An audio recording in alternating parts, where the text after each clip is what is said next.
What distinguishes Broadcasting Scotland from a website or blog, apart from our brilliant programmes? Hi there, I'm Gordon Ross. Are the costs we face to enable us to produce those programmes.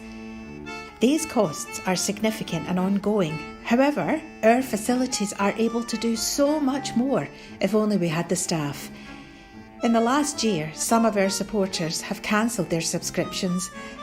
In one way, we would prefer it if it was because they didn't like us, rather than it being because of the financial pressures which we are all under because of COVID. The really positive outcome of our fundraiser is that at a time of economic challenge in Scotland, we will use your donations to create jobs and in a small way contribute to improving the Scottish economy.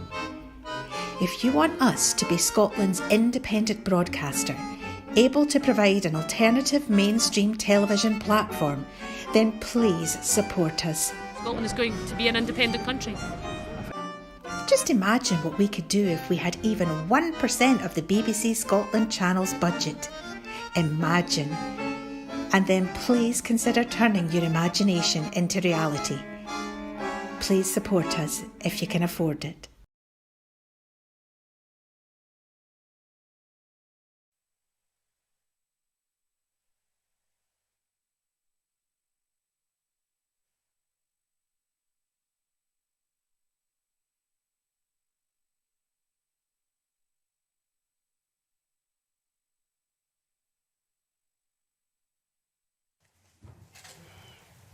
Good morning, everyone, and welcome to the 15th meeting of the committee in 2021. Agenda item 1 is for the committee to decide whether consideration of its draft report should be taken in private at future meetings. Does the committee agree? Thank you very much. We'll move on to agenda item 2, which is our main public business today, and is an evidence session on the Scottish Government's handling of harassment complaints. And we will hear from the First Minister of Scotland, Nicola Sturgeon, MSP. At the outset, can I note for members, for the First Minister and for all those watching this evidence session at home, that due to the necessary mitigations in place to allow us to meet in person today, we will be suspending the meeting periodically to allow for the room to be ventilated and cleaned. And our first suspension will be around 11 a.m. I would also note for those watching that every effort has been made to make this in-person evidence session as safe as possible for all involved, including social distancing around the table and committee room.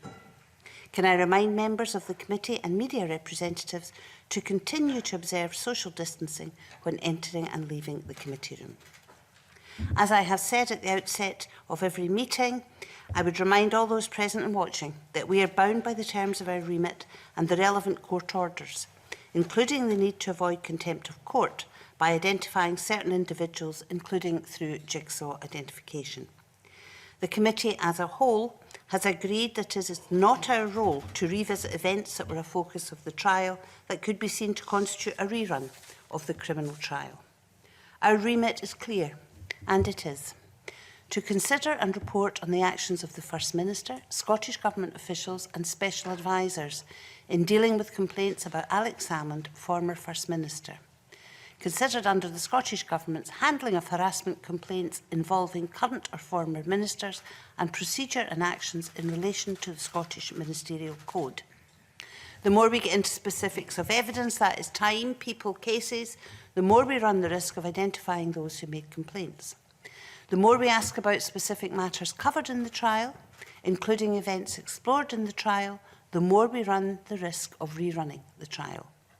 In questions, reference to specific dates and individuals should be avoided, and questions should be phrased in general terms where possible to avoid the risk of jigsaw identification of complainants.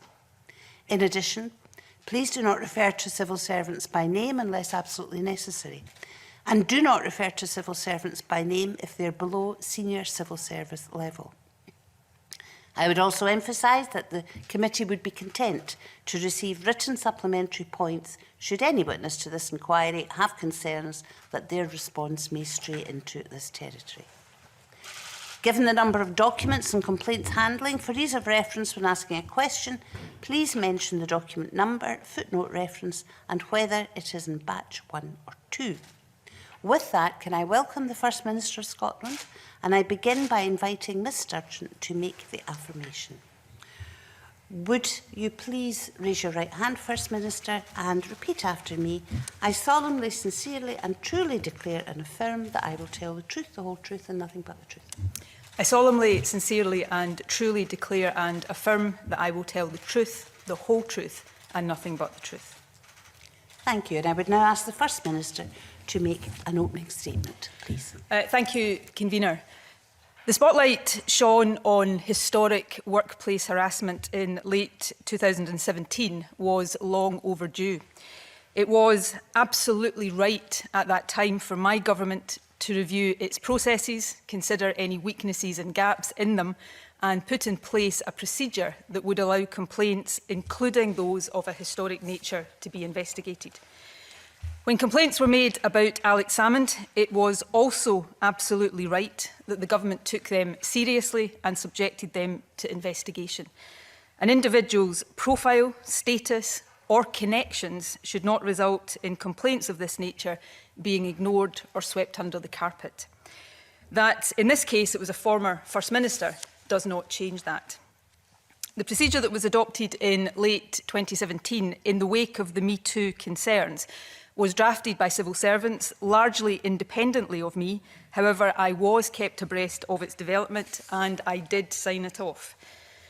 As a result of a mistake that was made, a very serious mistake in the investigation of the complaints against Alex Salmond, 2 women were failed and taxpayers' money was lost. I deeply regret that. Although I was not aware of the error at the time, I am the head of the Scottish Government, and so I want to take this opportunity to say sorry to the 2 women involved and to the wider public. I also accept without any reservation that my actions deserve to be scrutinised. 2 years ago, I volunteered for such scrutiny by referring matters relating to my contact with Alex Salmond to the independent advisor on the Ministerial Code, James Hamilton. Mr Hamilton is conducting an independent investigation and I await his findings. His investigation is not being conducted in public, though of course his conclusions will be published. As a result of that, he is able to hear and consider material that, because of a contempt of court order, this committee cannot, including, as I understand it, from people who were actually party to discussions that others who were not party to those discussions are seeking to attest to. Mr Hamilton has offered no commentary on his investigation, and nor will I.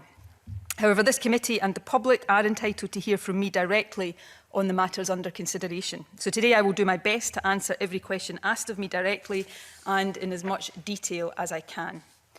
Firstly, on the 8th of January 2019, I volunteered to Parliament my contact with Alex Salmond. I stated as follows. On 2nd April 2018, he informed me about the complaints against him. I will explain why I stand by that statement. Second, I will set out why I did not immediately record the April 2nd meeting within the Scottish Government, a decision based entirely on my desire to protect the independence and the confidentiality of the process. Thirdly, I will outline why I believe it was right that I did not intervene in the investigation when I became aware of it, even though Alex Salmond asked me to do so. And finally, although the mistake made in the conduct of the investigation meant ultimately that the action for judicial review could not be defended, I will demonstrate that the decisions taken at each stage of it were legally sound. I'm sure we will return to all of these matters in detail.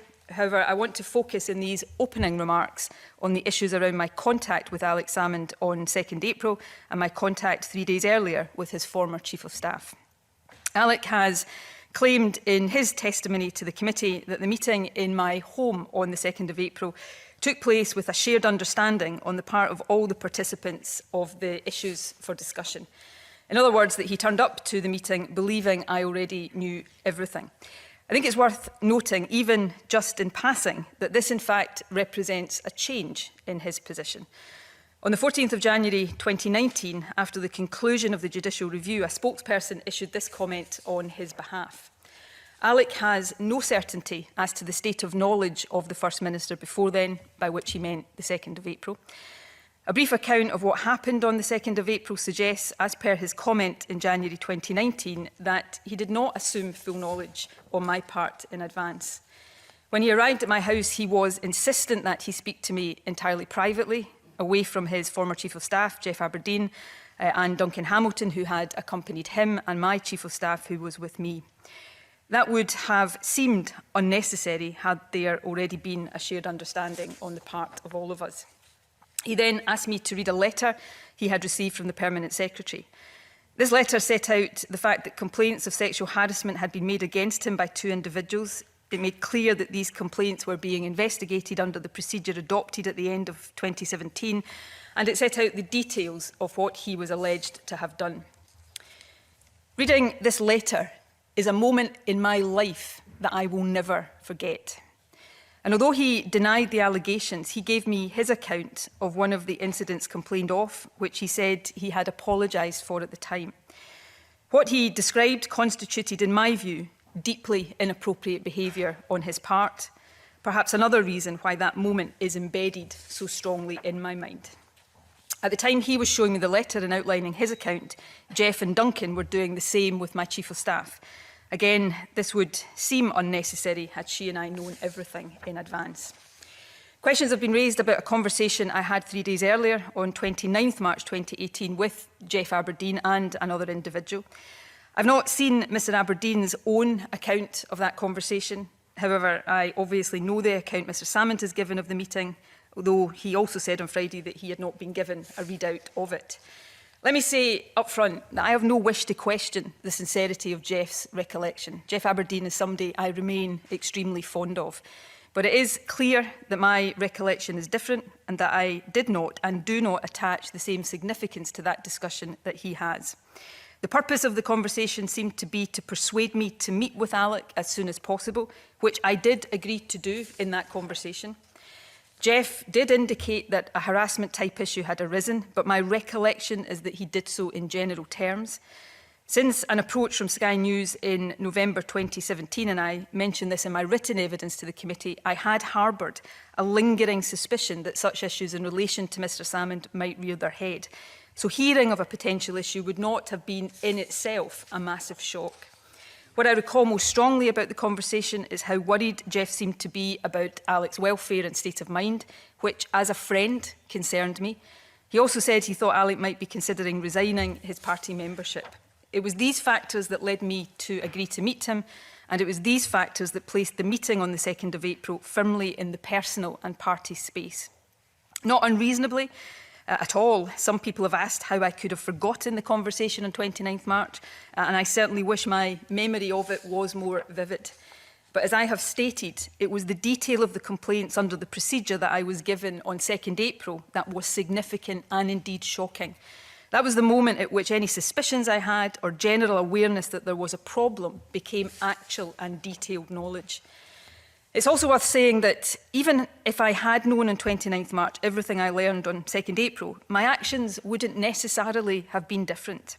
Given what I was told about the distress Alec was in and how it was suggested to me that he might be intending to handle matters, it is likely that I would still have agreed to meet him as a friend and as his party leader. And as I also set out in written evidence, my decision not to record the meeting on 2nd April immediately wasn't about the classification I gave it, not about it being a party rather than a government meeting. It was because I did not want to compromise the independence or the confidentiality of the process underway. All of which begs the question of why I would have gone to great lengths to conceal a conversation that had taken place a mere 3 days earlier. Let me turn now to my decision to not immediately report the contact. Sections 4.22 and 4.23 of the Ministerial Code seek to guard against undisclosed outside influence on decisions that ministers are involved in and likely to have an influence on, such as changes in policy or the awarding of contracts. This situation, as I saw it, was the opposite of that. The terms of the procedure excluded me from any investigation into a former minister.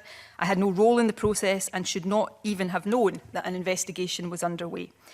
So in my judgment, the undue influence that Section 4 is designed to avoid would have been more likely to arise had those conducting the investigation been informed that I knew about it. I didn't want to take the risk that they might be influenced, even subconsciously, by any assumption of how I might want the matter handled. Their ability to do the job independently would be best protected by me saying nothing. It's also my reading of the code that had I reported it, the fact of my meeting with Alex Salmond would have had to be made public, potentially breaching the confidentiality of the process. It was for those reasons that I did not immediately record the 2nd April meeting or the subsequent phone call on 23rd April in which Mr Salmond wanted me to tell the Permanent Secretary that I knew about the investigation and persuade her to agree to mediation. It is worth noting that the Ministerial Code places a number of obligations on ministers, and respect for the impartiality of civil servants and the confidentiality of government business are also obligations imposed on me by the Code. My judgment on that changed when Alex Salmond made it clear to me that he was seriously considering legal action. I felt then that I had no choice but to inform the Permanent Secretary, which I did on 6 June 2018. I also confirmed to her that I had no intention of intervening in the process, and I did not intervene in the process. Mr Salmond's anger at me for this, I think, is evident. But intervening in a process that I was expressly excluded from and trying on behalf of a close associate to change the course it might take would have been an abuse of my role. The committee is also rightly interested in the judicial review, and the government has now published legal advice that informed the decisions we took. It's clear from that advice that while the government had very strong prospects of defending Mr Salmond's initial challenge, that changed over a 2-month period from late October to late December. The concerns raised by Council, caused by emerging evidence regarding the role of the investigating officer, undoubtedly caused me and others to pause to check if we should continue to defend the case. However, as late as December the 11th, the view of law officers following consultation with Council was as follows. Very clear that no question or need to drop the case. The Lord Advocate clear that even if prospects are not certain, it is important that our case is heard. Senior Counsel made clear that his note was not intended to convey that he didn't think we have a stateable case. They concluded that, including on the appointment of the investigating officer, and again I'm quoting, we have credible arguments to make across the petition. It was when that changed that the decision was taken to concede. In any legal challenge a government faces, there is a balance of risk. That risk cannot be eliminated, but the task of ministers is to consider carefully all of the advice we receive and consider the broader public interest. And the test in the Ministerial Code is not the view of external lawyers, but of law officers. Convener, finally, and you'll be glad to hear briefly, though I hope to say more as we get into questions, I feel I must rebut the absurd suggestion that anyone acted with malice or as part of a plot against Alex Salmond. That claim is not based in any fact. What happened is this, and it is simple. A number of women made serious complaints about Alex Salmond's behaviour. The government, despite the mistake it undoubtedly made, tried to do the right thing. As First Minister, I refused to follow the age-old pattern of allowing a powerful man to use his status and connections to get what he wants. The police conducted an independent criminal investigation.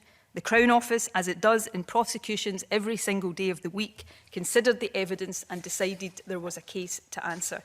A court and a jury did their jobs. And now this committee and an independent investigation are considering what happened and why.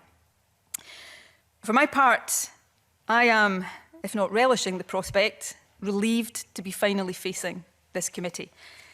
But given all that has brought us to this moment, being here also makes me really sad, and in all the legitimate consideration of this, sometimes the personal and human elements of this situation are lost.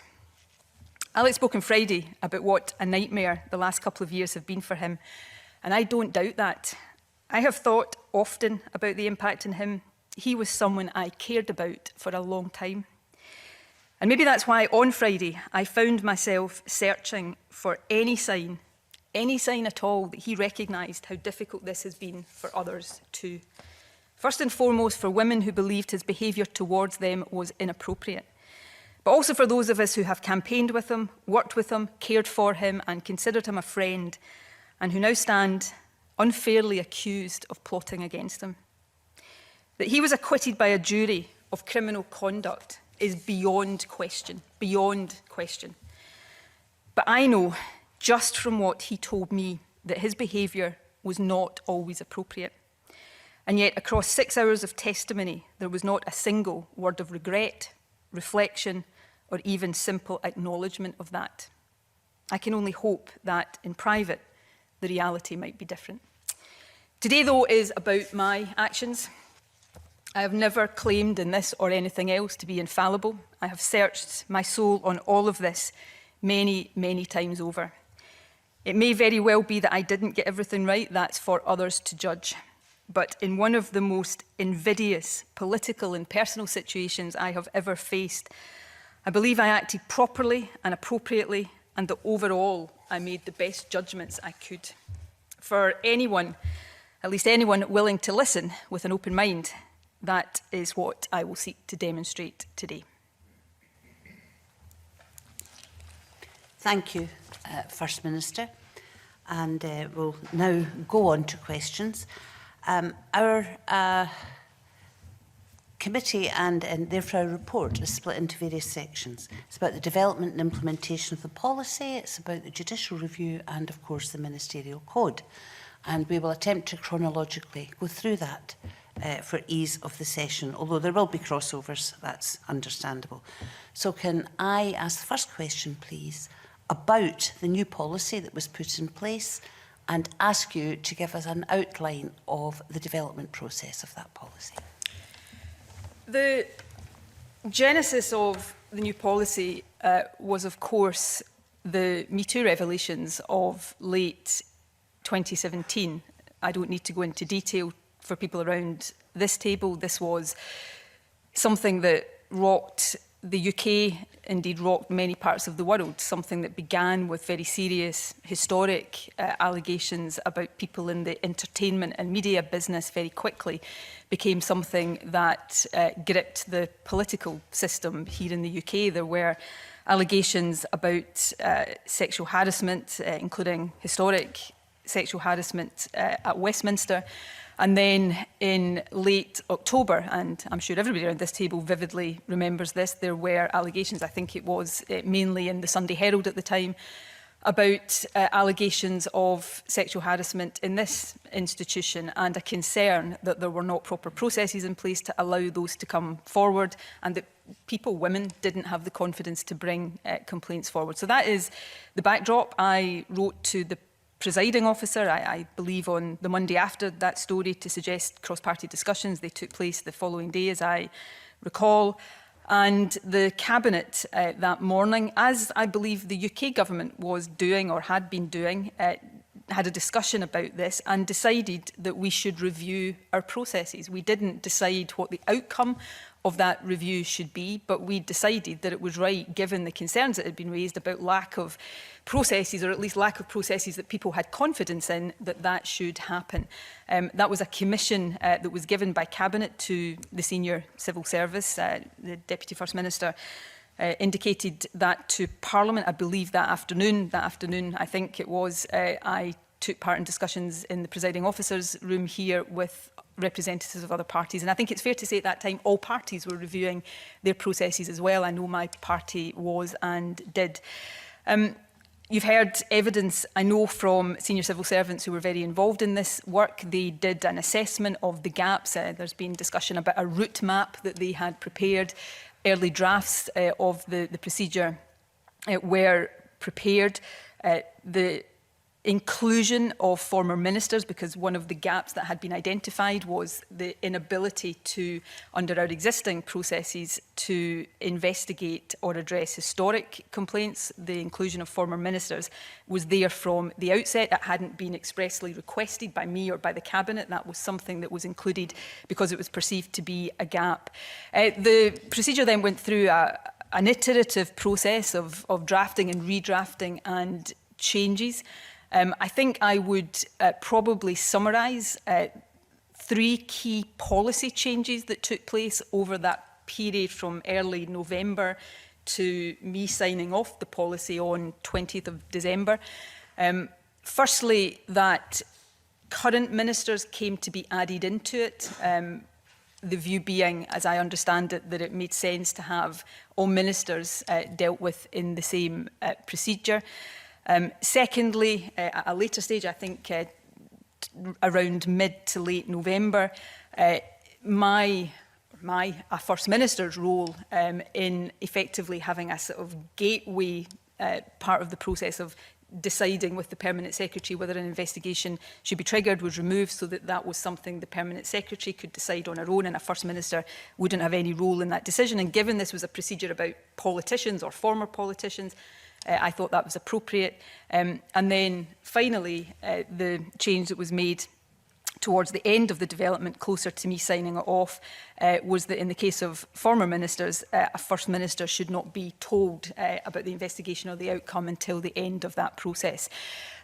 I noted Alex saying on Friday that he couldn't understand why that was the case for former ministers and not current ministers. I have to confess to being quite astounded that a former First Minister wouldn't understand that distinction. The reason why, and to be perfectly frank, my preference would have been, given that this was about politicians or ex-politicians, for that to have been the case overall. But for current ministers, it's important that a First Minister knows of any concerns that have been raised, because you have an ongoing duty to decide whether somebody continues to be fit to hold office. So that is the reason for that distinction. That's a summary account, Convener, but I'm happy to go into any detail on any of these aspects that members wish. Thank you very much. I'm sure that will be the case. And I go first of all to Margaret Mitchell. Thank you, Convener, and good morning, First Minister. I wonder if I can take you back to when the inquiry was announced, and that was in January 2019. And you said at that point, I will answer any question to the fullest extent possible, that my government will cooperate fully with all inquiries. The inquiries will be able to request whatever material they want. And I undertake today that we will provide whatever material they request. Why didn't that happen, First Minister? Ms Mitchell, I consider that has happened. Now, I concede at the outset that this committee has been frustrated at not being able to access certain information that it wanted to access, and I readily acknowledge that. Some of that is information and material that is not within the control or the gift of the Scottish Government, and I think I will go into that because the committee knows the different categories here. The Scottish Government has made available to this committee copious amounts of information in terms of written information, documents, written material, and of course civil servants and now me today are giving evidence orally. The main issue of difference between the government and the committee, and I recognise this and I recognise the different views that exist, is around legal advice. And there is a long-standing convention that governments do not release publicly their legal advice, and it's not a convention that is in place for no good reason. As a minister of some long-standing now, it is really important for the governance of the country and to ensure that ministers are able to base their decisions on the best advice possible, open and frank advice, that exists. Because otherwise, if you had a situation where legal advice was routinely published, lawyers may start to fashion their advice with that in mind. So it's a convention that is important, and it's not just one that the Scottish Government adheres to, it's one that many governments, as I understand it, adhere to. So that has been the basis for that decision. The Lord Advocate, of course, has sat before this committee and shared very openly the decision-making process around the judicial review and the factors that were taken into account by the government at different stages of consideration. There was also an agreement, I know, that the Deputy First Minister reached with the committee about sharing some information privately, but also some information that was allowed to be shared publicly, effectively a summation of the legal advice. So we have sought to try, within the constraints of that convention, to make information available to the committee. I appreciate the committee was not satisfied with that, and that, coupled with some of the, in my view, completely unfounded allegations that have been made about the basis for decisions that people were taking, and particularly allegations that were being made around motives and factors in the consideration of the judicial review, we decided yesterday to release the legal advice, and the substantial legal advice has been released. I think the committee has been told there may be other material that we can release later, but the committee can now look at the Council's opinions that were given to the government, can track the changing prospects of the government, but also crucially, as I read out in my initial remarks, can see that up until well into December, the view of law officers was that it was appropriate that we continued to defend the case. And I'm sure as we come on to the judicial review later, I can go into more detail about why exactly that was the case. Openness, transparency and accountability is essential for any government to maintain trust. But the Deputy First Minister has refused to allow the calculation of the costs of the Scottish Government Legal Department spent on the judicial review. That's likely to bring the total cost much nearer to £1 million than the 500 or 6,000 often quoted. He refused, as you've already explained, to release external legal advice that it was clearly in the public interest to do, and only did so as late as yesterday when he faced a vote of no confidence.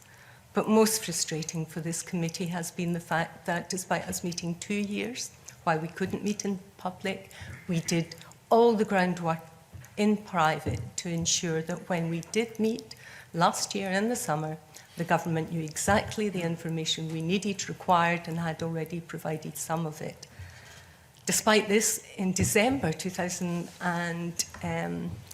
last year, 23rd of December, 288 complaint handling documents were sent to this committee, asked for at least 6 months before. And more generally, we've faced delay, obstruction, obfuscation, and still not received some information that is crucial to our inquiry carrying out its remit. Is that acceptable, First Minister?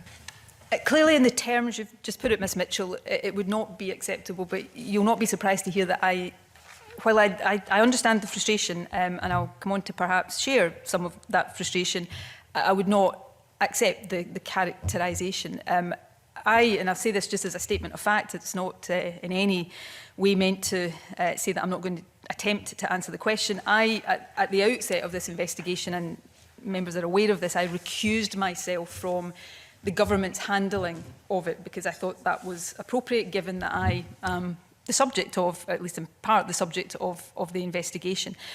The government has made available substantial amounts of written and oral evidence. If there are, I'm not aware of what you are referring to that is within the government's control that you still feel that we haven't handed over. If that is, it hasn't already been made known to the government. If it can be, then I'm sure there will be attempts made to rectify that. But within the constraints that we operate within, I've already talked about the position with legal advice, but of course there are also court orders in place here, and there is a very elaborate and substantial process that the government has had to go through to release information in line with all of its legal obligations. And I know the committee understands that because the committee has often had to go through that as well. There are other elements of information that it has been claimed the committee hasn't had when it should have done, and you know, that's for the committee to address, but they are not within the control of the government. Obviously, there is material that is restricted in terms of what can be published. I'm not sure it's restricted in terms of what the committee can consider because of a contempt of court order, and there is the matter of information that was handed over in the course of a criminal trial, and I know the committee's had extensive deliberations with other witnesses about that, but there is no intention on the part of the government. When you say these things to me as First Minister, I've got to take that seriously, but there's no intention on the part of the government to withhold relevant information from this committee. The final point I would make here, which is part where I will share some of the frustration, as you know, and I should say, I understand why this is the case, so it's not intended to be, in case there's any suggestion that it is a criticism of the committee. I have waited a long, long time to be sitting here myself, while allegations and claims have been swirling around about me without me having the ability to address them. And as information that has been claimed was devastating to the government's position and proved all sorts of things has come to light, including information that this committee has seen. It has proved to be nothing of the sort.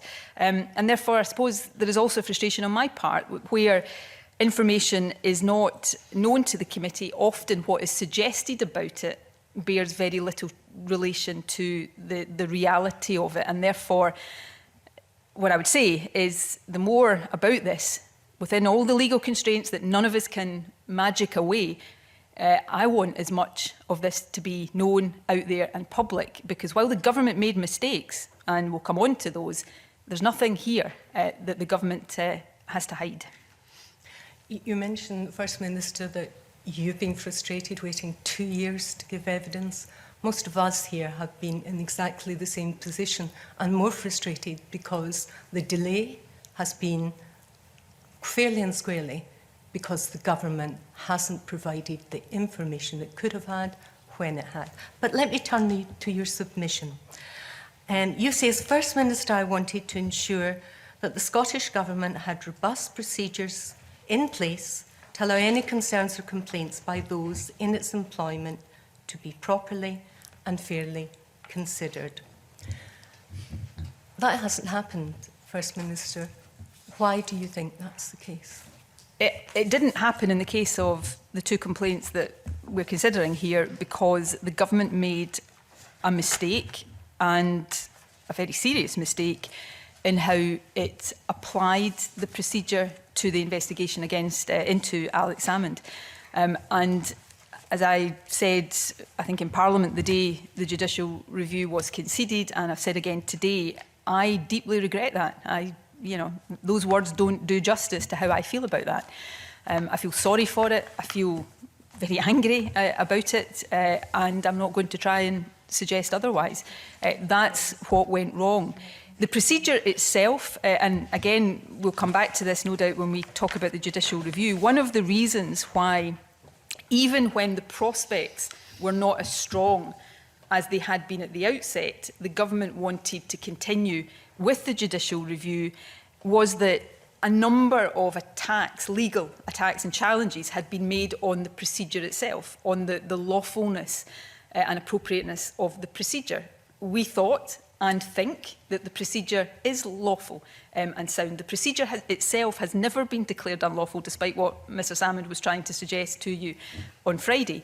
And we wanted, given the challenges that had been directed to the procedure, we wanted to find out through a court process whether they were justified or not, because this was, again, despite some suggestions to the contrary, this was not a procedure that was put in place for Alex Salmond. This is a procedure that we intended to be in operation and is still in operation so that anybody who had complaints against ministers or former ministers could, if they wanted to, use it. So there was a legitimate public interest in determining whether any of these fundamental challenges to its essential lawfulness were justified. Now, you heard Alex say on Friday that his legal advice said that he had really good prospects.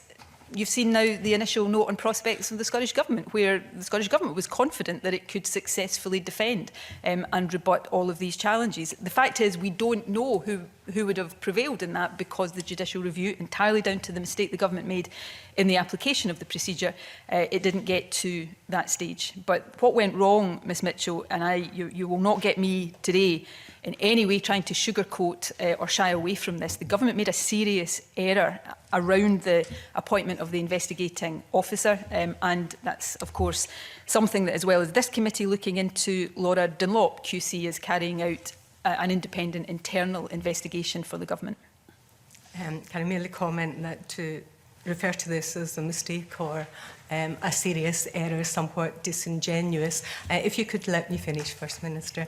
The judicial review made it quite clear in Lord Pentland's order that the process was unlawful and it was tainted with bias. But that's for others to go into.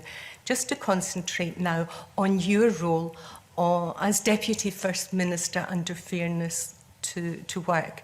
In your submission, you said, I had no general concerns from 2008 to 2014.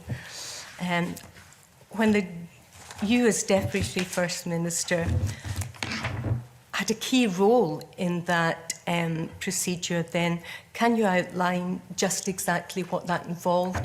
And if it ever occurred to you then that the very high bar that was put in place in 2010 when the new Fairness to Work came into operation, that in order to make a formal complaint, the complainants had to put that in writing. And we know that these complaints, given the timescale, were against SNP ministers. That's a very high bar, First Minister, given it's someone so powerful, given it the effects potentially in career prospects. Did it ever occur to you that that wasn't the best way to encourage people to come forward and to have their complaints resolved? Firstly, before I answer that, Ms Mitchell, I am not seeking to be disingenuous in my description of the error. Error, mistake, if there is a better word, I'm happy to use it. I am not defending it. I am deeply regretful, deeply angry, and will always feel incredibly bad for principally the two women who were let down because of that, and also because of the wider implications in terms of cost to the taxpayer. So I apologise if I'm not using vocabulary that properly gets that across, but I hope you will take at face value that I am not trying to underplay that in any way, shape or form. And just to complete the point, the procedure itself, and I recognise it's a long time since I practiced law, but I do recognise the interchangeability of terminology sometimes confuses the situation. The procedure itself has not been declared unlawful. Now, had the judicial review proceeded, who knows? Maybe it would have been. We were confident it wouldn't be, but we don't know that because the judicial review didn't proceed. The application of it, which is perhaps what people talk about when they say the process, was flawed, and the terminology you've used, tainted by apparent bias, is exactly what the court said in its interlocutor. But that distinction between the lawfulness of the process and the flaw in the application of it, I think, is one that is important to bear in mind. On fairness at work, I heard Alec talk about the length of time it had taken to develop that policy. I had I suppose, a wry smile when I heard him say how, or suggest how involved he would have been in that. That's, I have to say, not my memory of the situation, but we won't. That's me going off at a tangent. It was developed with a lot of input, and I'm not going to sit here and pretend I was intimately involved in every aspect of the development of that policy. I certainly don't recall that being the case, but it was developed over a period of time with input from trade unions and others. Nothing was formally brought to me under the role, the Deputy First Minister, which back then was me under that, and I think you've heard evidence to that effect from others. Did I, and this probably is something I would reflect on myself, did I spend that much time thinking about whether fairness at work was fit for purpose back then? No, I didn't, and maybe I should have done. And that's perhaps one of the lessons I have to learn out of this. But it was because, if we go back to late October 2017, in the wake of Me Too, it was a general sense that people didn't think current processes were fit for purpose that led us to review these processes. And one of the things that I think led to a distinct standalone procedure was exactly what you're saying, that there's a lot of focus on fairness at work in informal resolution, on mediation, and perhaps the bar is too high in terms of when things get to formal complaints, and also perhaps that kind of approach is not entirely appropriate when you're dealing with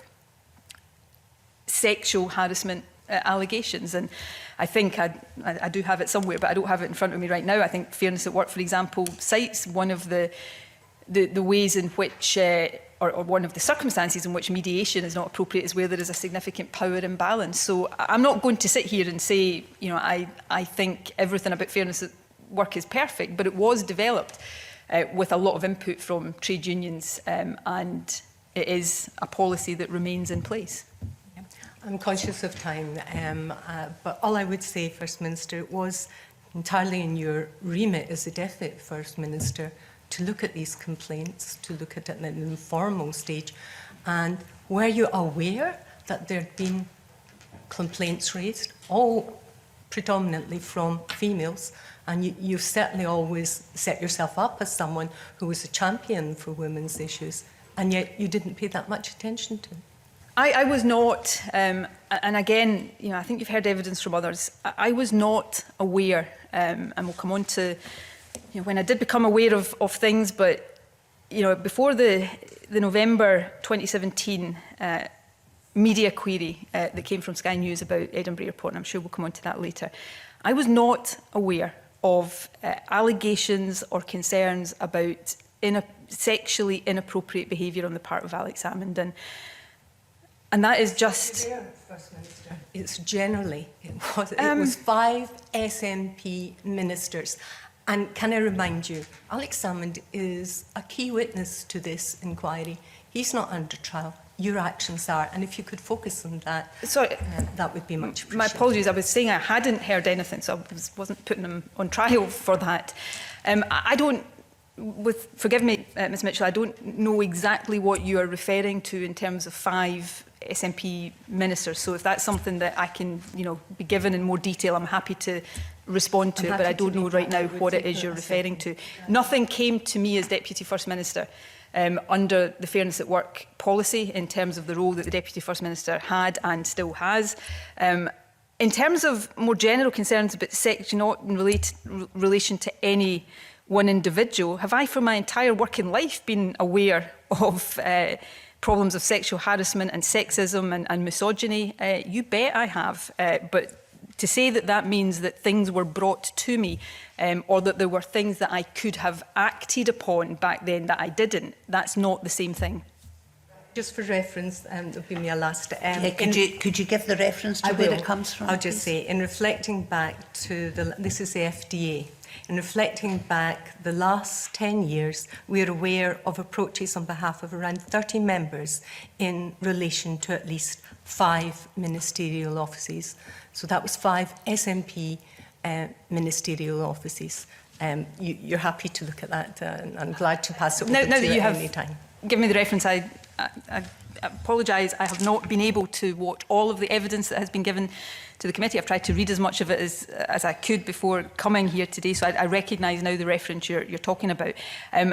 These were not things that were brought to me at the time under Fairness at Work, and that means that there is not much beyond what I've already said that I can usefully say on these matters. If you're asking me, does that concern me? Of course, I don't want to be in a position I wouldn't have back then, and I certainly don't now, where people in government feel that they have any need, formally or informally, to complain about behaviours in ministerial offices.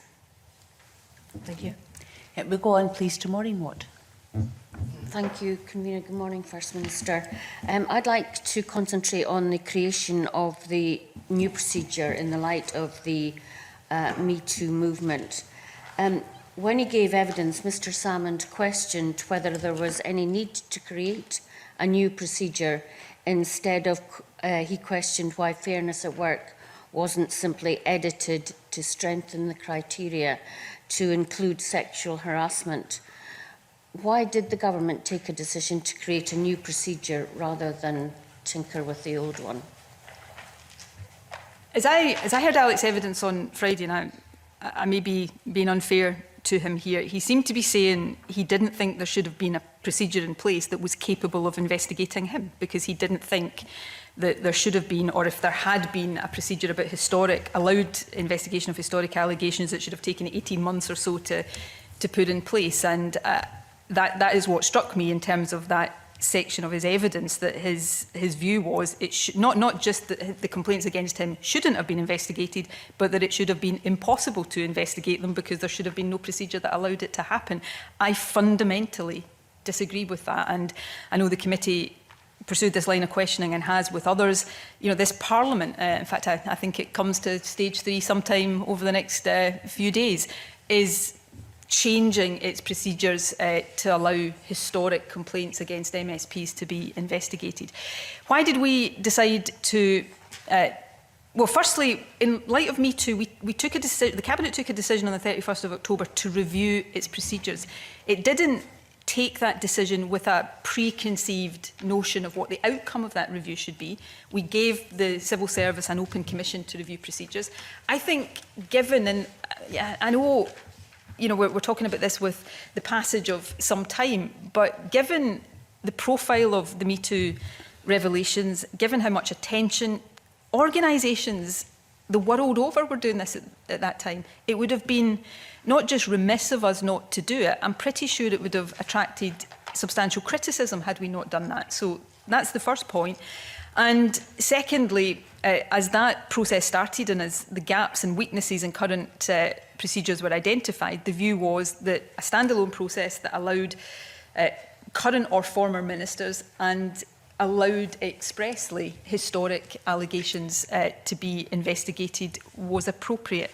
I think some of the points Margaret Mitchell made to me about the setting of the bar in fairness at work and some of the focus in fairness at work on informal resolution and mediation, I think was also part of a consideration about whether that was appropriate for the kind of complaints that we were seeking to put a procedure in place to deal with. Okay, thank you.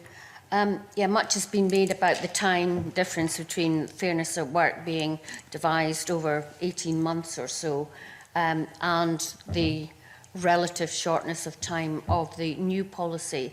Was that something that you encouraged to happen, that you wanted it done very quickly? Again, I go back to the climate at the time and the sort of, for want of a better expression, the sort of consensus of opinion that there was a big problem here, not just in Scotland or the UK, but globally, about an inability for women who felt they'd experienced sexual harassment to come forward, a lack of confidence on their part coming forward, and part of those concerns was a perception that it was particularly difficult to investigate allegations of historic harassment. So, yes, we felt we had a big problem, not just us, but we had to contend with and to address a problem that people thought was a serious one. So if you said to me back then, if the Permanent Secretary or the senior civil servants who were tasked with the drafting of this procedure, had they come to me then, which they didn't, so I'm kind of speculating here, but if they come to me then and said, First Minister, this is going to take 18 months, I would probably have said, get out of here and do it more quickly than that, because that's not an acceptable period of time when this is a serious problem that we need to try to address. So yes, it was something we wanted to do quickly, not cutting corners or doing it in any way inappropriately. That there was trade union involvement, as I think the committee has heard. In fact, before I signed it off on the 20th of December, I had made sure that the trade unions had been involved. So it wasn't a policy that there wasn't a lot of consideration given to. There was, but it was a policy that I think for good reason we wanted to have in place sooner rather than later. And under the Fairness at Work procedure, mediation is an option available in the cases of complaints against current ministers. So why is there a difference between mediation available to current ministers but not in relation to former ministers, do you think? Well, Fairness at Work only applies to current ministers.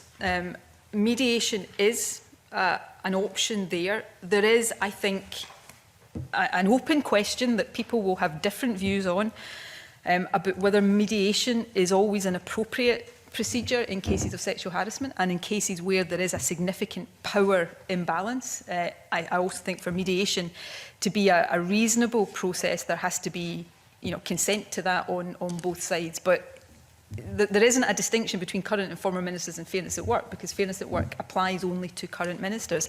In terms of the procedure which applies to current and former ministers, there isn't an express mediation provision in the procedure for current ministers. There is a reference, I think, from memory, I'm sure this will be noted if I'm quoting the wrong paragraph here, I think from memory paragraph 6 has a a reference to seeing whether there's any prospect of resolving things, which is not in the part of the procedure for former ministers. But that's not an express mediation provision.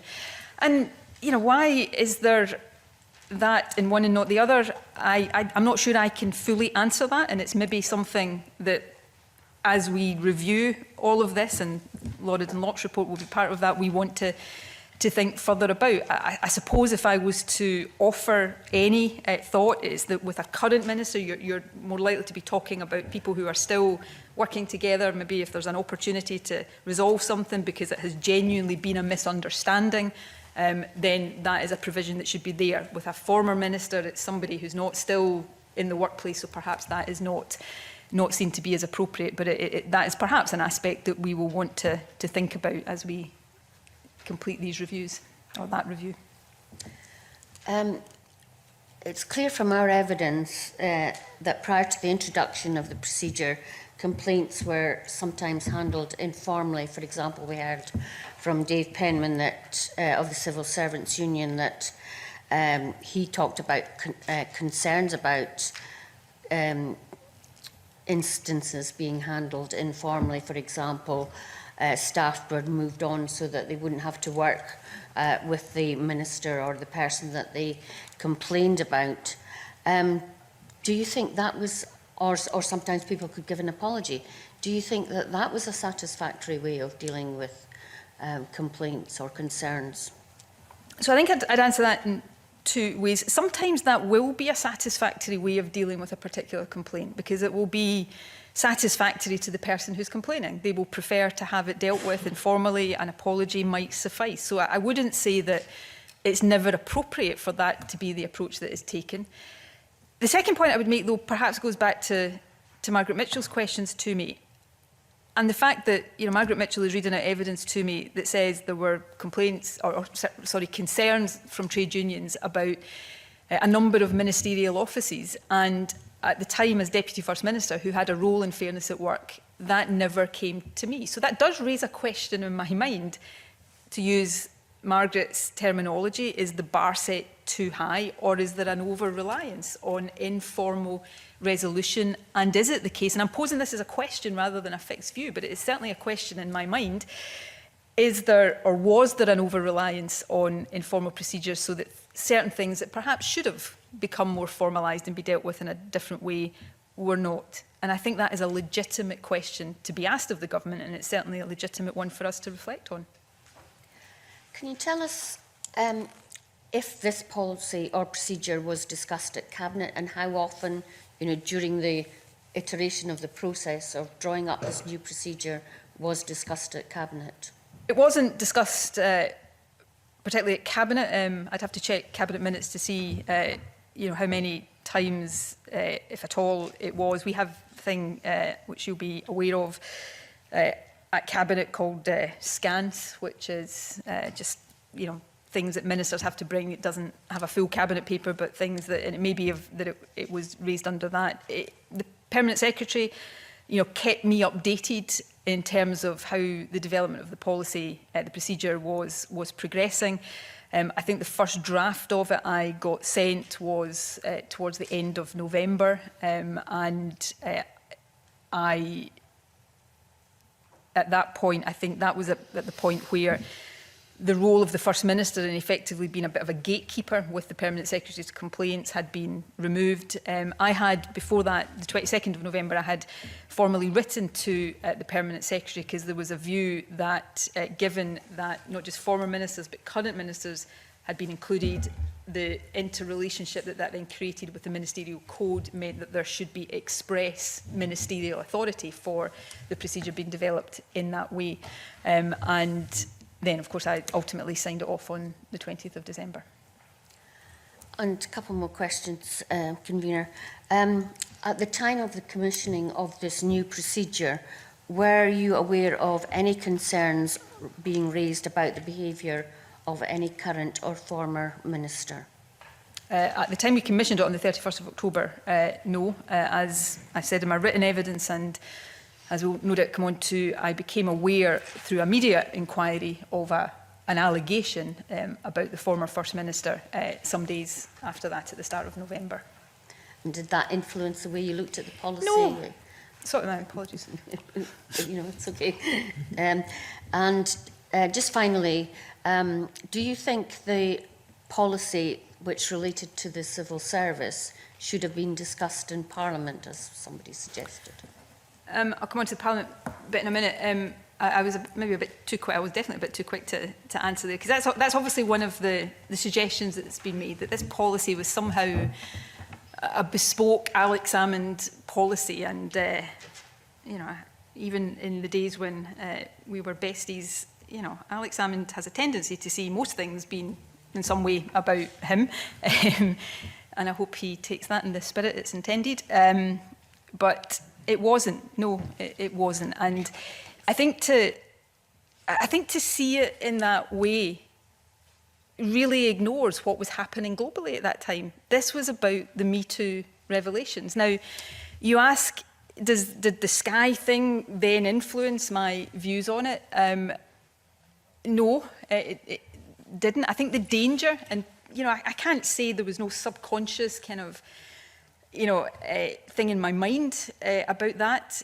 But the danger, I think, then would have been had I started to influence the development of this policy in a way that somehow protected him. You know, if I'd taken my red pen or black pen as it is just now, and gone like that with former ministers, because I had this, you know, this Sky thing had put a lingering suspicion in my mind, then I think I would legitimately be sitting here right now getting a lot of criticism. I didn't do that. The policy was not put in place because of Alex Salmond, but nor did I allow any, even subconscious, I hope, considerations about Alex Salmond to influence the decisions I took on that. And just the question about whether you think these should have been debated in Parliament. I think no would be the answer to that at the time. I mean, now, yeah, I don't know what would have happened had it been debated in Parliament. To the best of my knowledge and recollection, and I will be corrected on this if I'm wrong, I don't think fairness at work was ever debated in Parliament. These are HR policies, and the procedure is fundamentally an HR policy. And I don't think it would have been appropriate for it to be debated in Parliament. Similarly, you know, in a way that obviously Parliament is legislating in terms of the situation with investigating former MSPs, but that's because of the legislative underpinning of the standards process. The idea that you would have legislated for a government HR process or even debated it in Parliament, I think, is something very different. Okay, thank you. Thank you. I think Andy Whiteman has some questions on the development of the policy. Thanks very much, Convener. Good morning, First Minister. You've said quite clearly that you had received no concerns about Mr Salmond's any alleged behaviour by Mr Salmond before the Sky News inquiry. One of the civil servants whose complaint ended up in the court, in fact, said to the journalist Danny Garavelli, if I'd complained, it wouldn't have been swept under the carpet and I would have suffered in my career. I never saw anyone in a senior position in the Scottish Government tackle the First Minister on his behaviour. You reflected a moment ago about whether it might have been better had you been more aware, for example, of the concerns expressed about 5 ministerial offices. Is the fact that civil servants in the Scottish Government have had concerns, may indeed currently continue to have concerns, something that you will now take more seriously in the aftermath of all of this? Yes, but I hope it is the case that I have taken it seriously previously. I made a comment in opening remarks about soul searching on this, and these are aspects that I have deeply thought about in the wake of this, and I want to try and briefly, because I know time is marching on, but I want to try and sort of unpack your question a little bit. I did not know, you know, so I now know there was a an incident that Alex Salmond apologised to somebody for back in 2013. I did not know that at the time. I did not know of any concerns about Alex Salmond's sexual behaviour back then. Sorry, alleged. I am not. Yes. I am not. Yes, please be careful with your words. I'm sorry, First Minister. I did not hear concerns about that back then. You know, part of me wishes I had. If there had been concerns, I'm not saying they would have been well-founded, but I didn't. If you ask me, and I think I referred to this briefly in my written submission, Alec, like many people can be, so I'm not particularly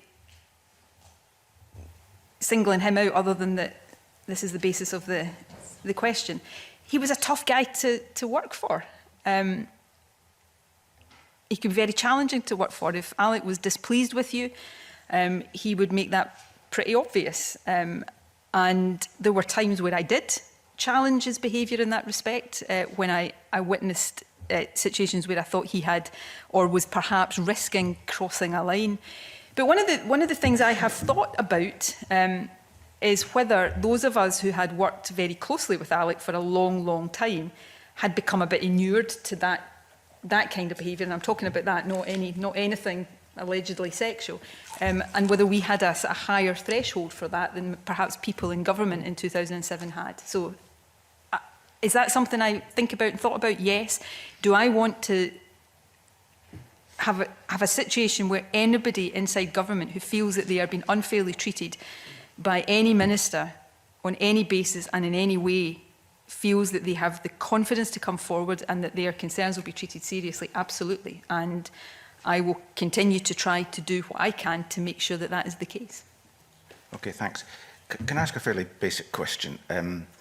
You say in your written evidence, for example, that you recognise that organisations too often closed ranks in defence of men accused of inappropriate behaviour, and that it could be particularly difficult for, quotes, historic allegations to be raised.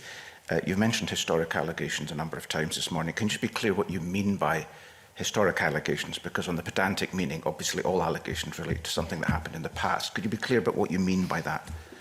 It's often the basic questions that are the hardest to answer.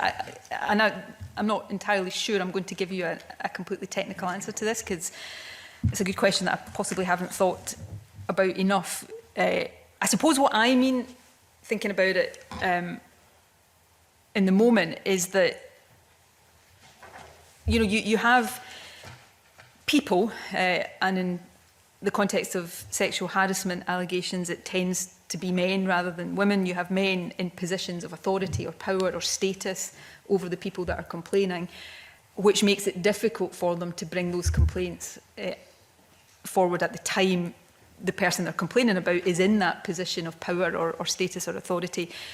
And it can be only when they are no longer in that position that somebody can feel able to come forward. So I suppose in a general sense that is partly what I mean by historic. Once the individual be complained of is not in the position that they were in that was perhaps the inhibitor to the complaints coming forward. It probably has other potential meanings as well, but I think in broad terms that's what I mean.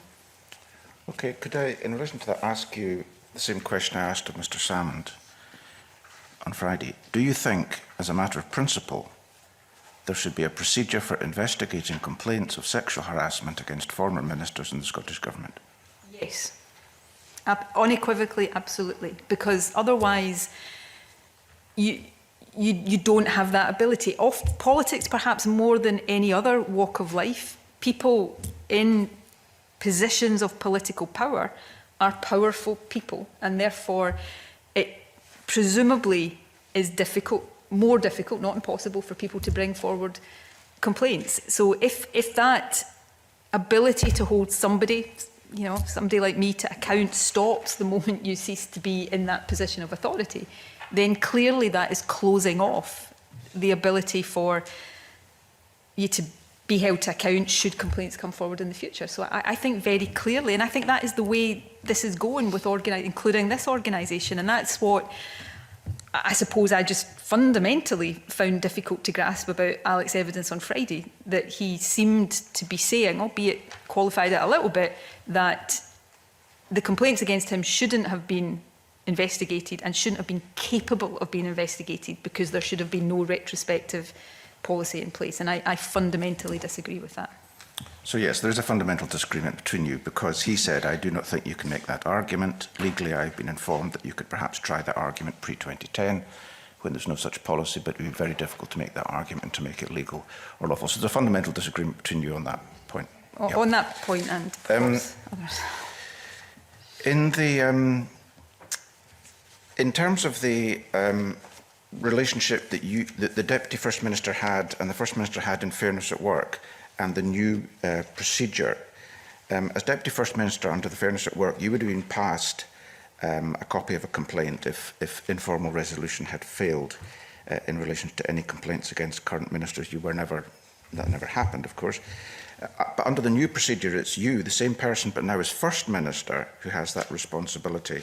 Why did Mr Salmond as First Minister not have the role that you now have as First Minister? Or to put it another way, why did you as Deputy First Minister have that role, whereas the current Deputy First Minister does not? Mr Salmond tried to explain that in terms of conflicts with the Ministerial Code. Do you have a view?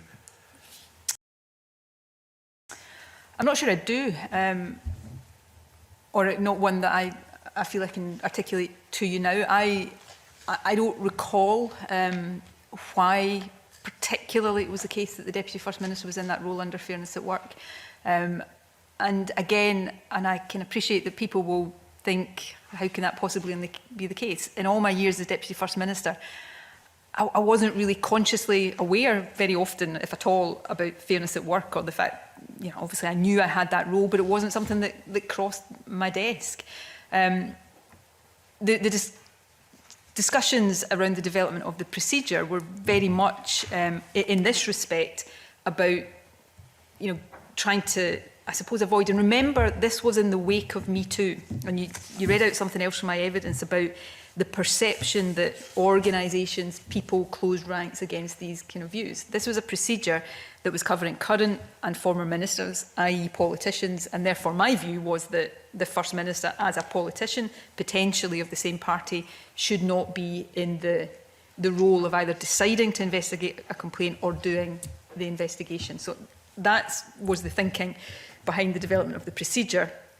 I'm not sure, without going back into the dark mists of time and seeing if there's an explanation there, I could sit here right now and give you a full explanation of why the Fairness at Work policy developed exactly as it did. Okay. Were you ever advised during the development of the procedure that the retrospective element whereby it applied to former ministers was of doubtful legality?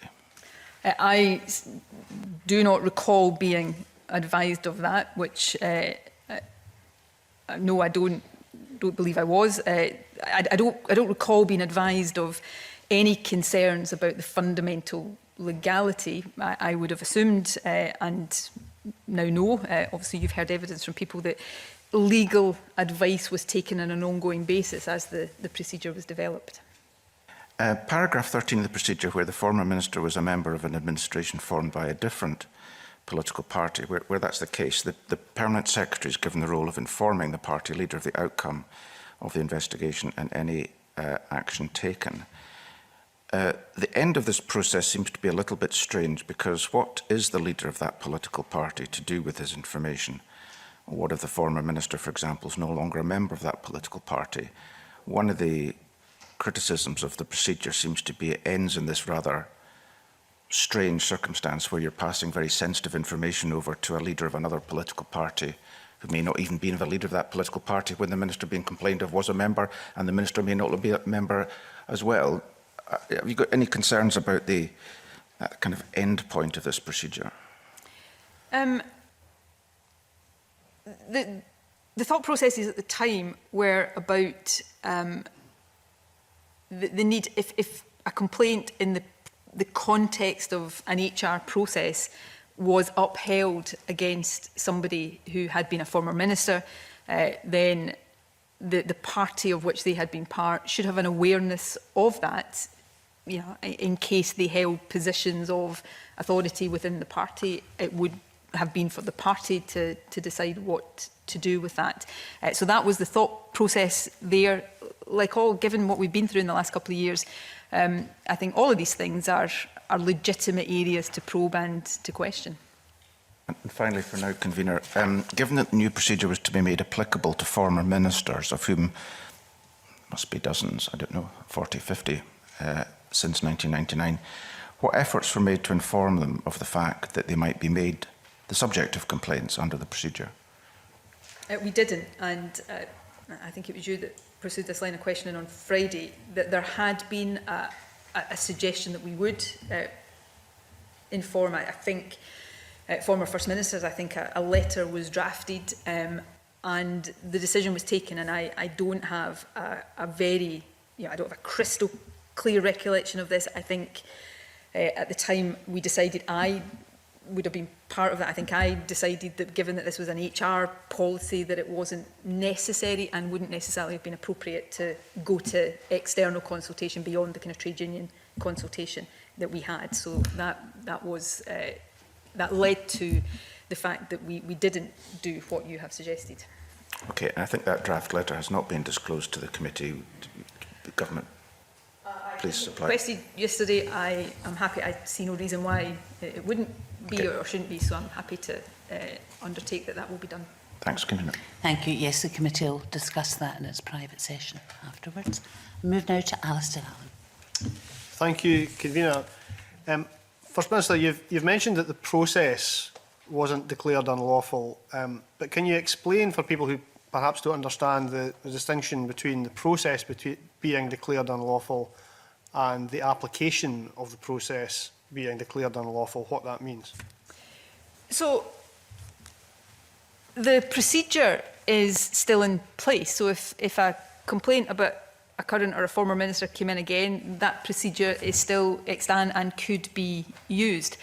There were a number, I think the initial judicial review petition had 8 grounds of challenge, some of them about the application of it, but some of them about the fundamental lawfulness of the procedure itself. So it was ultra vires, it shouldn't have been retrospective, and none of those were tested in court because of what happened with the judicial review. So none of those concerns have been established one way or the other. So the procedure itself has not been declared to be unlawful and could be used, although, as I said, we've got Lorad and Lopp doing some independent internal work for the government on aspects of that. What went wrong here was that when there were complaints to be investigated and the procedure effectively was activated, in the appointment of the investigating officer, which is a part of the procedure, a mistake was made because, as it turns out, and I'm summarising here, the investigating officer had had prior contact with those who were making complaints. So it was in how the procedure was used that the flaw was identified, not in the fundamentals of the procedure. And I know that is difficult for people to grasp, but I hope I've explained it reasonably clearly. Thank you. Last week, Mr Salmond seemed to wholly reject the idea that complaints against former ministers were legally possible. When he was asked about whether in principle he supported it, he said, I don't think that you can make that argument. It would be very difficult to make that argument and to make it legal or lawful. So even although the Court of Session didn't rule the procedure itself unlawful, was the inclusion of former ministers, in your view, unlawful or created difficulties? No. I think one of the civil servants you heard from, James Hine, made this point. By definition, the government created this procedure, it was signed off, legal advice was taken along the way, so the government considers that the procedure is lawful. Mr Salmond challenged aspects of that. As I said earlier on, one of the reasons why there would have been a public interest in the judicial review going to a full judicial conclusion where a judge could have decided is that we would have got a definitive answer on that. We don't know what the outcome would be, but the government's position is that that aspect of the procedure is lawful, and nobody has established to the contrary. Mr Salmond also questioned the idea that complaints or a complaints process against former ministers would even be necessary. He said that, I think it would be difficult to understand why coming out of the Me Too movement, and the range of huge issues that were discussed in Parliament on the 31st of October, anyone would think or believe that it was absolutely required in the Scottish Parliament that there was a policy on former ministers. Is he not making a fair point about that? And from his perspective, I'm sure he is. From my perspective, so in Parliament that day, which, if my memory is right on this, I think it is, the John Swinney answered the question on the afternoon of the Cabinet meeting. He was saying that we had decided to review our policies. It wasn't a debate, I don't think it was a debate at all, but it wasn't a discussion of a new policy. And this is a kind of personal reflection on public debate at that time, I think it would have been very hard to draw a conclusion at that time that historic complaints and the relative difficulty in investigating historic complaints wasn't a pretty central part of the Me Too concerns, because it was. And therefore, to come to a conclusion that nobody would have thought that that was a legitimate or a priority issue, I really struggle with as somebody who paid a lot of attention to that debate at the time. When asked about what's since become known as the Edinburgh Airport incident, Mr Salmond said that because of the atmosphere at the time, November 2017, perhaps people were overreacting in a number of ways. Did you feel that people were overreacting to the Me Too movement in November 2017? I don't think people were overreacting. I don't think the Scottish Government overreacted.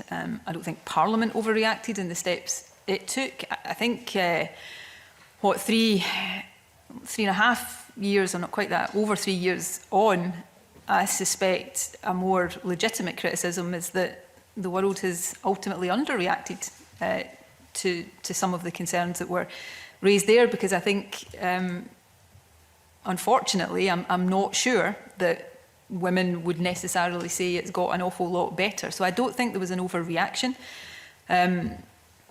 And I certainly don't think there was an overreaction on the part of the government.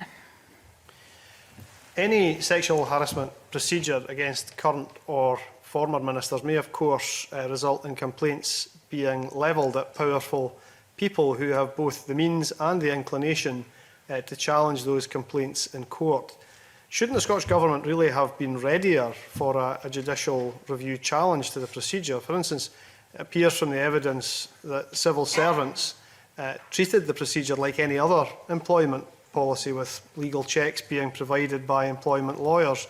So if you'd have thought that the handling of complaints under the procedure might end up in court, shouldn't the government have had public lawyers scrutinising whether complaints handled under the procedure would be robust if they were challenged in judicial review? So with hindsight, Dr Allen, I think that is a legitimate comment and reflection. You know, none of us, certainly I, wouldn't have wanted to be sitting here at the culmination of everything that has happened over the past couple of years. So yes, we have to think with hindsight of all of these things and consider whether we should have done things differently. Unfortunately, you don't have that hindsight when you're doing these things, and we couldn't have anticipated. Maybe we should have done, but we didn't at that point anticipate what has unfolded since. It was an employment procedure, albeit with particular features that make it appear to be much more in the political sphere. I absolutely accept that, but it was an employment procedure, and the government took legal advice and had legal input as it developed that procedure. And I think, obviously, again, having looked back at all of this, I wasn't aware of all the correspondence at the time, but you know, I think the government was ready for a judicial review, and until something came to light that hadn't been known and appreciated earlier, the government was confident in its ability to defend the procedure, and the legal advice that was published yesterday, I think, demonstrates that. The note of prospects, which I think was late September, you know, like any piece of legal advice, will, you know, on the one hand and on the other hand, and will rank risks of successful challenge. That's in the nature of legal advice, but across all of the grounds of challenge, the government was confident as you can ever be in a a legal action, that it could succeed. And we know now that that changed, and I won't go on just now because I know we'll come on to that in more detail later. Some have claimed this, that this procedure was created to get Alex Salmond. I don't offer an opinion on that, but I suspect you may. It wasn't, absolutely, emphatically not. And I just say to people, and you know, again, this is stuff we might get into later on. Alex Salmond has been, and I've said this many times, one of the closest people to me in my entire life, and some people around this table know what I mean by that more than others might. I would never have wanted to get Alex Salmond, and I would never, ever have wanted any of this to happen. If I could have, short of brushing complaints under the carpet, which would have been wrong to be, if I could turn the clock back and find legitimate ways that none of this would ever have happened, then I would. Alex Salmond has been, for most of my life, since I was about 20, 21 years old, not just a very close political colleague, a friend, in my younger days, somebody I looked up to and revered. You know, I had no motive, intention, desire to get Alex Salmond. Turning to the development of the procedure itself, can you set out what role you personally played? You've given some indication of this, but what role personally you played in the creation of the procedure? I mean, prior to signing it off. Not a day-to-day central one by any stretch of the imagination. And again, you know, I know people who, which is most people, understandably, and would have been me before I was in government, you know, not being as familiar as I am with the day-to-day workings of government, would think, how could that possibly be the case? But, you know, for any minister, particularly a First Minister, you're dealing with, you know, a multitude of things every day, ranked in order of priority and importance, and that shifts and changes. Something like this is kind of done almost at arm's length. You've got civil servants doing it. You will be kept up to date periodically when appropriate.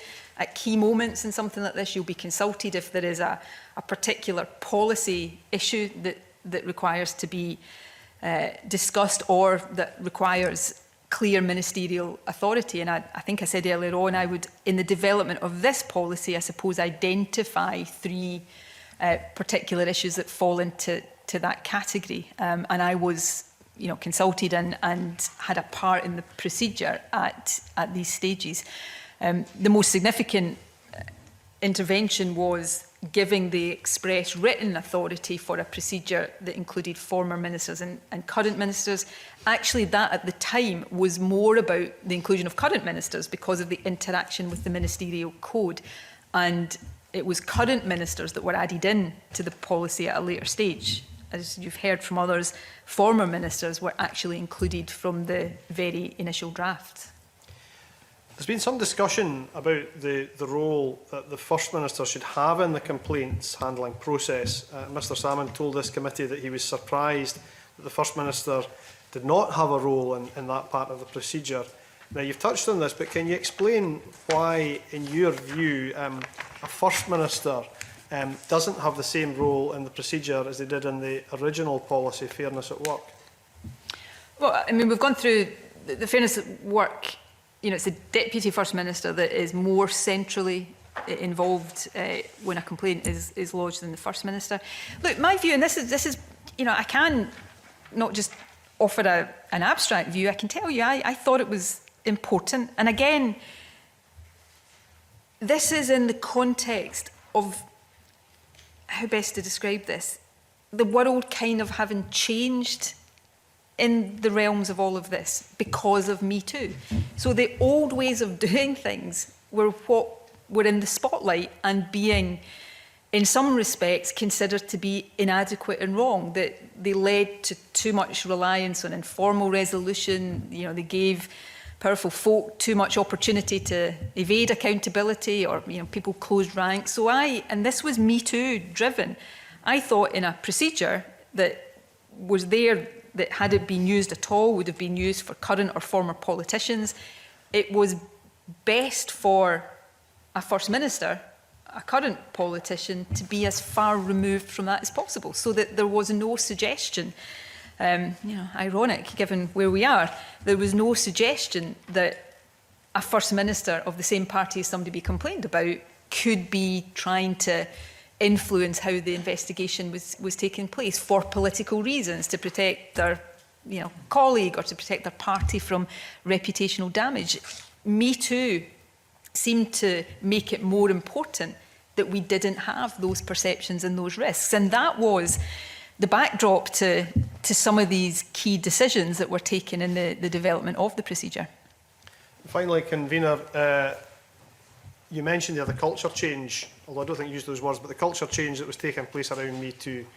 The Permanent Secretary has told us in the past that that culture change was being reflected in the UK civil service as well. Was it something that you sensed was being acted upon, or people had an enthusiasm for across the civil service in Scotland?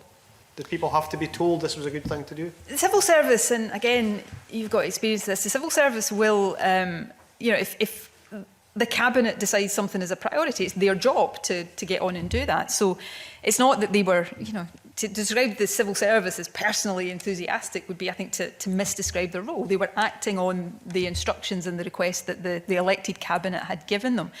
But I think everybody at that time was...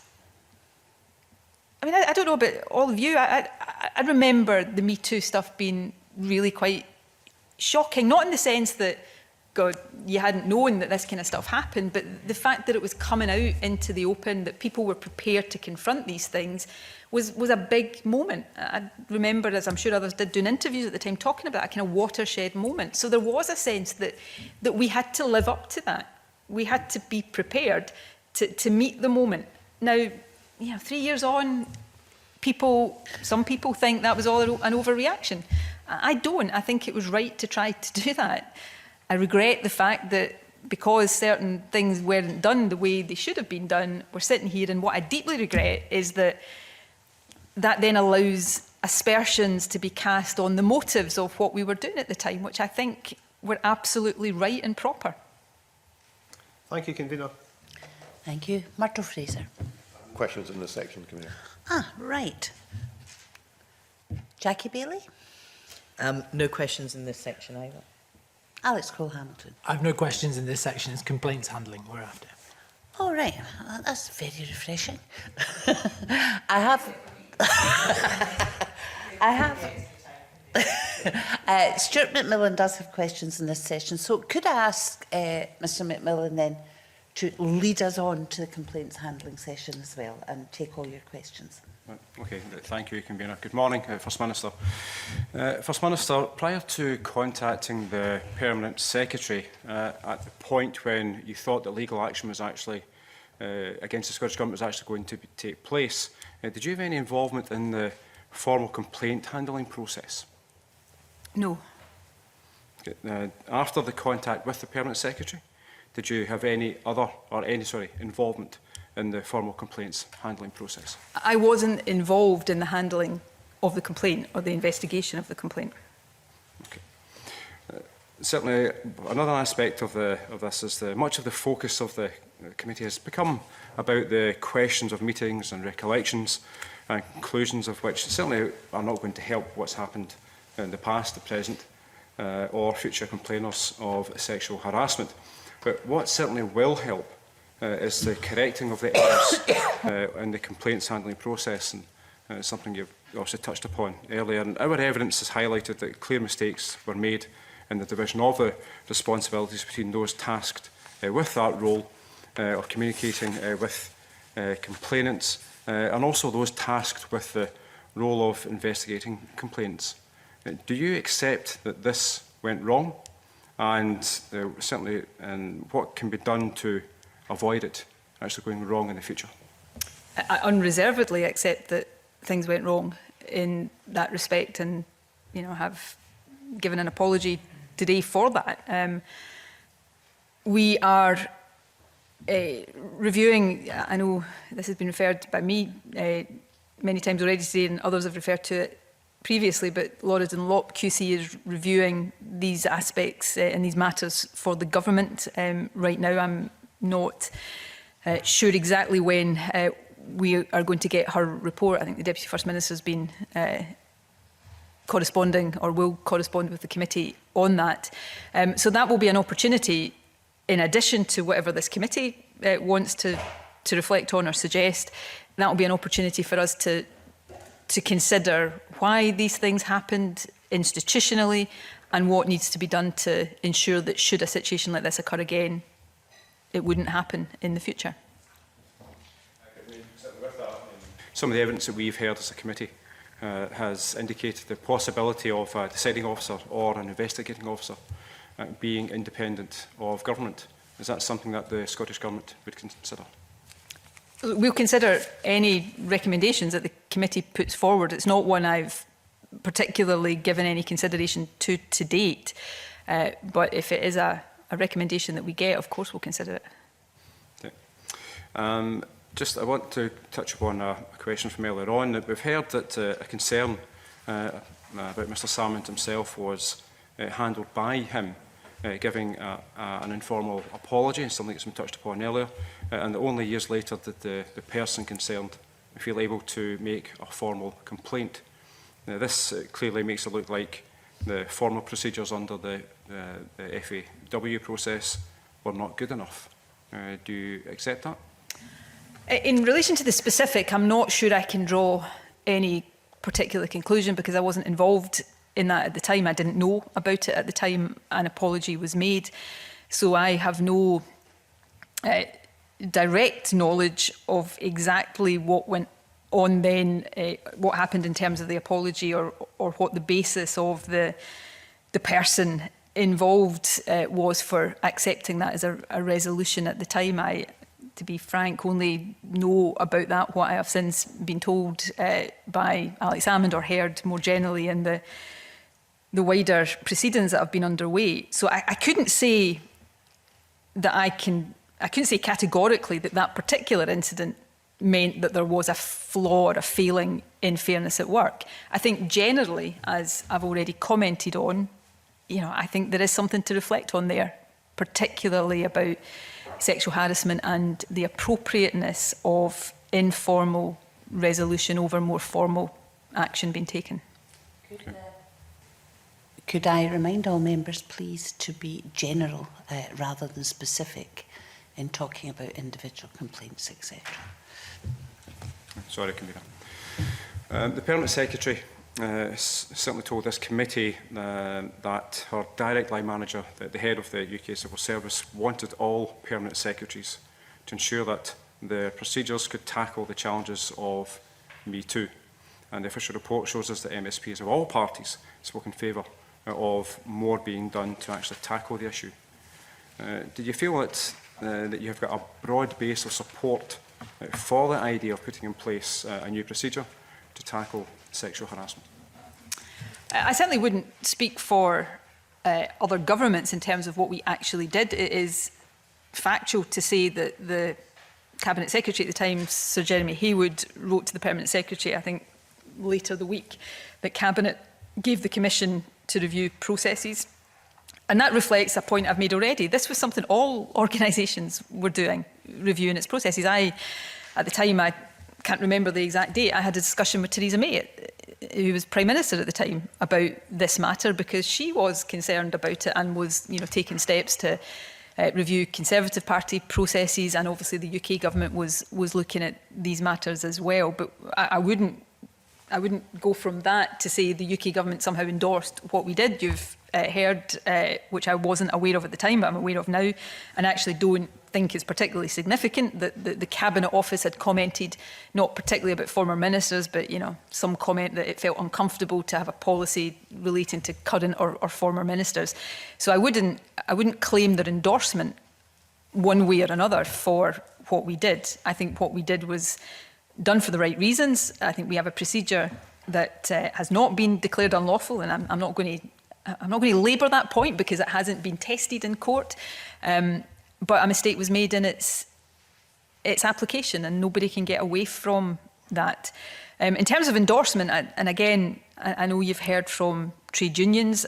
I think, and I don't want to speak for them, and I certainly don't want to misquote their evidence, I think there was a general agreement that looking at procedures, putting a procedure of this nature in place, applying it to former ministers was not an unreasonable thing to be doing. Yeah, thank you. I'm going to move on to Minister of the Code now. Convener. In your... Mr McMillan, can I stop you? Did you say ministerial code? Yes. I would prefer to leave that till after the break. Okay. If you've got anything further on the implementation of the policy. No, I'm fine, thank you. Okay, thank you very much. Jackie Bailey. Thank you very much, and good morning, First Minister. Can I just note, though, that the procedure that you discussed with some of my colleagues hasn't actually been used since it was last used with Alex Salmond, and it's essentially been lying on the shelf gathering dust. So we have concerns that the procedure itself isn't robust enough, given that it's not been used. Can I explore with you the confidentiality of complainants, something that I think you and I will both care about? And can I start with the issue that I raised with you, along with Willie Rennie, at FMQs last week? There was a series of meetings prior to the meeting on the 29th of March between yourself, Jeff Aberdeen, Alex Salmond's former Chief of Staff, and a senior member of your team. At one of those early meetings, the complaints against Alex Salmond were revealed to Jeff Aberdeen. Could I ask you, who authorised the senior member of your team to have that meeting? Was it you? Was it the Permanent Secretary? Or were they simply freelancing? Firstly, before I go on to that, can I just say for the record, I was not claiming that the procedure had been used for complaints other than Alex Salmond. But that doesn't change the fact that the procedure is still extant and hasn't been declared unlawful. Convener, I want to answer this question as fully as I can, but like the rest of the committee, I am under legal constraints as to what I can say.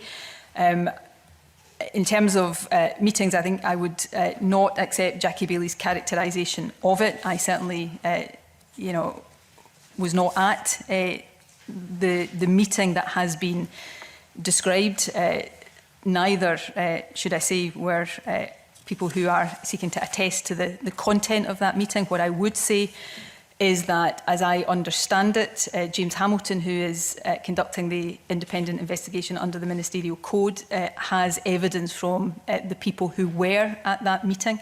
I wasn't, therefore I cannot give a direct account. What I can say is that the account I have been given has assured me, or given me assurances, that what is alleged to have happened at it didn't happen in the way that has been described. But as I say, as I understand it, James Hamilton has the accounts of those who were at the meeting. I understand the person who's been described as a senior government official is willing and has offered to give private evidence to the committee on this matter, and that's for the committee to decide whether they want to take it up. So to describe this as a meeting that was authorised and that it happened in the way Jackie Bailey is suggesting is not something I would accept.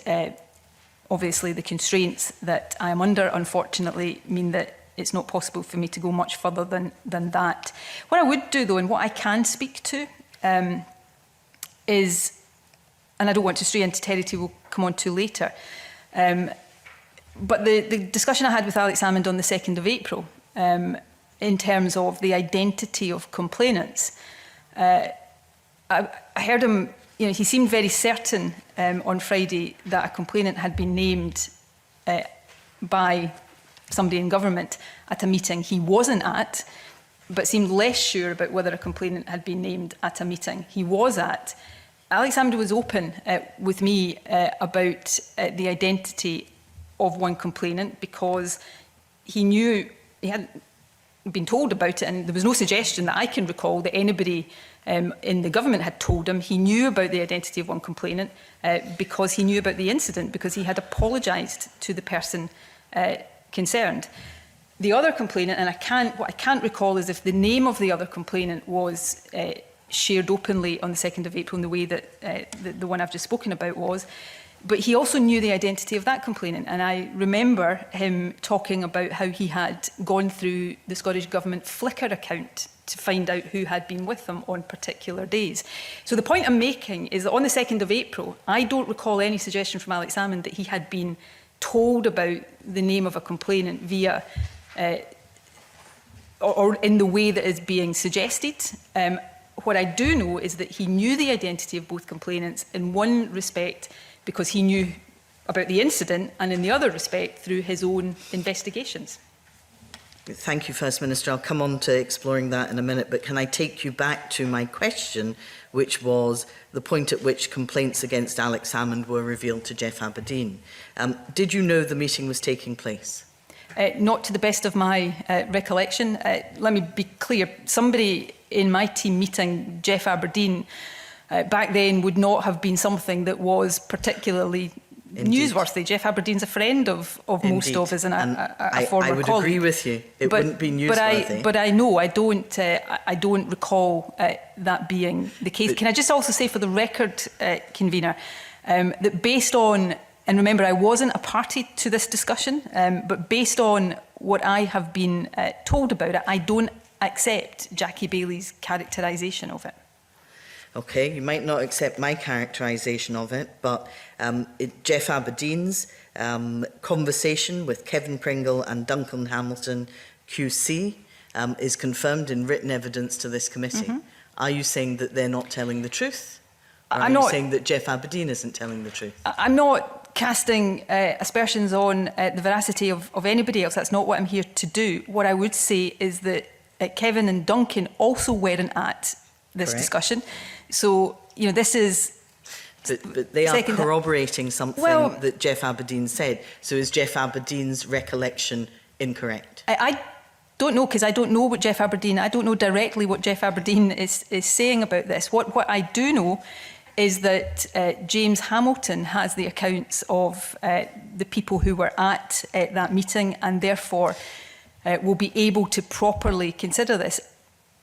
This committee, it's not for me to tell this committee how to do its work, obviously, but I listened to the Lord Advocate yesterday say that while there are certain things this committee cannot publish, it is not prevented from considering. And I say again, I understand that there has been, I actually understand there has been evidence given to this committee that denies that allegation, and I think there's been an offer of private evidence as well.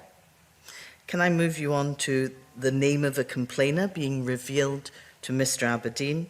And then him communicating that subsequently to Mr Salmond.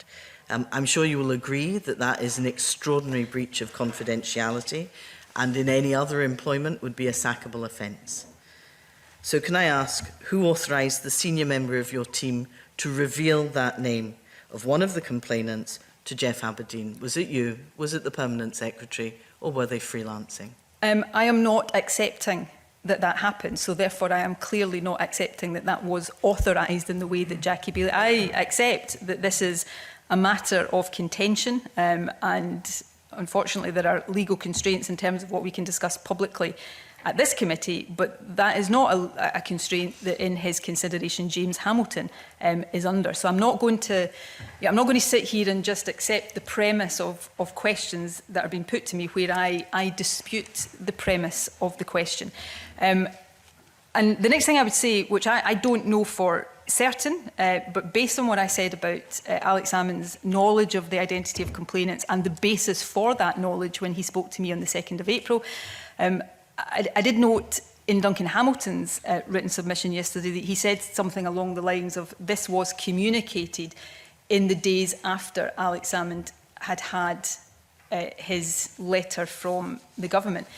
Certainly, in relation to one of the complainants, Alex Salmond was pretty clear he had found out through investigations of Scottish Government social media accounts who that was. And in relation to the other one, which must have been the case, and this is the bit I'm perhaps just speculating on, must have been the case when he got that letter, because he knew about the incident, because he had apologised to the person. So my assumption would be that he would have known that without anybody having to tell him in terms of that complainant. And I know from what he told me that he found out the identity of the other one through his own investigations. Can I ask you, First Minister, because you've worked with Kevin Pringle, you would count him as a friend.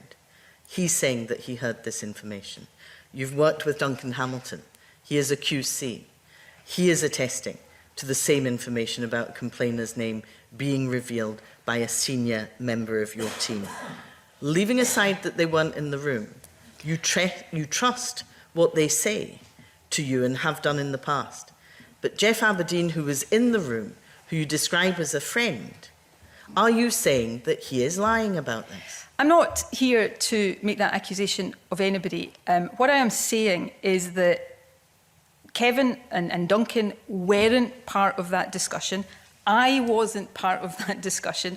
And the two people who were part of that discussion, I have heard accounts of Jeff's version. I have not heard that directly from Jeff. And in terms of the other party to that discussion, they have a different account of that.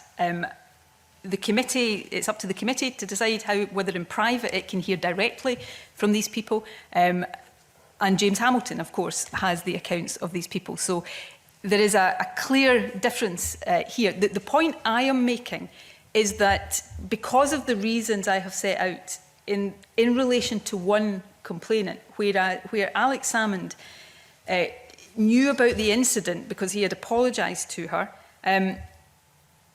the knowledge of the identity of that complainant may well have been known, and my assumption is that it would have been known to Alex Salmond at that time for these reasons. But the particular version of this that I wasn't party to is not one that I know is accepted by the person that was in that discussion. In response to me and to Willie Rennie at First Minister's questions, you said you had no knowledge of this at all. At what point did you speak to your senior official about this? When there was a suggestion made about this, I can't remember the exact date, but I can check that for you if you want. I can't remember the date. So it predated First Minister's questions? I think you can take it as read that when I said that to the best of my knowledge, let me reiterate, I wasn't at this discussion, so but you've I'm spoken, not capable. You've spoken to the but senior official. I do not believe, based on what I have been told, that account is accurate. But that is based on not actually being party to that discussion. And as I say, there are others who will, and this committee could, I'm sure, speak privately, even if it can't do so publicly, to the individuals concerned.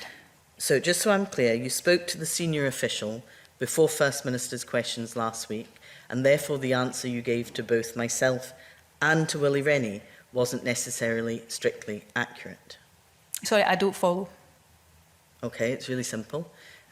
We asked you about your knowledge about this, and you said that there was absolutely nothing happened with revealing the name of a complainer and that it was out with your knowledge. No, that's clearly not the case if you've spoken to an official in advance of our questioning last week. I think I'd have to go back and check the official record. To the best of my knowledge, what was being alleged didn't happen, is what I was seeking to convey. I'm sure we'll all check the official record. Can I ask, in your discussion with the senior official, did you investigate this? Was there any disciplinary process that was gone through to arrive at a conclusion that this wasn't said? The clear view of the person who is being accused of this is that this didn't happen, and you know, I am not able to go into, for the legal constraints that I am under, the reasons why that is the case, and the reasons and what may actually be the situation here. But others can do that, and you know, James Hamilton is one of them. And I say again, I don't know of any reason why the committee cannot, at least privately, speak to the individuals concerned. Are you not worried that a senior member of your staff was freelancing in this way? I don't accept that characterisation. Okay. Can I move on, convener, to the leak to the Daily Record, because this again concerns the confidentiality of complainants. When did you become aware of the leak to the Daily Record? I became aware there had been a query to the Scottish Government from the Daily Record on sometime, I think, in the afternoon of, from memory, quite late afternoon of the 23rd of August, which is the day before the story ran in the Daily Record. That's when I became aware of it. Okay. I think just my understanding was there were actually two stories. I think one on the 23rd and the other perhaps on the 25th, which actually had details of complainants. The first, as I understand it, and please correct me if I'm wrong, talked about complaints against Alex Salmond, but the second leak went into details of those complaints. Where do you consider the leaks came from? Mr. Salmon believes it was somebody within your team. The ICO identified a small group of people, 23 people, that would be broadly consistent with Mr. Salmon's view. So I'm curious to know where you think the leaks came from. I don't know where the leaks came from. I can tell you where I know they didn't come from. They didn't come from me. They didn't come from anybody acting on my authority or on my instruction or at my request. I am as certain as I can be that they didn't come from anybody within my office. As you said, the second story had some considerable detail. I heard Alex Salmond say that is detail that could only have come from the decision report. I was never sent a copy of the decision report.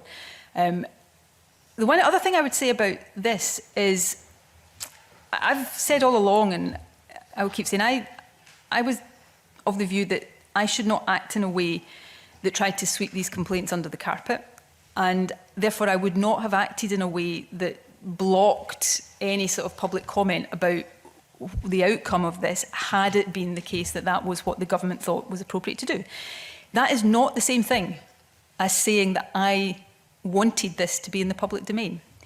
Since I first became aware of what Alex Salmond was facing, the thought of it becoming public, the thought of having to comment on it, horrified me. Absolutely horrified me. Made me feel physically sick. I would have been perfectly relieved, very relieved, if it was legitimate and it wasn't because I was trying to sweep it under the carpet. If it had never come out into the public domain, there was no part of me wanted proactively to see that get into the public domain. I had nothing to gain from it and only a lot of pain and grief associated with it. Okay. My understanding is your office was sent a copy of the decision report, and so the leak contained confidential information about the two women involved, and I think we would both agree that that is a matter of very serious concern and regret. I have, however, been told that the Daily Record were given the story of the complaints about Alex Salmond in order to spike another story that they had about you. Is that remotely true? That is not even something I had heard before. Can I just say, your understanding that you started that question with, as I think you know, is inaccurate, that my office wasn't sent a copy of the decision report.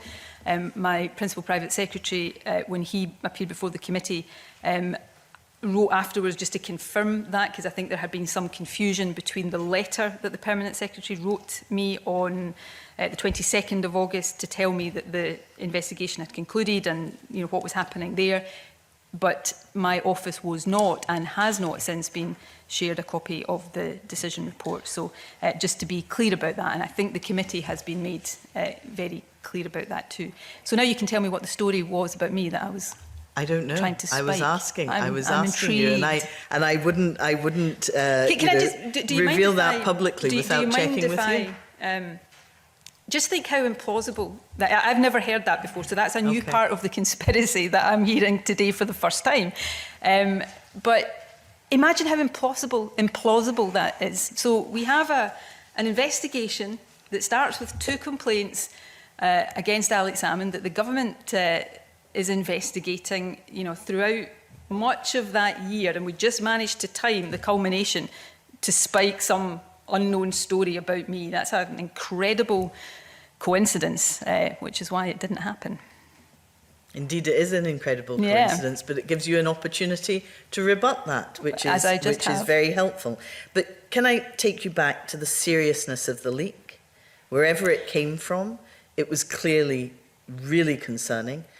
Why didn't you or anybody on your behalf report the matter to the police? Well, firstly, I agree about how concerning the leak is. It's one of many aspects of this that deeply troubles me because I don't know where it came from. And, as you put aside the serious nature of the issue we're dealing with, it always troubles a politician when they don't know where a leak comes from. But I don't. What I do know is that I would not have wanted, if you given me the chance of this whole sorry matter never been in the public domain, legitimately, I would have bitten your hand off for that. I never wanted to be publicly commenting on allegations of this nature against Alex Salmond. There is no part of me wanted to be in that position. It's also the case that, you know, the government didn't benefit in any way from this leak. Now, OK, I appreciate that's with hindsight, but it was this leak that had allowed some people from day one almost to cast the government as the aggressor, the guilty party on this. So I don't know where the leak came from. I emphatically know it did not come from me or anybody acting on my authority or instruction. In terms of, there obviously was investigations within the Scottish Government and Mr Salmond raised the matter, reported the matter to the Information Commissioner's office. There was an investigation and then I think a review of that investigation by the Information Commissioner's office, including by, and forgive me if I'm not getting the terminology right, its criminal investigation section, and they did not find evidence that it had come from within the Scottish Government. My recollection is that they did, and it was a limited number of people that it could have come from. But I'm not going to argue the point with you. My question was, why wasn't it reported to the police? I don't know the answer to that question. I'm happy to go away and reflect and think. I don't know whether that was something we considered. It wasn't, as far as I'm aware, reported to the police by the Scottish Government. Can I just, in terms of the ICO investigation decision letter, which is dated the 6th of March 2020, we are satisfied that there is no evidence to corroborate the complaint that an employee of the Scottish Government unlawfully obtained and disclosed personal data relating to Mr Salmond. We're also satisfied that there is no evidence that the Scottish Government acted in breach of Article 5.1 of the regulation in relation to the processing of Mr Salmond's personal data. Mr Salmond has pointed to, and I probably won't be able to find this now, a comment, I think, when the decision was being reviewed at his request, where somebody said they were sympathetic to the hypothesis that it could have come from within the Scottish Government, but they had no evidence of that. And in fact, they expressly said that there was also, it could also be said that there was a possibility that it came from other sources as well. So to say that the Information Commissioner said that it came from the Scottish Government, I would put to you, Ms Bailey, is not true. Can I then ask you again, First Minister, who else knew about this? Who else had details of the complaints that would have leaked that to the press? So in terms of the numbers of people or the identities of people within the Scottish Government who would have had access to the decision report, I would have to sort of check and give that to you. I did not have access to the decision report. My office didn't have access to the decision report. I think you've heard evidence that the matter was referred through the Crown Agent to the police, but as I understand it, the police didn't take a copy of the decision report. Mr Salmond and his lawyers obviously had a copy of the decision report. I say that simply as a statement of fact. I do not know where the leak came from, and I cannot say that emphatically enough. I wish I did know where the leak came from. Like everybody else, I can hypothesise and speculate. I do not know. What I do know emphatically is that it did not come from me or anybody acting on my authority or instruction. Will you ask the police to investigate now? I'm happy to consider that, but I think... Well, given your concerns, which I share, well, surely we should do that. It's not... Me saying I want to consider that is not an indication that I don't think it is serious. And I think you heard a little bit of this from the Crown Agent yesterday. The way these things are reported for criminal investigation here would be through, and I will stand corrected if I'm getting any of this wrong because I'm not an expert on the legal basis, but the ICO review, as part of its criminal review team, looked at this, and had they thought there was evidence, they would then have referred it through the police or the Crown Office. The fact that they have already done that and decided there wasn't evidence of that would simply lead me to believe there may not be much purpose in doing what you're asking me to do, because that process has already been undertaken. But given that you have asked me, I'm not going to sit here and answer it definitively right now, but given that you have asked me, I will consider it and come back to you when I've had the chance to do so. Thank you very much. Thank you, Convener. Thank you. We're at the time we should take a break, but I know that Murdo Fraser has a very specific supplementary to Jackie Bailey's session. So quickly, please. Yeah, thank you, Convener. Good morning, First Minister. Can I just follow up briefly, if I may, the line of questioning from Jackie Bailey about the release, or the alleged release, of the name of a complainant to Jeff Aberdeen, which is an incredibly serious issue, you would accept, and would be an appalling breach of privacy. We've heard what Jeff Aberdeen's had to say. Let me just read you what Duncan Hamilton said in his submission. I can also confirm that I was told the name of a complainant by Mr Aberdeen in the early part of March 2018. I cannot recall the precise date, but it was very shortly after the 7th of March, the date Mr Salmon received this letter. The name of the complainant had been given to Mr Aberdeen by a senior government official. I confirm I am aware of the identity of the government official who gave the name of the complainant to Mr Aberdeen. The fact that the government official had shared that information with Mr Aberdeen was reported to me and to Kevin Pringle on a conference call. I had never heard of the individual named, but Mr Pringle had. And in his written submission, Mr Kevin Pringle basically corroborates that. So here we have a statement by Jeff Aberdeen, corroborated by Duncan Hamilton, and corroborated by Kevin Pringle. You're a lawyer, you're well aware in the rules of evidence of the importance of corroboration. You've suggested that the senior official we're talking about has a different version of events. Who would corroborate that alternative version of events? You would have to, and you know, it's not for me to tell the committee how to do its work, but it is, you started your question to me there with the statement, I think, that we have heard from Jeff Aberdeen. I'm not aware that the committee has heard from Jeff Aberdeen. If I'm wrong about that, I apologise. And has certainly not, as I understand it, certainly not orally heard from the other person. It is open to the committee to test that privately with either or both of them. James Hamilton, I understand, has accounts from both of them and will be able to make his assessment of that.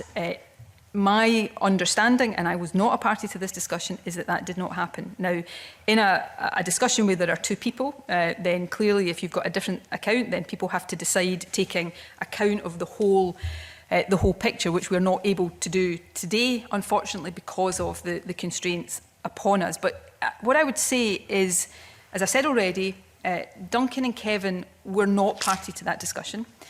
The bit of the evidence, and you know, I am making assumptions here, and I want to be very clear about that. But the bit of the evidence from Duncan that you read out about how this is information after Mr. Salmond had received a letter, I think on the 7th of March. My assumption, based on what I know about this, and based on what Mr. Salmond shared with me, is that by that point, I can't work out how Mr. Salmond would not have known that from his own knowledge at that point.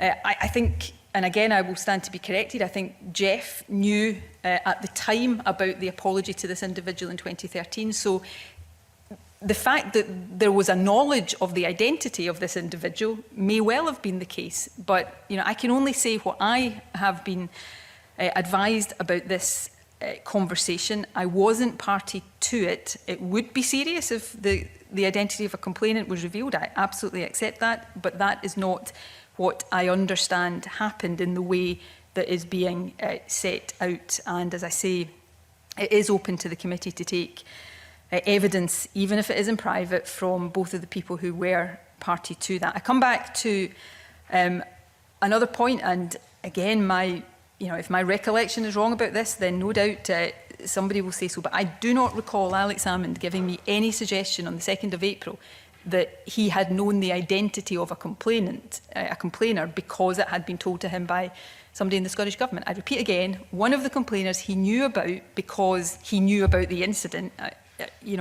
If you are openly saying you've apologised to somebody for an alleged incident, then clearly you know who they are. And I do remember him telling me, I don't remember if he used the name in the second complainer, but he had identified the second complainer by going through the Scottish Government Flickr account. So I'm trying here to tell you what I know from my own recollection and my own direct discussions. I've gone as far as I can in telling you my understanding of a discussion that I wasn't party to. Thank you, First Minister, but it doesn't get away from the fact that we have a statement here that 2 other individuals will corroborate. I've given you the opportunity to say you might corroborate the alternative version of events that you put forward, and there's no corroboration for that. In effect, what you're saying is the evidence that's been presented to us is untrue. Now, why would Jeff Aberdeen, a very senior person in the history of the SNP, now pursuing a career in financial services, as you're aware, why would he give evidence that was untrue?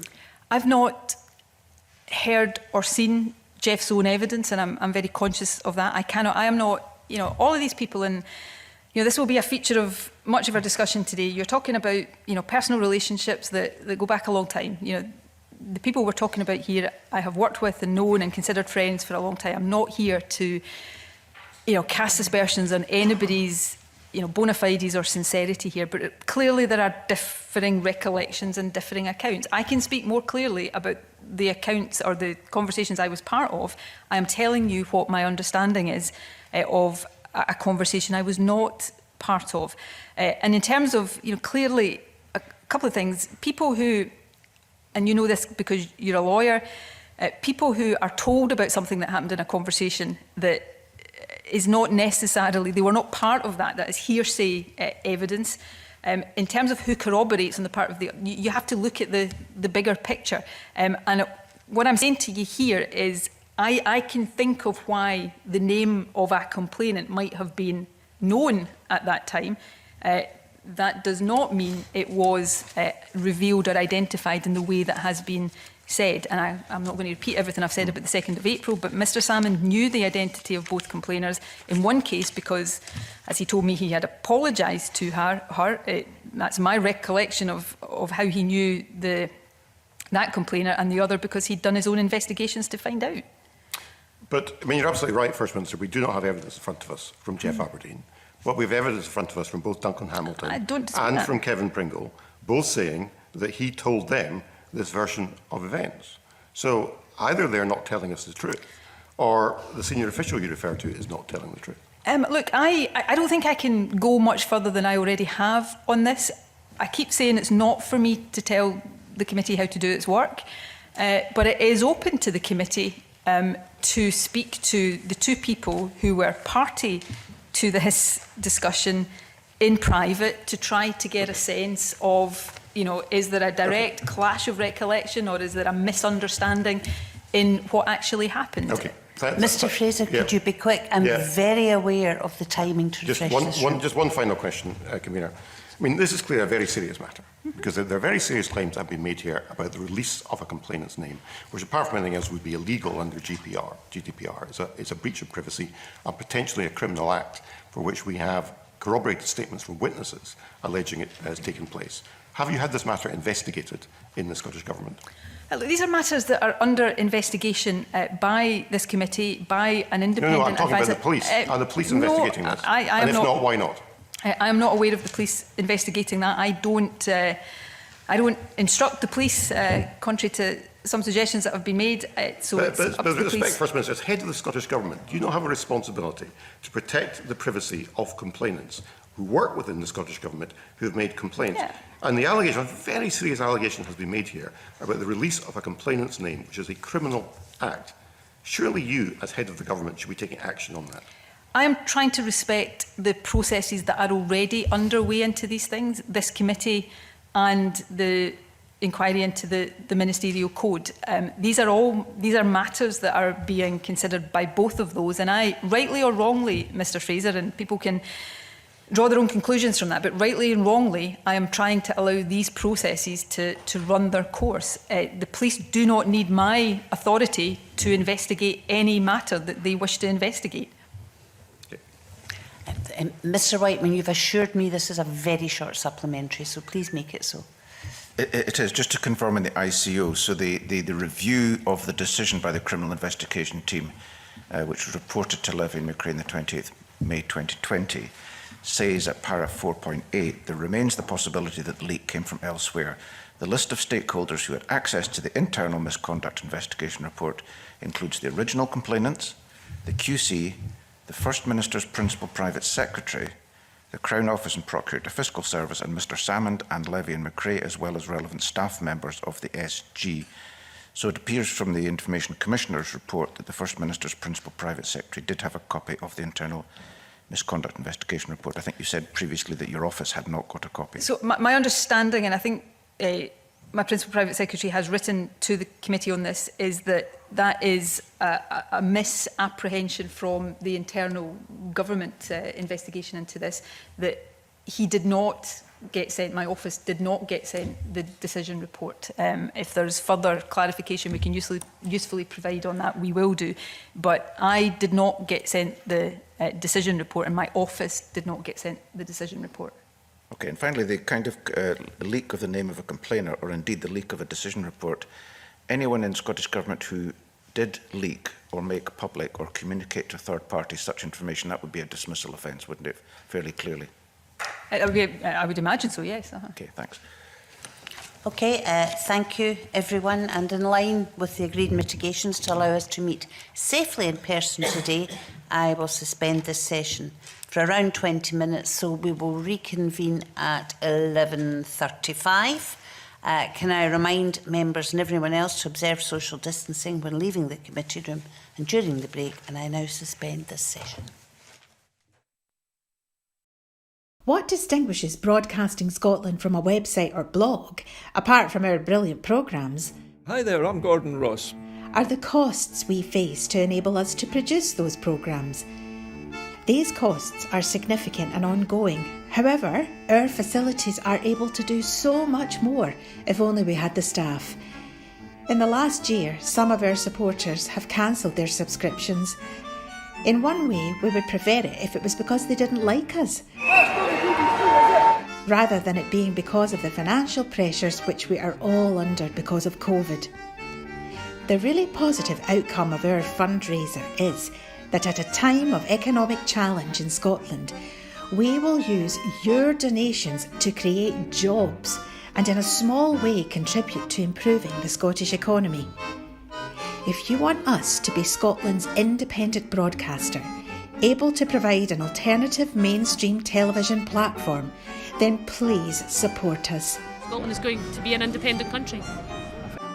Just imagine what we could do if we had even 1% of the BBC Scotland channel's budget. Imagine. And then please consider turning your imagination into reality. Please support us if you can afford it.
Catalans, the Basques, the Galicians in the Basque.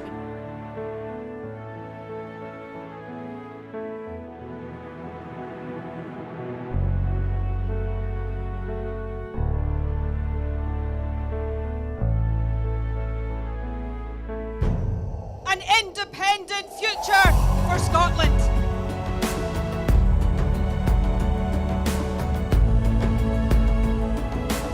How quickly do you think a referendum can be arranged? Best practice demands that it should be 6 months.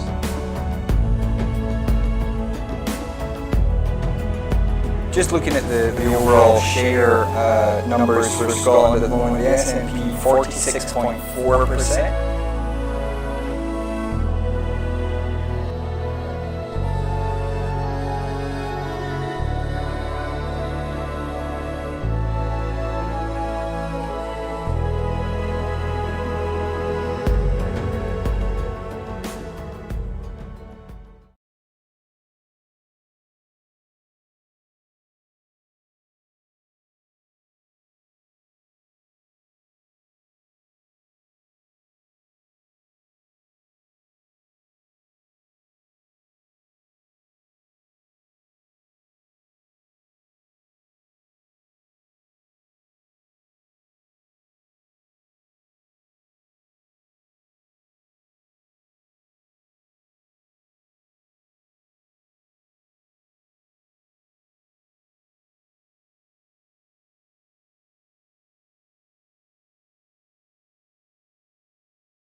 Good morning and welcome back to the 15th meeting of this committee in 2021. And this is an evidence session with the First Minister of Scotland, Nicola Sturgeon, MSP. I can confirm that the First Minister took the affirmation at the start of this morning's evidence session. Before we suspended, we were discussing the theme of complaints handling. We'll stick with that, and I therefore go to Alex Cole-Hamilton. Thank you very much, Convener. Good morning, First Minister. Thanks for coming to see us today. I'd like to continue the theme of discussion around confidentiality around complainers. But before I do, I have a couple of very specific questions just around the way you phrase things, because I think that words matter. And I was very struck that in your opening statement, to describe the revelation of the investigation, you used the phrase that I think you always have done since these allegations came to light, and that is that Alex Salmond informed me of the investigation on the 2nd of April. Do you accept that there's a difference between having knowledge of a specific complaint and investigation and having awareness that someone might have come forward with a concern? Yes. Okay. With that in mind, can I ask, when did you first become aware that a civil servant may have come forward in 2017 with a concern about historic behaviour on the part of Alex Salmond? Not a formal complaint or an investigation. When did you just have awareness of that as a reality, that somebody had come forward? So and I'm not trying to play with words here. I'm going to try and answer your questions as directly as I can, based on my recollection of conversations that I had.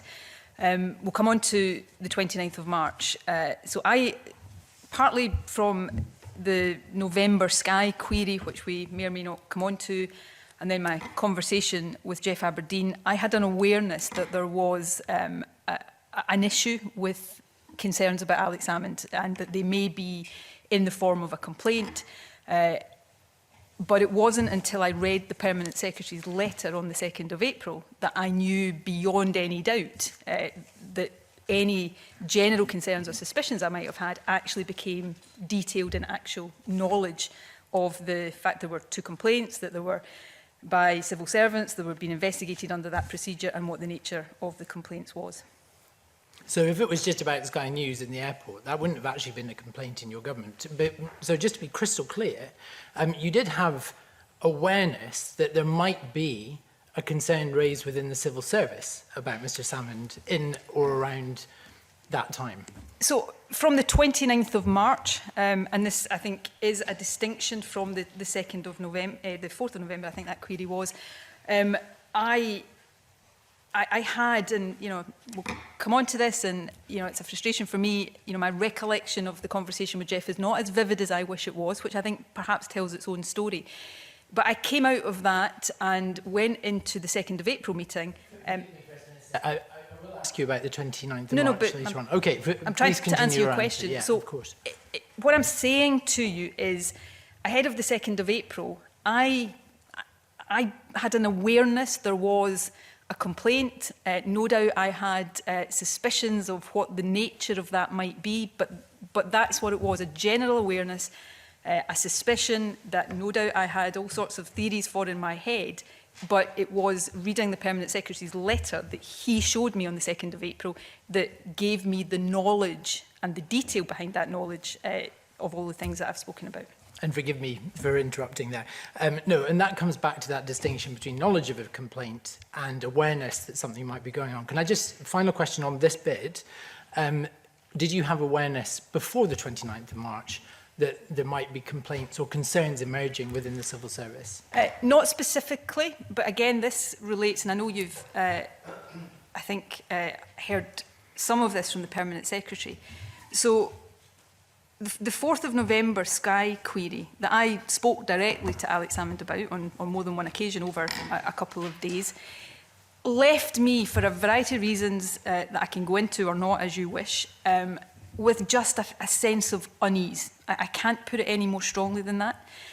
One of the reasons I think that led to that was that I had been made aware, just for the chronology of this, the Sky query came in on a Saturday night.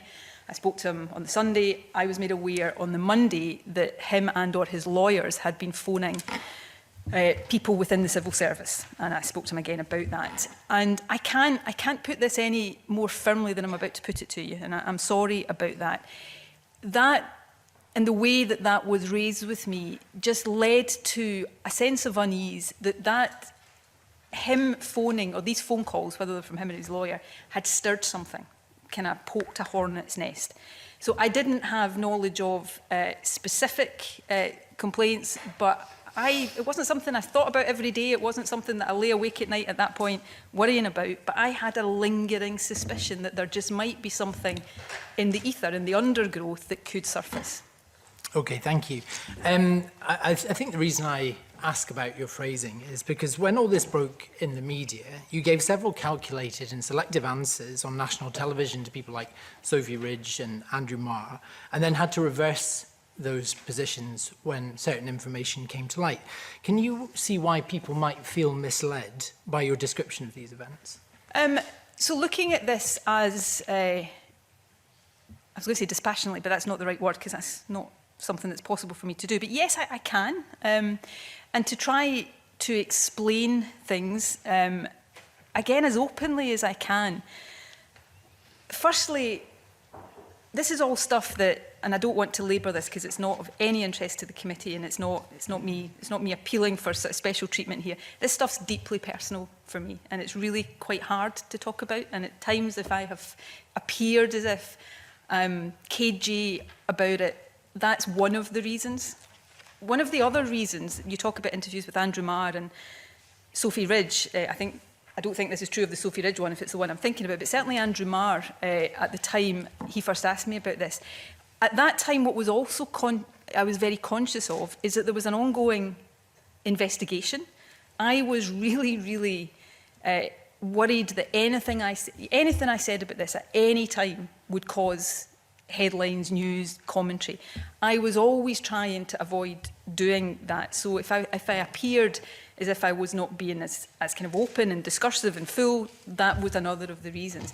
The other point about the Sky thing and why I didn't, I think it's a point Glenn Campbell has made as well, when the government investigation process became public, that I didn't refer to that. Although that had left me with lingering suspicions, at that point, that story had never run, it had never surfaced. As far as I knew, there was nothing to it, although, you know, I did have some concerns that there might be something to it. So I had nothing to base that on beyond what I'm telling you here. So, yes, I do understand why people might see that. And I would just say to people that there are a lot of factors here, not least, you know, I've seen commentary to the effect that I always seem really uncomfortable when I speak about this. I am really uncomfortable when I speak about this. We were talking here about serious allegations that have led to the breakdown in a relationship with somebody that was really important to me on all sorts of levels. So I do feel uncomfortable when I speak about this at a human level, but I'm not here to talk about that. I'm here to answer questions as First Minister, and I am trying to do that. I appreciate that, First Minister, but you understand that this comes to the very heart of what we're considering. Your knowledge of these events really matters, and the fact that you had to reverse your position of what you knew and when on Andrew Marr has left people with some considerable doubt. I will move on. Can I, yes, forgive me, just the other point about Andrew Marr, and again, you know, I appreciate people watching this may not see this. I think when Andrew Marr, you'll be loving the fact that he's featuring so heavily in this discussion right now, when he came back to ask me this, I think I made the point that I felt two issues were being conflated. I thought the question I was answering the first time was around the Scottish Government complaints, whereas what I had previous knowledge of was the Sky query, which is a different thing. So sometimes one of the other reasons here is that different things have been conflated when they are actually separate. Okay. I'd like to move now to the issue that Murdo Fraser and Jackie Bailey were discussing with you before the break about the confidentiality of complainers. And we have had it corroborated, the assertion that a name of a complainer was given to Jeff Aberdeen. If true, that's an egregious breach of confidentiality. And you told Jackie Bailey that you don't accept it. You confirmed that you'd spoken to the senior official who's accused of this when you learned of it. Is that the reach of your investigation into this issue? I know that, so at the moment, I am trying to respect the other investigative processes that are underway here.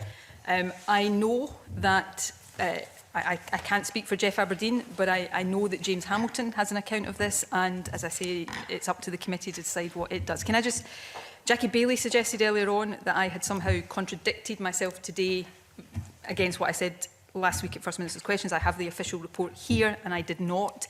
What I said was not that I didn't have knowledge of this allegation. What I said was that, to the best of my knowledge, the allegation wasn't true. I can read the official report should anybody want me to.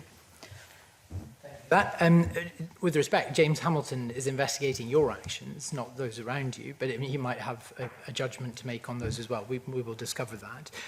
Nevertheless, it is a sackable offence to breach confidentiality in that way. So would you be surprised that the senior official that you asked about this as the reach of your investigation denied it? Look, I'm not sure, Convener, I can say much more about this than I already have, and I've tried to be as expansive as possible within constraints. What I do know is, I mean, we're talking about breaches of confidentiality and GDPR, and actually I think these issues are even more fundamental than that. I don't disagree. If this happened, it would be as serious as you're saying, but I've set out why I am not sitting here accepting as fact that happened, because I think there is an alternative explanation of that. But I can only, in talking about GDPR and confidentiality, the person who told me the identity of certainly one complainant, and certainly gave me the impression he knew the identity of the other, and I can't remember if he told me the name, was Alex Salmond. Final question on this bit, and then I will move on, I promise, Convener, to other aspects of confidentiality. I mean, this revelation, if it happened, well, it clearly knocked Jeff Aberdeen for 6. He had a telephone conference with Kevin Pringle and Duncan Hamilton. We also understand, I believe, that he reached out to a former civil servant who he was very close with as well, clearly reeling from this. Yet, I understand you've not attempted to contact any of them?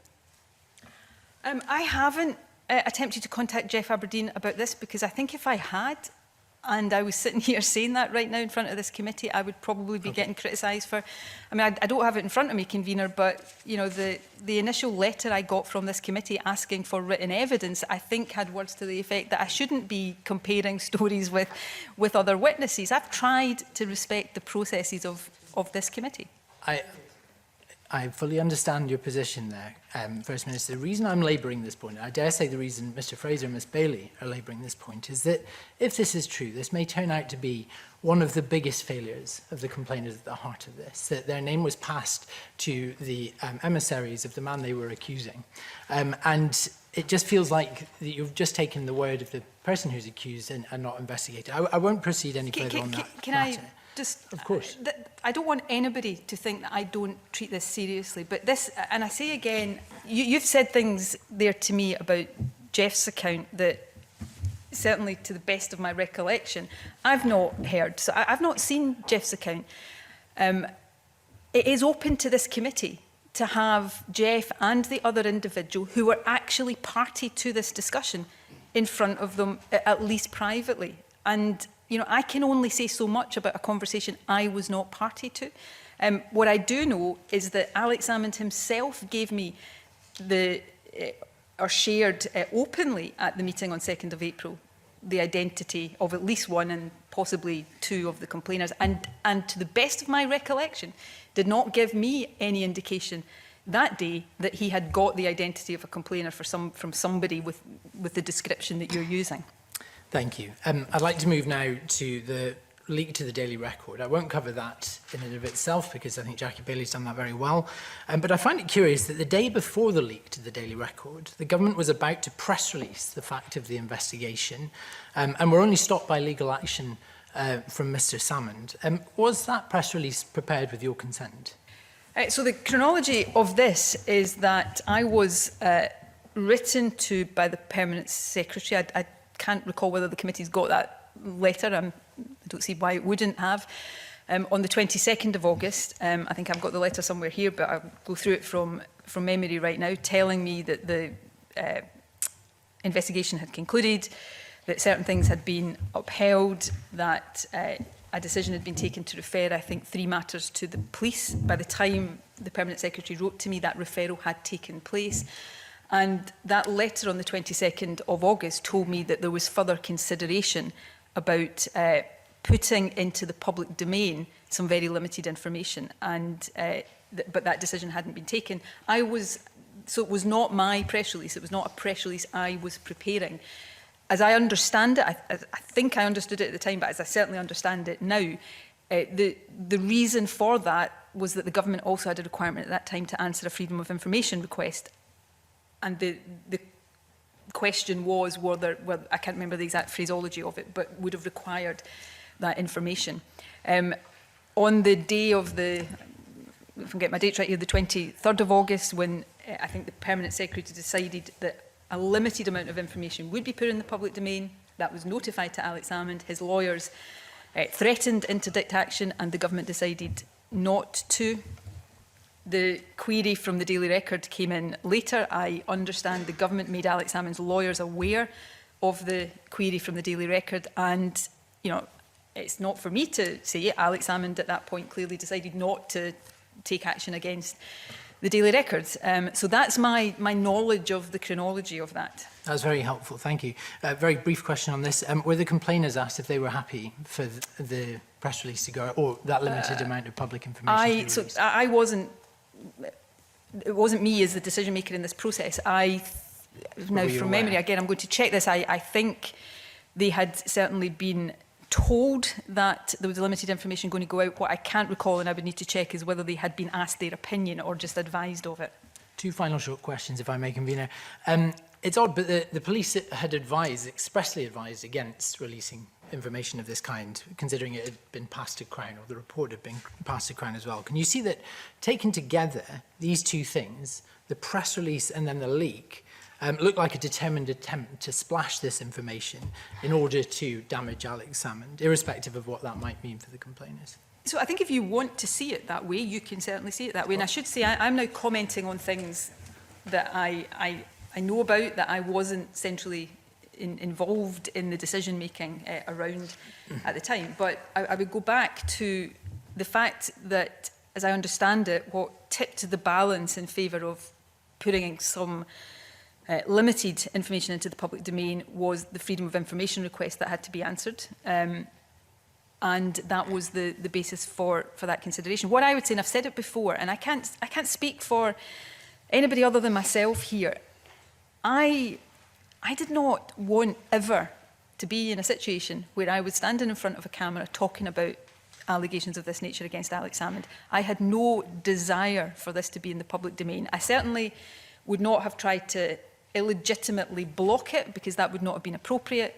But, you know, I think when I think I did know that because of the threatened interdict, a planned press release couldn't go because there had been interdict action threatened. I recall that, feeling quite relieved about that, because it meant that I wasn't suddenly facing this thing coming into the public domain. I never wanted any of this to happen, and I certainly wouldn't have had any desire to see this forced into the public domain. Forgive me, First Minister, I wasn't suggesting it was necessarily you that had the desire to push that information out there. My final question, you'll be glad to hear, Convener. Around this time, the report of the investigation was also passed by the Permanent Secretary to the Crown Agent against the wishes of the complainers at the heart of this. Was that the right thing to do? I think on balance, yes, it was the right thing to do. It wasn't, so when the Permanent Secretary wrote to me on the 22nd of August, that referral, it wasn't just that the decision had been made, the referral had been made by that point. One of the things I found myself doing, and I'll answer it specifically in relation to this, in terms of all of the charges that are being levelled at me or the government generally, is to almost pose the counterfactual. Had we done the opposite, by we, I'm just talking generically here, so had the Permanent Secretary sitting with allegations, complaints that she'd gone through a process and thought had substance to them, and on the face of it involved criminality, alleged criminality, not passed that to the police, and that had then later come out, I think the questions that would be getting posed would be just as serious, but from the opposite perspective.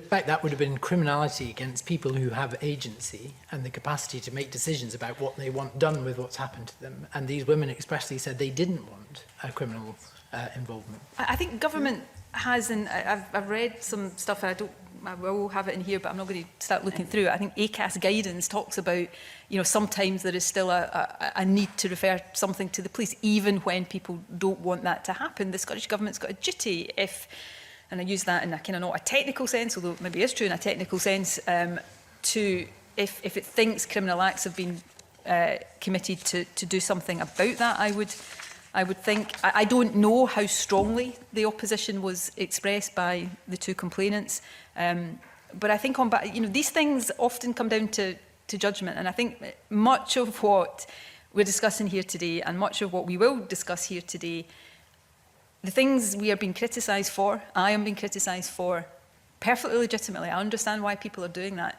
but had I done the opposite, I would also be getting criticised, and that's perhaps just a reflection of the invidious, almost impossible situation that's placed a lot of people in. Thank you, Convener. Alistair Allen. Thank you, Convener.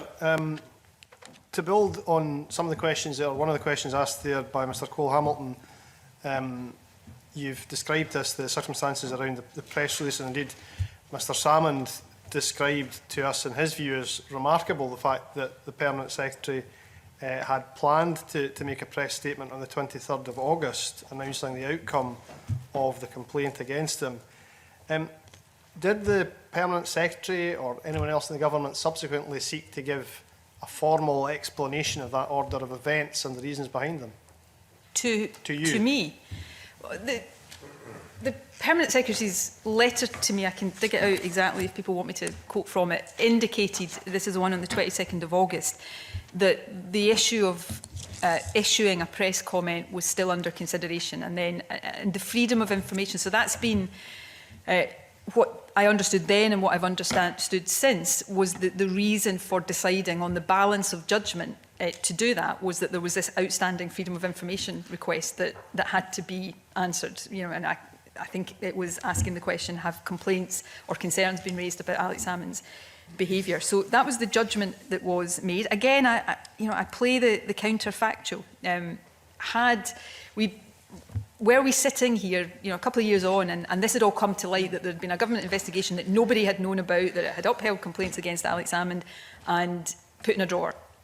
Now, people can draw their own judgments on which course was right or wrong, but I bet my bottom dollar I'd probably be sitting here right now answering questions about why we thought it was appropriate to just keep it private. So these are really difficult situations, really difficult judgments. Did government, me, the rest of us get every single one of these judgments right?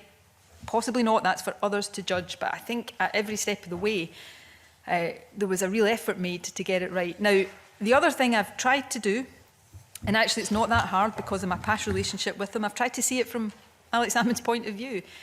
Given his position, given what he's gone through, subjectively, I'm not surprised he takes a different view on some of these key judgments. That's understandable, but it doesn't necessarily make him right and the government wrong. And that's just the fact of the matter. If I can turn to one of the other issues in that case where Mr Salmond took a different view, speaking to us, and where you take a different view, it's a matter of record that Mr Salmond was of the view that you should intervene to advocate the use of arbitration in the complaints against him. I asked him about that last week, about whether arbitration for a public law matter related to sexual harassment in this case would not have been inappropriate. Now, that was something he refuted. Should the Scottish Government have looked at arbitration in your view, or do you continue to take the view that your government was right not to go down that line?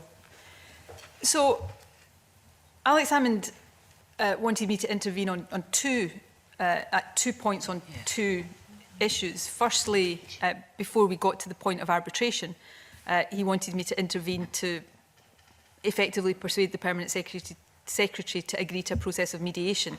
Arbitrate, and that would have been mediation as I understood it, between him and the complainers. It was later that he started to seek a process of arbitration of the procedure. Now, I suppose the government considered, in terms of the process that was underway at the time, these things were considered. They came to the views that these weren't appropriate things. I think, if you want my view now, I think mediation, particularly as I understand it, the complainers didn't want that. In a situation like this, would not have been an appropriate thing to force into a process that didn't, in and of itself, allow for that. And then arbitration of a public procedure where the issues were very much kind of public law issues. I'm not an expert on this, but it's not immediately obvious to me that arbitration would have been the right thing to do that, or necessarily a quicker or cheaper or more effective way of dealing with these things. But these were things the government looked at in the course of the investigation. The issues for me are not so much whether I think mediation or arbitration should or should not have happened. The issue for me, was it appropriate for me to intervene in the process to try to bring either of them about? And I don't think it was, given the nature of this process and my lack of role in it at that stage. And again, posing the counterfactual, had I done so, I think I would be facing serious criticism on that score as well. In fact, when this first came to light, I think from the questioning of me in the chamber, that's what people thought that they were about to sort of start to level at me.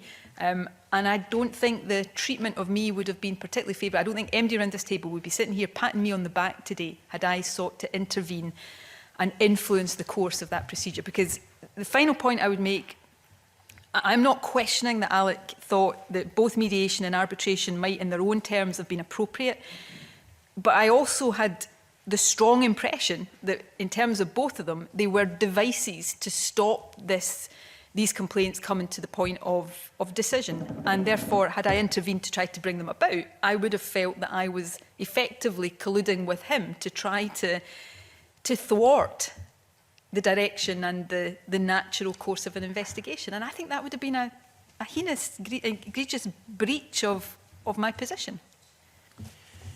I appreciate the distinction you make, First Minister, between arbitration and mediation. It became clear last week that Mr Salmond does not believe that the original complaints under the procedure were so much made in bad faith. Rather, he seems to believe, or he indicated, that in his view, various people were trying to manufacture allegations against him after that point. He cites a variety of emails sent out to past and present members of staff, particularly to women around this time. He believes those, or he indicated to us that he thought they were a fishing exercise rather than offers of support. What's your understanding of all that and of all those communications?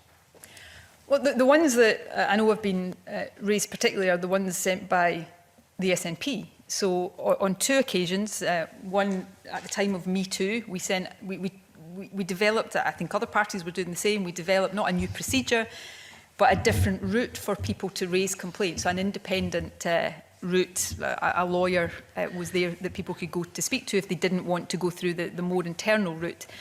And we sent that out, I think, in an all-member email around about the end of October. And I think that also went to staff, or some communication around that went to staff. And then, secondly, after the situation with Alec had become public, again, communications went to, I think, all members and to members of staff, particular members of staff. That was a duty of care move at a time, you know, when you've got high-profile situations like this. I think most organisations should and are right to perform that duty of care role of just saying to people, not fishing exercise, but if you've got any concerns, here's how you go about raising them. I really struggle to see from an objective perspective, and I appreciate, and it's not a criticism, I appreciate Alec can't be objective in this, but from any objective perspective, I think that is not just a reasonable thing to do, but a perfectly appropriate thing for the SNP to have done. Beyond that, it dismays me to hear suggestions that people were concocting or making up allegations. A number of women came forward, and they came forward of their own free will. Did they support each other along the way? Some of them evidently did. You know, did people in the SNP, people who work with Alex Salmond, talk to each other, support each other? Absolutely. To try to suggest that is something it's not, I think is seriously wrong. To this day, I don't know the identity of every single complainer in the criminal trial. Some of those whose identities I do know, I don't know them well. And to the best of my knowledge, they don't all know each other well.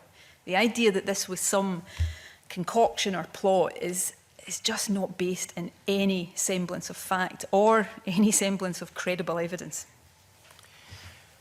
On the issue of the government's legal advice in the actual process, what role, can I ask, does external counsel, I should say... Can I intervene here, Mr Allen? Would you mind if we left that till we get to the judicial review section, please? I think it would make our splitting up of our chronological decisions more sensible. Okay, in that case, can I ask more generally about the evidence, as it were, behind your position? I asked Mr Salmond this question about the evidence that he could provide behind to back up his position. So Mr Salmond, for instance, has implied to us that there are many documents which have neither been able to be led in the criminal trial nor released to this committee, which back up his position on the claims he made in committee last week. Do you have a view on all of that, and on why they have or haven't been released, or the conclusions he draws from these facts? I think it's fair to say I do. I mean, firstly, I heard him say last week that, you know, the First Minister says I've got to produce evidence. You know, it's not for me to produce evidence. I've already gone through 2 court cases. I'm not suggesting, and wasn't suggesting, that Alex Salmond has to evidence his innocence of criminality. That was done in a court, and that's beyond question. But if you're going to pose the suggestion or put forward the suggestion that there is some kind of plot, or, as I think he described it, concerted malicious campaign, I do think there is a need to evidence that, and I have not heard evidence of that. There has been references repeatedly to material that was handed over to his defence as part of the criminal trial. By definition, that is material that must have been seen by the police, by the Crown. I understand there were applications to have that material introduced into the criminal trial and the court decided it was not relevant. I would just, I suppose, put forward the view that if this material showed what Mr Salmond wants us to believe it shows, then somebody in the police or the Crown or the court might have seen that too. The fact that they didn't, I think people should draw some conclusions from. In terms of the messages that have been quoted, yes, I have tried to find out where they're from, who they're to, what the context is. And every single one that I've managed to get to a point where I can have a view myself, they are completely not the opposite of what he's trying to suggest. They're taken out of context, misrepresented, twisted. What they show, in terms of what I have seen, are people supporting each other, people talking to each other, a bit of gossip about what was going on. Remember, this was a massive thing for the SNP, particularly for people who had worked closely with them. And also, people cooperating with police inquiries. People, the SNP and individuals in the SNP were being asked to cooperate with police inquiries. And some of what's been misrepresented as trying to find or concoct evidence is actually people cooperating with the police at their request. So I have seen nothing that comes within a million miles of backing up that central assertion that Alec was making, that there was some kind of coordinated attempt for whatever motive, and the motive seems to be on shifting sands as well, the more I listen to it. I have seen nothing that comes within a million miles of demonstrating that.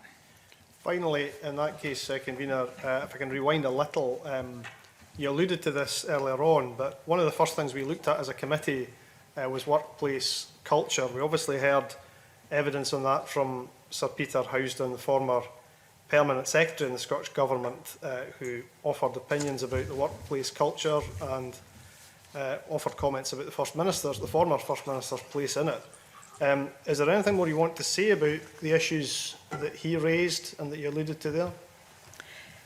No, look, the point I agreed with, I'm sure there was more than one, but the point I agreed with Alec on Friday is that this inquiry is not into him. This inquiry is into me and the government, and I accept that without reservation. I'd simply make the point it's impossible to properly consider all these things without straying into the allegations that were made against him. I'm not here to, other than to rebut or explain my own actions, to cast aspersions on Alex Salmond. I'd dearly love to get to a point where I don't have to think about Alex Salmond's behaviour or alleged behaviour ever again, to be perfectly frank about it. He was a tough guy to work with. Personally, I didn't experience that very much, maybe the nature of our relationship. But he was a really tough guy to work with. Sometimes that was justified, sometimes it wasn't. And, there would be times where I would, tell him he'd gone over the score. And maybe, as I think I said to Andy Whiteman earlier on, maybe those of us who'd worked with him for so long became a bit inured to that. So we didn't see it when it was, or didn't appreciate it from the perspective of people who weren't so inured to that. But, these are reflections that are not particularly germane to the committee's questioning of me. Thank you, Convener. Jackie Bailey has a short supplementary directly related to one of Mr Allen's questions. Indeed it is, and it's to the text and WhatsApp messages. Can I ask you about those that we discussed with Mr Salmond?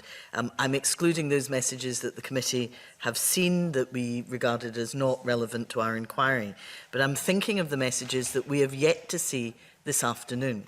Messages between Peter Murrell, Chief Executive of the SNP, Sue Ruddock, Chief Operating Officer, and Ian McCann, Compliance Officer. Given that you're also the leader of the SNP, did you ask to see those messages? I've made inquiries about the messages to satisfy myself. They're not my messages, but if you take the ones between Sue and Peter, the ones that have been quoted, the ones that I have seen, they are just not as presented. Peter's given his own account of his messages. It is, and if and I don't know if the committee gets to see the full version of one of the messages that pressuring the police has been taken from, I think you see a very, very different impression from that. These are messages from people who were cooperating with police inquiries, supporting each other, that message I've just spoken about, if I'm getting my dates right here, was the day after he'd been charged. I mean, just pause on this for a moment.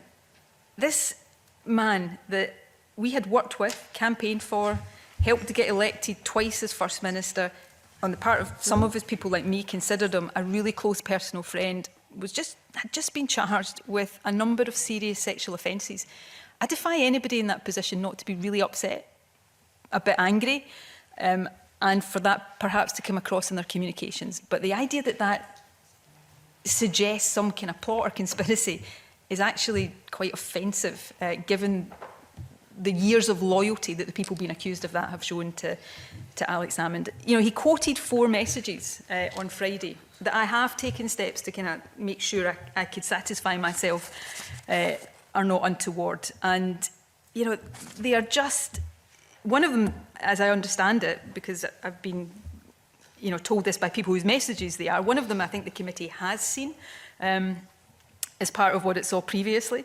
You know, and others are just about people. You know, there was one where he said something like, where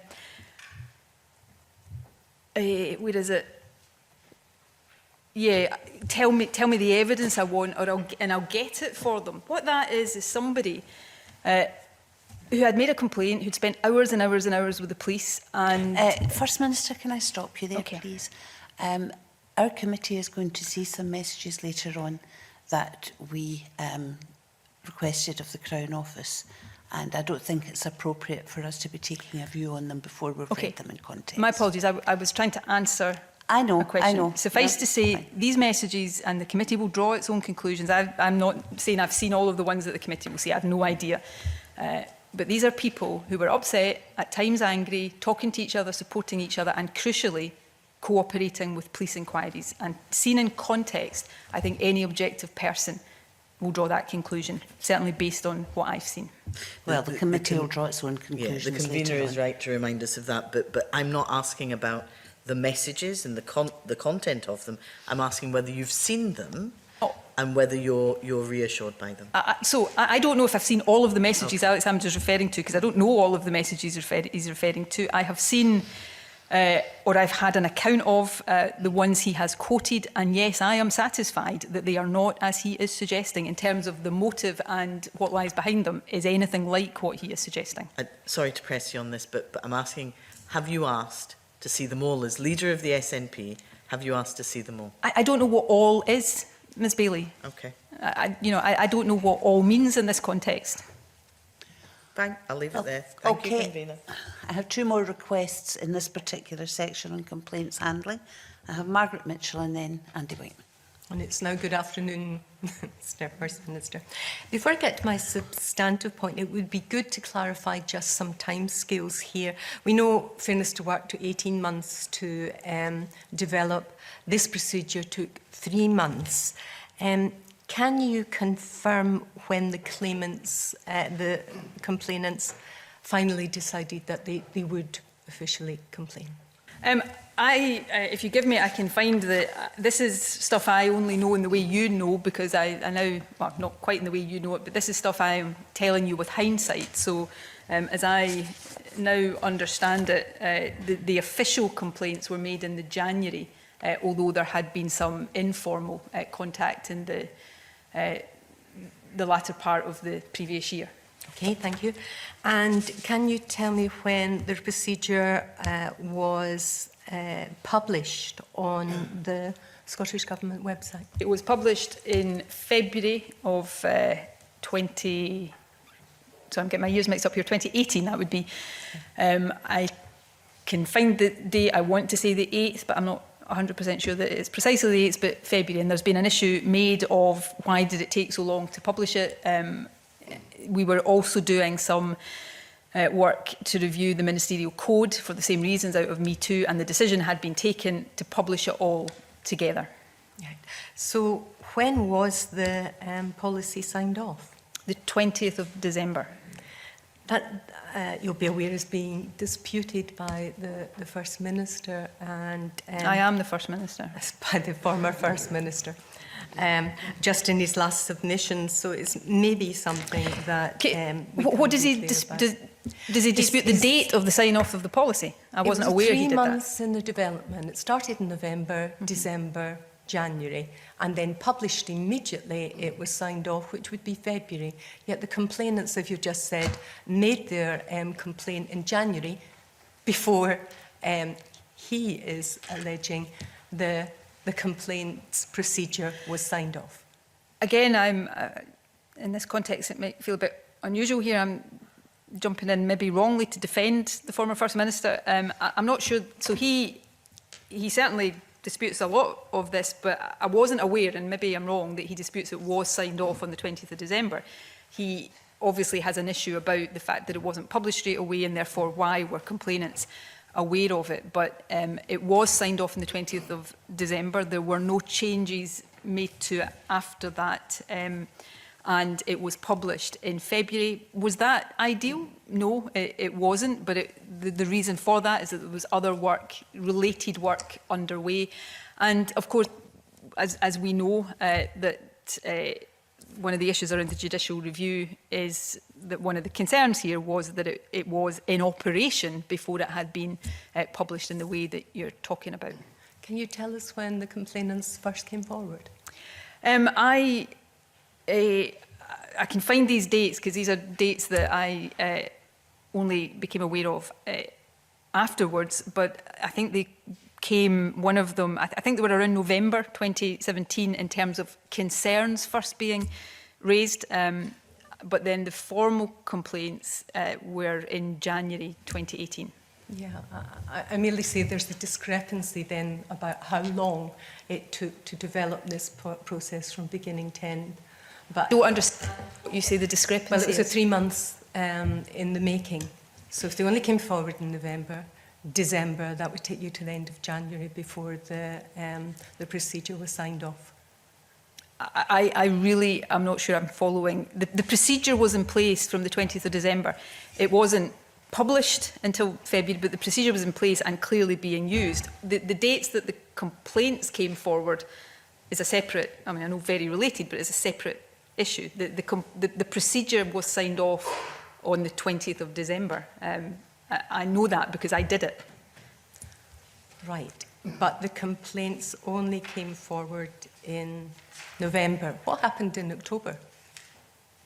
If it's a 3-month period from beginning to So end. Convener, with my apologies, I am not following this line of questioning. All I'm going to leave hanging in there, and others can look at it, and we can go back and check things. Given the 3 months seriousness of policy, complainants came forward in November. I don't understand the 3-month policy. Hold on, First Minister, and please, Margaret, could you go to the beginning of your query again? Yes. Because I think when it is did the work confusing. start on developing the process?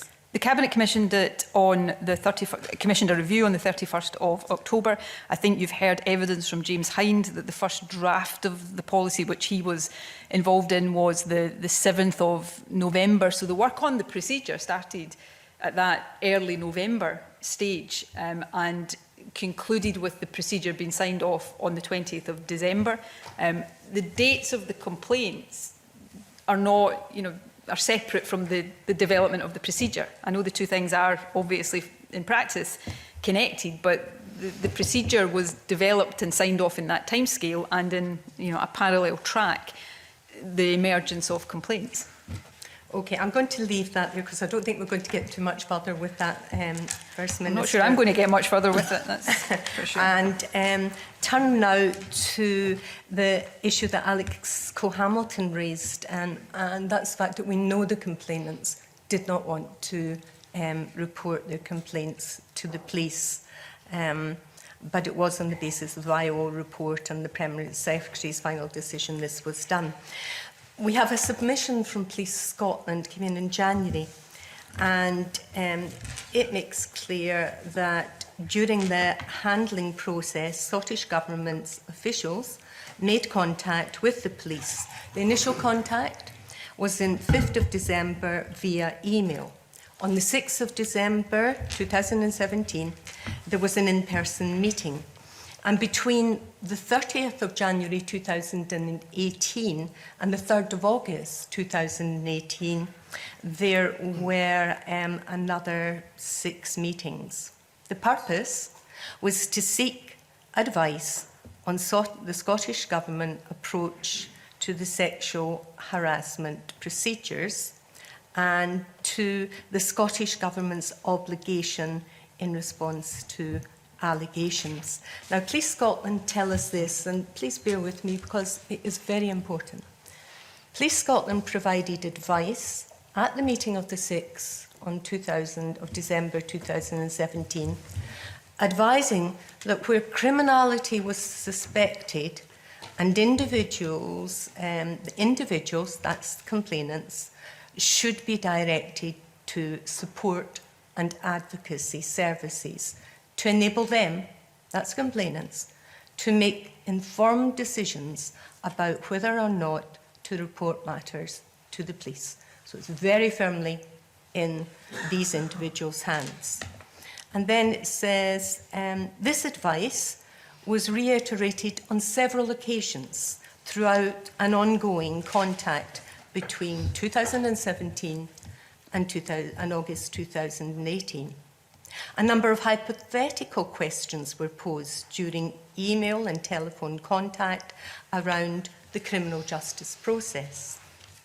Police Scotland advised without specifics, no appropriate response could be given and no assessment of risk could be made. And it was further emphasised that individuals should be directed to the relevant support services. As it appeared, the hypothetical questions were predicated on a set of circumstances and the Scottish Government responds to that circumstances rather than a generic procedure. It was highlighted that Scottish Government staff were not trained to undertake such investigations or to engage with victims.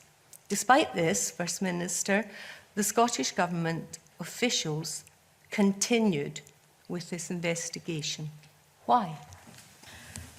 Look, and I know that you will find this answer unsatisfactory, and I understand that. I can't answer that question directly because I wasn't involved in the handling of the investigation. I've read the letter from Police Scotland. I wasn't aware at the time of all of those contacts with the police, and I'm not aware of the detail of them. You know, clearly there is aspects to all of this that the Scottish Government needs to consider, and you know, this committee, I hope, will be part of that process of consideration. I'm trying today, the convener, I suspect, thinks I'm taking too long to do it sometimes. I'm trying to be as open with the committee as I can, but there is a limit to the degree to which I can comment on things that I just wasn't party to and at the time didn't have knowledge, because that is asking me to get inside other people's heads, which is not always a good idea, but to second guess decisions other people were taking at the time. And I will try to be as helpful in that as I can, but there are limits to my ability to do that. So is it your position, First Minister, that you knew nothing about this police advice and that Scottish Government officials had been told that the staff were not trained to undertake such investigations or to engage with victims? Was that kept from you by these civil servants, these Scottish Government officials? And if so, who were they? I'm mindful of the convener's stricture earlier on, which I've probably breached in a number of ways about naming civil servants. As it happens, you know, we can provide as much information on that as you wish. Look, I was not aware at the time of these interactions with the police and the detail and the content of these interactions with the police. This is an investigation that I had no role in. I wasn't involved in the handling of the investigation. Now, you know, you may well be raising issues that we have to, and this committee may also want to reflect on these issues. I'm not suggesting otherwise. I'm simply saying, if your question was why did a civil servant, having been told X by the police, decide to do Y? And I cannot today sit here and answer that question because I don't know the thought processes and the decision making that lay behind that.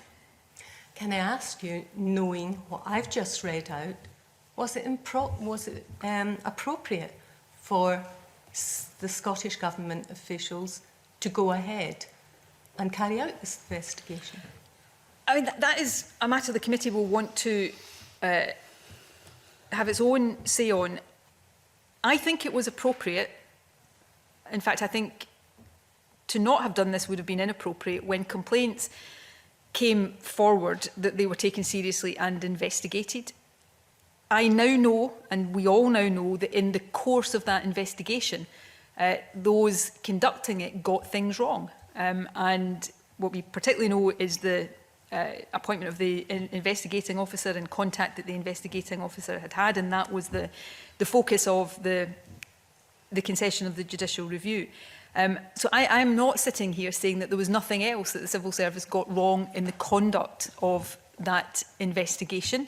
That's partly what this committee is here to say. But I cannot equally sit here definitively right now and say any particular action that any particular civil servant took was inappropriate. The context of this was a government trying, in the light of Me Too, everything we've been through already, to properly investigate complaints that had come forward. We know it made a mistake, and this committee may decide it made more mistakes than that.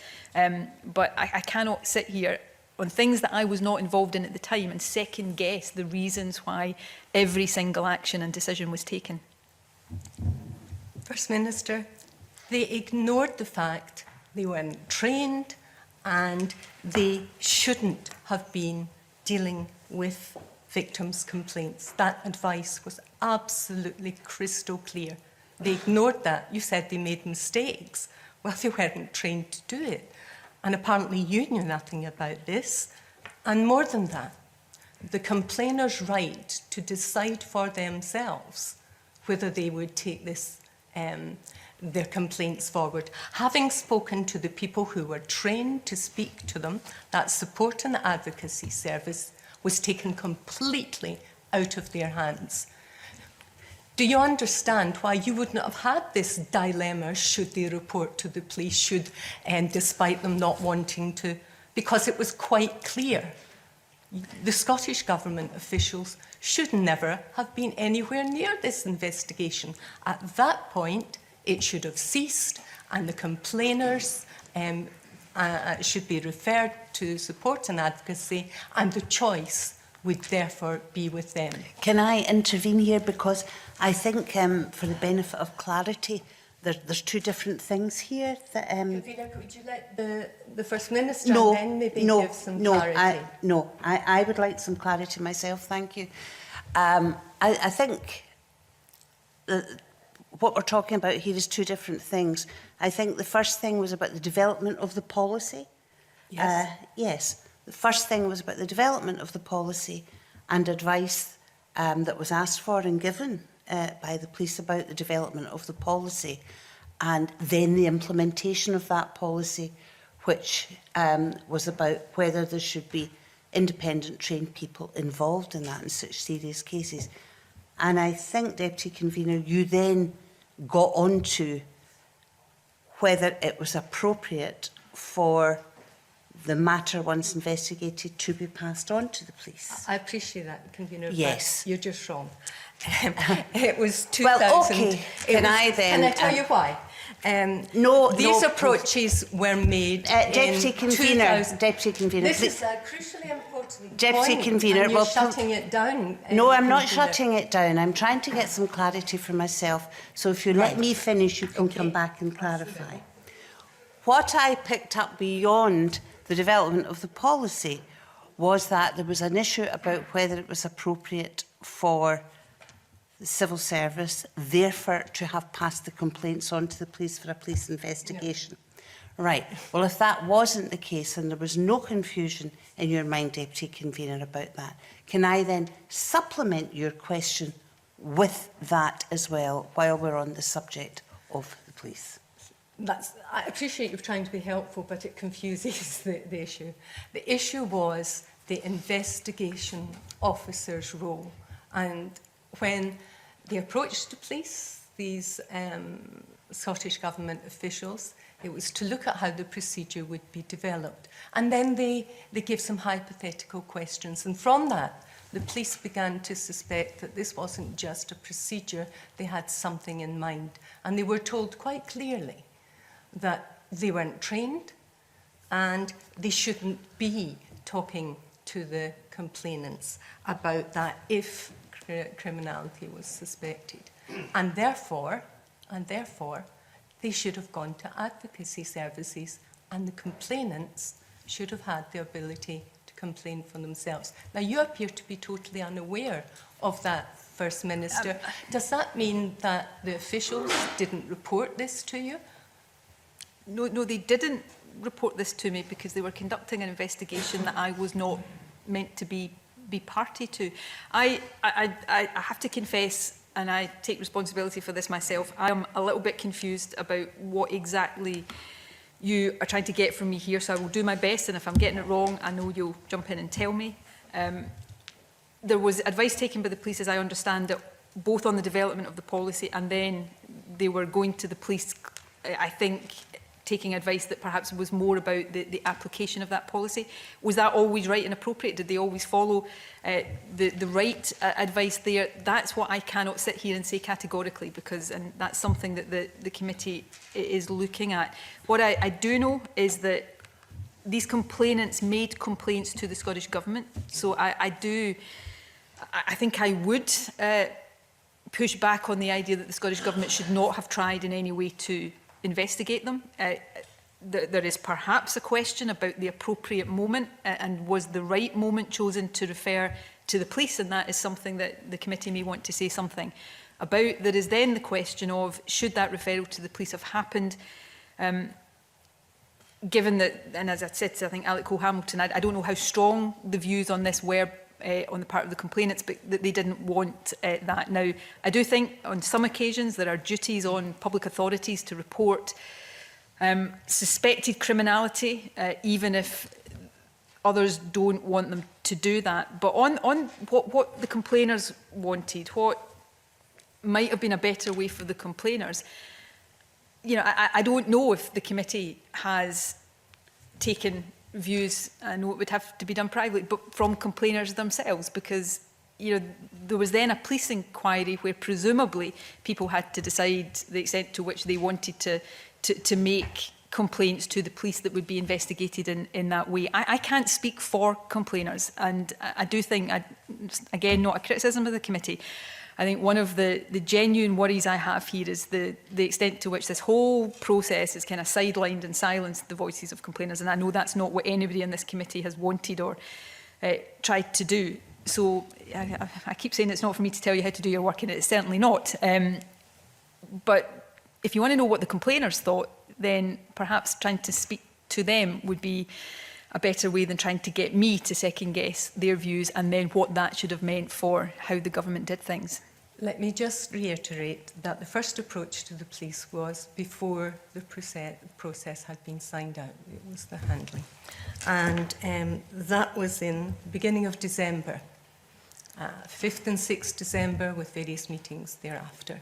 And it was made clear at that point that it wouldn't be appropriate for the investigation officer that carried out the investigation and for the people who spoke to the complainants to carry out that role, that at that point, beginning of December, if they knew about something, if they had concerns, they should have been, the complainers should have been referred to the appropriate people who were trained and could properly give them the advice to decide if they wanted to go forward with the complaints. And while this whole process is about the complainers, they were denied that opportunity, and that decision was taken out of their hands because of the Scottish Government's handling of the complaint. And that goes to the very essence, First Minister, of our remit, and it goes to what we have to look at to make sure that this never ever happens again, because as things stand, there's absolutely no possibility, I think, in everyone's mind, that anyone would want to come forward with a complaint as a result of how this was handled. So, in many ways, I don't disagree with a lot of what you said there. And, you know, people can take this in whatever way they want. I hope the committee doesn't take it as a criticism, because it's not intended in that way. But the fact that everything you've just said in your last few sentences there is true, it leads me to think it is quite extraordinary that the complainers or complainers' voices haven't been not heard publicly, but heard more strongly in the process of this inquiry. That's a personal opinion, and I'm just going to stop it there. I think the most important people in all of this are not me, obviously in terms of parliamentary scrutiny, of course it is, not Alex Salmond, it is complainers who were let down by the mistakes that the government made. I'm happy to, if the committee reflecting on the official report of this thinks there's more I can provide here, I'm happy to supplement in writing. I think, and I don't have the police letter in front of me, which is why I'm acting on memory here. I think some of what you quoted to me there was police advice given effectively in the abstract about a policy and what to do in particular hypothetical situations. The issue then of when you had a real situation, did the civil servants follow that advice or not, is a separate issue. And, you know, it's an issue the committee may well have views on.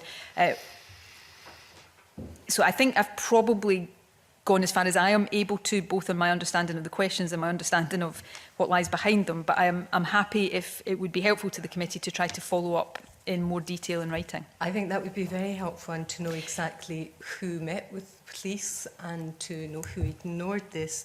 And just to point out again, First Minister, the police formed the view that the hypothetical questions were predicated on a set of circumstances rather than a generic procedure. And it was made quite clear to them in these circumstances, these people carrying out this development and speaking with the complainers and ignoring them wishes, that they were not trained to do so and they should have been referred to advocacy services. I am not sitting here arguing against what you're quoting to me there. I'm simply saying that I think this needs proper consideration of which this committee is part in terms of the advice in the abstract and the hypothetical, and whether that advice was properly applied when the hypothetical became actual complaints. If the committee wants to put in writing some particular points of clarity or further information, I will do my best to answer that. That would be very much appreciated, because it's absolutely essential to make sure this never, ever happens, and this kind of advice is never, ever ignored again by Scottish Government officials. And I'm sure, First Minister, you wouldn't want to be party to that happening within a government that you lead. You will get nobody agreeing with you more strongly than me that I never want a situation like this to happen again. And I would like to think complaints like this wouldn't have to come forward again, but that we don't make mistakes here. But equally, I don't want to have a situation where, because of the experience of this, there is a reluctance on the part of government to properly investigate complaints, or a reluctance on the part of complainers to come forward. And that's going to be a difficult thing to make sure we get right overall. And I remain hopeful that this committee will be part of the process. But I do think complainers' voices themselves matter in all of this as well. You just seem to have missed a crucial point. It's not for the government. Ms Mitchell, we've spent half an hour on one question. To take them on board and then refer them to the people who are qualified and trained to deal with the complainers. Can you have the last very short word on this, please, First Minister, and then we really must move on. So I think you can raise a question about whether the complaint should have been referred to the police earlier in the process. I'm not sure about just handing them over for advocacy and effectively not doing the complaint. I don't know whether I think that would have been right in this situation, but I'm not sure I'm helping the situation here. I'm not sure I'm helping bring clarity to this situation. Where I absolutely agree is that the centrality of complainers' wishes and voices can't be ignored, and the determination to learn from the mistakes that were made here is absolute on my part and the Scottish Government's part. But, you know, there is always a different path you can take on everything. And I suspect on this, had we taken the different path on all sorts of aspects of this, it might not have resulted in us not sitting here. We'd just be sitting here and the questions would be coming from a different perspective.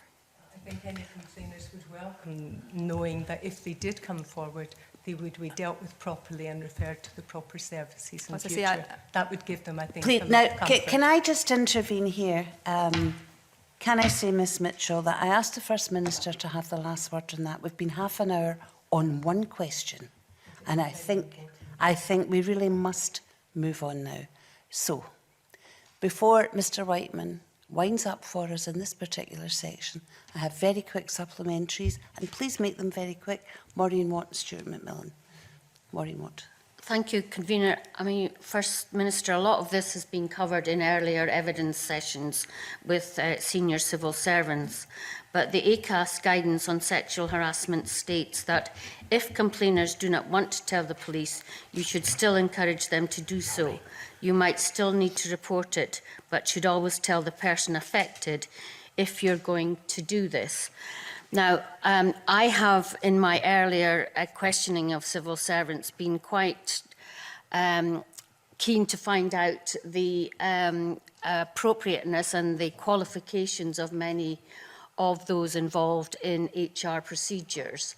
And it took a long time to tease out those who were qualified and those who weren't. But I think in this situation, the Scottish Government seemed to have been acting within clear employment guidance in reporting this matter to the police. So I'm not asking you to tell us now, but do you think this is a paragraph in the procedure? And I think in our reporting, in our report, I would like to make a point about asking whether enough qualified HR specialists are involved in the Scottish Government. I think that's a fair question. I can't answer it today in terms of how many civil servants in the Scottish Government are HR qualified and versus how many should be, but I think it is a perfectly fair and legitimate question. The ACAS guidance, I think, that you've quoted there was what I was searching for a wee while ago, and it is there and clear. I think the procedure itself talks about the possibility of complaints being referred to the police. You know, I appreciate the view that because the complainers said it was a preference that shouldn't happen, that it shouldn't have happened. Equally, I take the view that there is, as the ACAS guidance sets out, a wider interest that has to be considered. Okay, kindly, Mr McMillan has said that his question was already answered. So, Andy Whiteman, please. Thanks, Convener.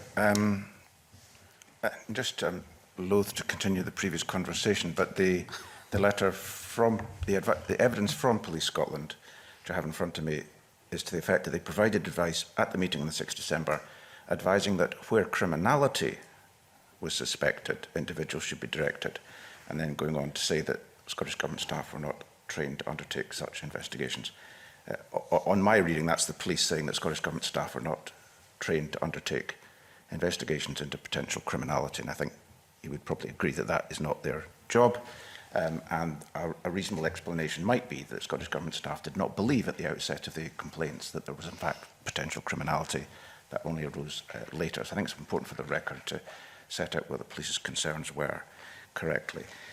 So just to conclude on the handling of complaints, I think I'm the last word on the handling of complaints stream. In your written evidence to the committee at page 8, you said in relationship to the meeting on the 2nd of April, I quote, "I made clear to him," that's Alex Salmond, "that I had no role in the process and would not seek to intervene in it."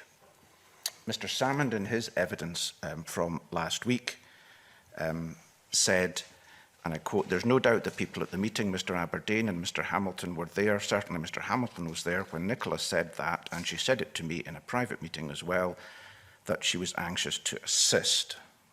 It's from the official record on Friday. In a written evidence submitted yesterday, Duncan Hamilton QC states that his recollection was that, and I quote, "We discussed mediation. My clear recollection is that her words were, if it comes to it, I will intervene." So your own written evidence says that you made clear to Mr Salmond you had no role and would not seek to intervene. Mr Hamilton's recollection is that your words were, if it comes to, I will intervene. Can you explain that contradiction? I certainly will attempt to. I believe I did make it clear that I would not intervene. I also know, and I'll maybe expand on this in a minute, that I was perhaps trying to, how would I best put this, let a long-standing friend and colleague down gently, and maybe I did it too gently, and he left with an impression that I did not intend to give him. I think I was clear, and certainly intended to be clear. If you look at the statements that are being made, and I don't recall the particular words, but I'm not quibbling with the sentiments behind them necessarily, because I can't recall enough to do that. But the things that if it comes to it, I'll intervene. If it comes to what, I saw, I think, in a written submission from Mr. Salmond, him saying something like, I'll intervene if at an appropriate time. He said on Friday that I said things like, the Permanent Secretary has to come to me first.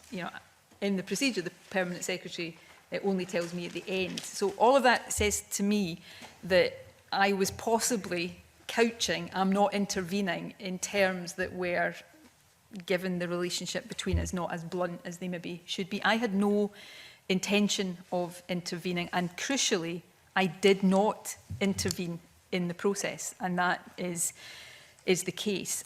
During this discussion on the 2nd of April, to be blunt about it, my head was spinning.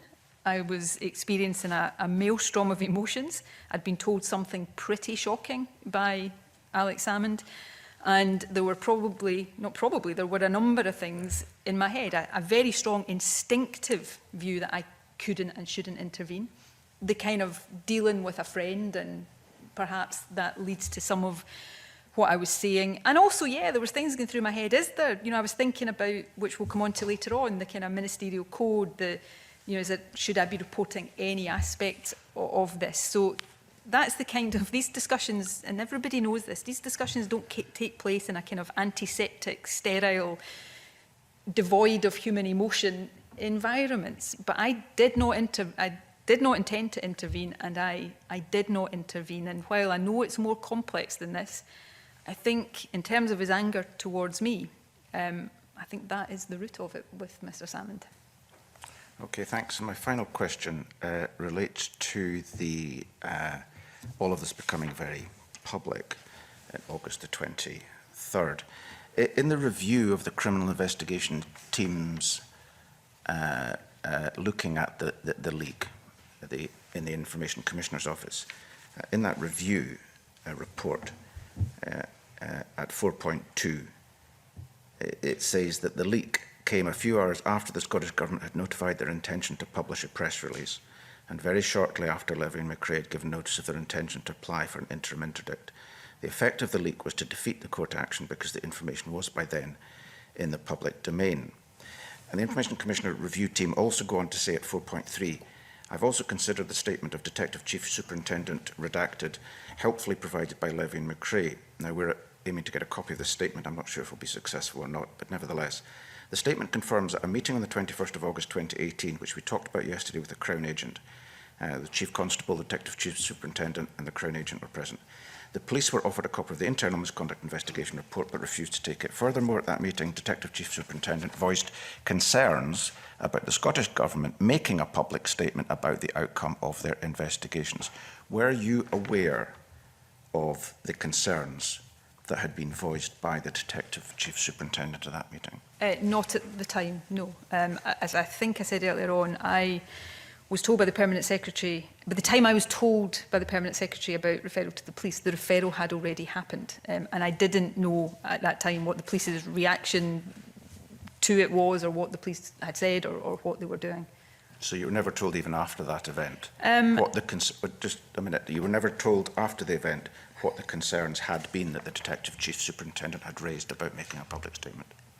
So, by after the event, do you mean in the days around that? No, I mean up till now. Well, do you have any knowledge? Do you have any knowledge of what those concerns were? I know what is now being said. I've read what you have said. I don't think, from the best of my recollection, I don't think I was aware of that at the time, and I've not had detailed discussions about what the views of the police were in that respect. Okay, well, we don't know what the concerns were at this meeting. We don't So don't know the concerns. in detail, I don't know either. Okay, that's my only question, really. We don't know the concerns that were expressed at that meeting. We're going to try and find out, but you don't know what those concerns were either. Is that's the case? I think I've assumed, I'm trying to kind of make sure here I'm being, I kind of assume that they didn't want public release because it may get in the way of an investigation or whatever. That's just a presumption, though. You don't know. I think that's just a presumption. I don't think I can be 100% sure that that's never been said to me, but I don't think that has been said to me. I think what I've just said there is in the realms of presumption rather than actual knowledge. Okay, so you don't know and we don't know what those concerns, we don't know and you don't know what the concerns of the Detective Chief Superintendent voiced at that meeting were. At this moment, we don't know. I don't think I know beyond presumption. Okay. We'll try and find out. Thank you, Convener. So nobody in this room knows anything about that. We'll now move on to the judicial review section. And Murdo Fraser. Thank you. Convener, if you'll indulge me, I have a number of questions in this area. Can I start, First Minister, and ask you, what was your role in relation to the judicial review? To what extent was there ministerial oversight of decisions that were being taken? So my formal role, I was named as an interested party in the petition. It was a petition against Scottish ministers, of which I am one, although it's, as you know, it's a collective designation. So I was involved in discussions about prospects of success and the changing sort of fortunes of the changing perceptions of those prospects of success as we went through. My involvement was greater at particular junctures. It wasn't something I was being briefed about or talking about every single day. It wasn't something. So just, I remember having discussions with SGLD, the Scottish Government Legal Department, around the time the petition was going through the process of ultimately being served in the Scottish Government. Initial views on prospects of success. I knew that there were discussions in, I think, early September into mid-September about preliminary issues that I was kind of aware of the views that were being taken. By preliminary issues, I mean, were we going to oppose permission to proceed? Things like time bar, were there any parts of this that we considered time barred? There was a preliminary issue about the designation, whether it should have been against the Permanent Secretary or just Scottish ministers, and the issue which I know the committee heard about from Mr Salmond about whether there was a case for assisting at that stage because of the criminal procedure or whether reporting restrictions. So I was aware of all of that in the early days. I then saw the note, which you have now seen, of prospects, which I think was late September, and saw initial pleadings, the initial government answers to the pleadings. So it was that kind of, I've been, as a minister, I've had, not lots, I hasten to add, but there's been some big high-profile judicial reviews against the Scottish Government that in my minimum pricing, for example, being one of them. It was not an unusual degree of involvement or oversight. I mean, obviously, given who was taking the Scottish Government to court, made it slightly unusual. And then, I suppose, the next period where I would have been particularly aware of the detail of what was going on was around that end of October point. And then, clearly, I'm not saying there was nothing in between there, clearly the next key point would have been into December and ultimately the period where we decided to concede. Okay, thank you. Well, that's helpful. I'll maybe want to explore some of the detail with you, if I can, but it sounds like you were quite well briefed all the way through the process. And can I ask you, myself up for a fall here. Can I ask you, your Chief of Staff was also involved, I understand, and attended a number of meetings, presumably to represent you and to feed back information to you. I think she, and again, if I'm getting the detail of this wrong, I will stand corrected. I think she attended 3 meetings with Council, would have seen the stuff that was coming across my desk. That, again, is not unusual. I mean, you'll understand this, Mr Fraser. I'm a lawyer by background. There is a natural kind of interest in some of this stuff that goes beyond the sort of ministerial interest. It can be a bit weird, but that's it. So she was involved to the extent that she will be involved in a lot of things to make sure she's hearing anything that I need to be aware of in representing my interests. I was named on the petition, so that's not unusual, but she didn't have, you know, an involvement that was any way unusual for a Chief of Staff. Thank you. I'll like to take you through some of the legal advice that we obtained. Now, I think it's fair to say you'll recognise the committee's frustration. We've been trying to get hold of the legal advice for months. There have been 2 votes in Parliament. The government has not acceded to, and it's only with a threat of a vote of no confidence in the Deputy First Minister that finally do we see some aspects of the legal advice. We don't know for sure if what we've seen so far is the entirety of the legal advice, but it's all we have to go on for now. And perhaps you can tell us if there are parts that are missing from what we've seen. You referred earlier in questions, in response to questions that were asked by Margaret Mitchell and by Alistair Allen about the note on prospects that was prepared by external counsel on the 27th of September. And you said, if I heard you rightly, you said that council were confident, that was the term you used, I think, council were confident about the case the Scottish Government had. I'm just having a look at the joint note by Senior and Junior Counsel by Roddy Dunlop, QC, and Christine O'Neill, and they say this at paragraph 6. We think there is a real risk that the court may be persuaded by the petitioner's case in respect of the ground of challenge based on procedural unfairness. And they go on to say, we consider the defence to be perfectly stateable. However, it would be wrong to pretend we do not see vulnerability in this regard. I wouldn't categorise that as confident. I would categorise that as a nervous judgment on the prospects. So I wouldn't, in any kind of proper legal sense, and other people may take a different view of this. I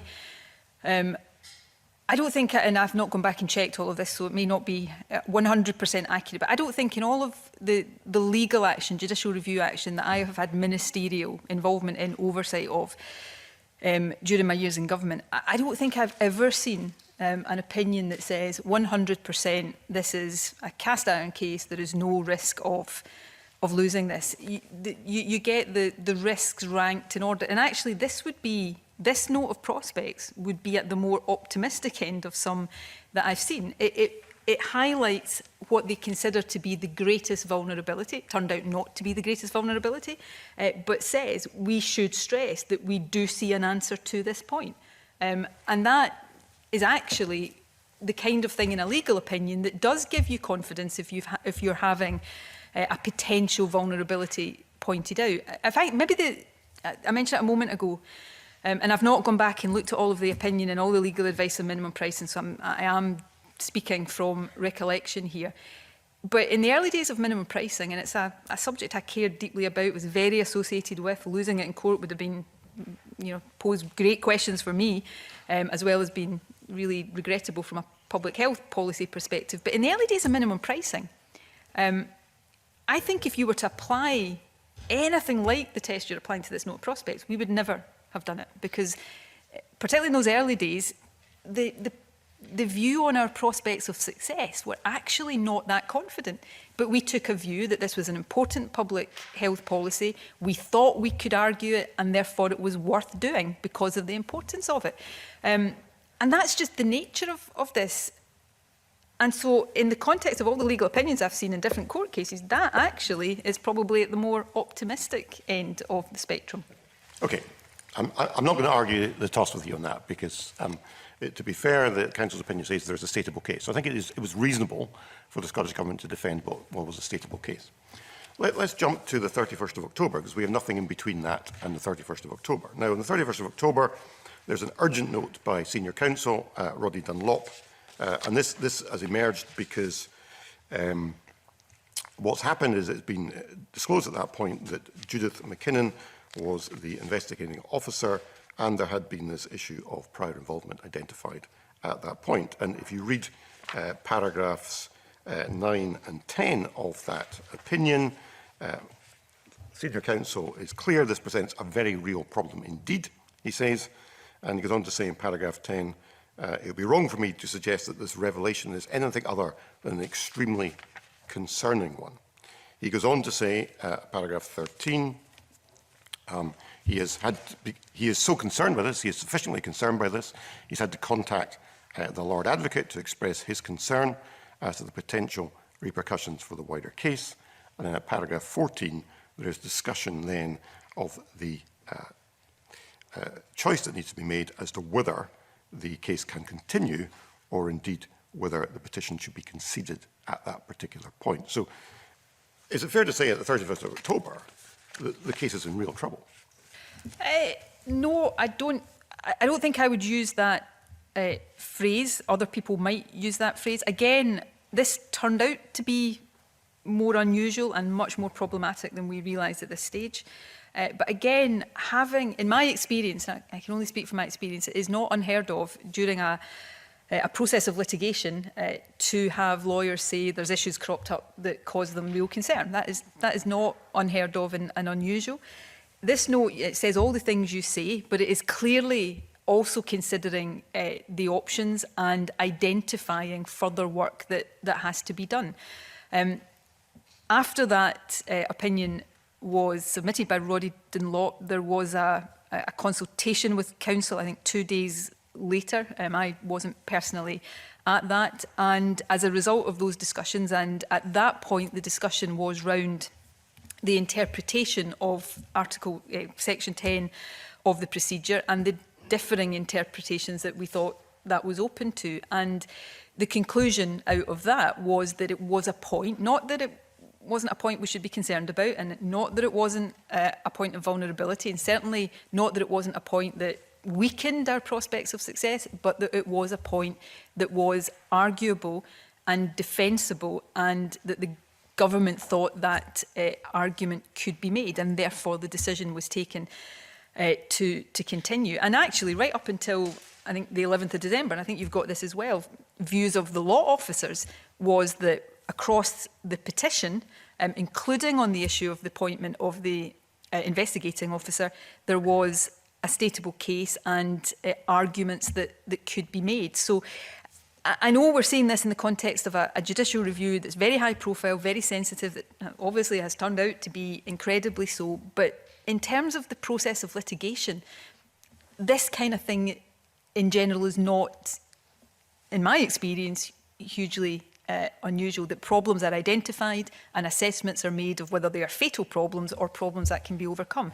And there was, and you heard this from the Lord Advocate, right up until the point where it became unstateable, there were wider issues that we were weighing up. I mean, firstly, you have to be certain that you've got a stateable case, and the degree of confidence that was there that the argument could be put. But there was a wider interest, and I think it was a legitimate interest. There were 8 grounds of challenge that had been made to the procedure and to its application, and therefore the government wanted, if possible, to hear from a court whether it thought those challenges were well-founded or not, so that we could have confidence, hopefully, that whatever might have happened in the Alex Salmond case, or whatever turned out to have happened there, we had a procedure that was lawfully based and sound. So that was the wider legitimate interest the government had in all of this. Okay, thank you for that. I mean, it is a pity. We did have the Lord Advocate in front of the committee yesterday, and it's a pity we could not put these questions to him because we did not have sight of the legal advice until 6 o'clock last night. We then have a lacuna in the information provided to us because it jumps from the 31st of October to the 6th of December. Now, there must have been more consultations, notes and meetings held during that period. Are these going to be made available to us? I am happy to look at what more is able to be made available or what more is there to be made available. But my understanding and recollection of that period from the end of October through to the beginning of December is it was a process of adjustment of pleadings going on in both directions. I think don't have the exact date in front of me.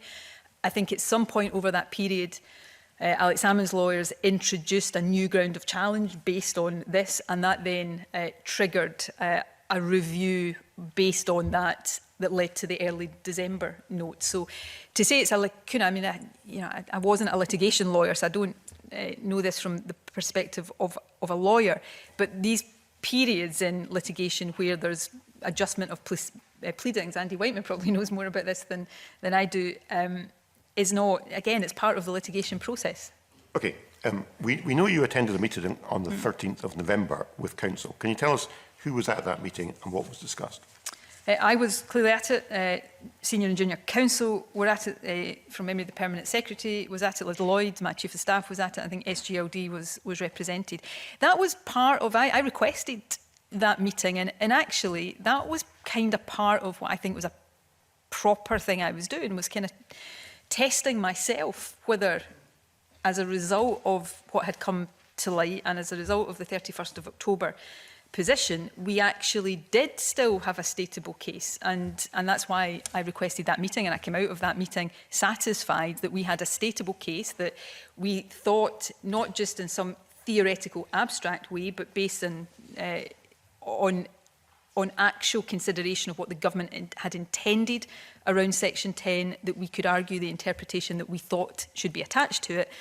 Of course, what happened later in December was things emerged, not about the interpretation of Section 10 per se, but about the extent of the actual contact between the IO and the complainers that changed that judgment, and also, to be fair, gave rise to suggestions that the government had not been as open about this as it should have been, which was not intentional, but gave that impression. Okay, so a decision was a decision taken at that meeting to proceed with the case, and were you party to that decision? I don't think so. I don't think that was a decision meeting. There had never been any question. There had never been a point at which the decision had been taken not to proceed, or we got to that point. This was part of a process of me saying, and this maybe is, given the high profile of this, would I normally meet with council in a judicial review? Probably not. And it was just basically me getting an assurance that for all, because this note, the 31st of October note, which actually when you read it is not as it has been presented by some in this, but you know, it kind of raises concerns. So I just wanted to make sure we weren't in some way prolonging a judicial review that was dead in the water. And I was satisfied out of that meeting that that wasn't the case, that we had a stateable case and were confident that we could continue to put those arguments. Okay, just to quote you again from paragraph 14 of Roddy Dunlop's opinion of the 31st of October, Halloween as it turned out, he says this: depending on the information available on Friday, a swift decision is going to have to be taken whether the issue is disclosed and any argument based thereon then resisted, or B, the issue is disclosed and the petition then conceded as a result thereof. So who took that decision?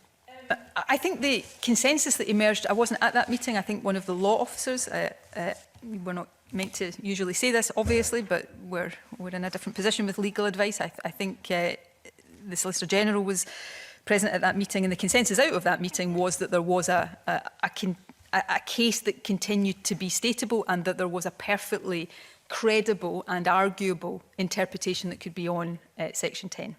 Thank you. We jump to the 6th of December, which is the next date for which we have documentation for. On the 6th of December, again, the situation deteriorated to an even more dramatic extent, and the joint note by Senior and Junior Council says this in paragraph 4.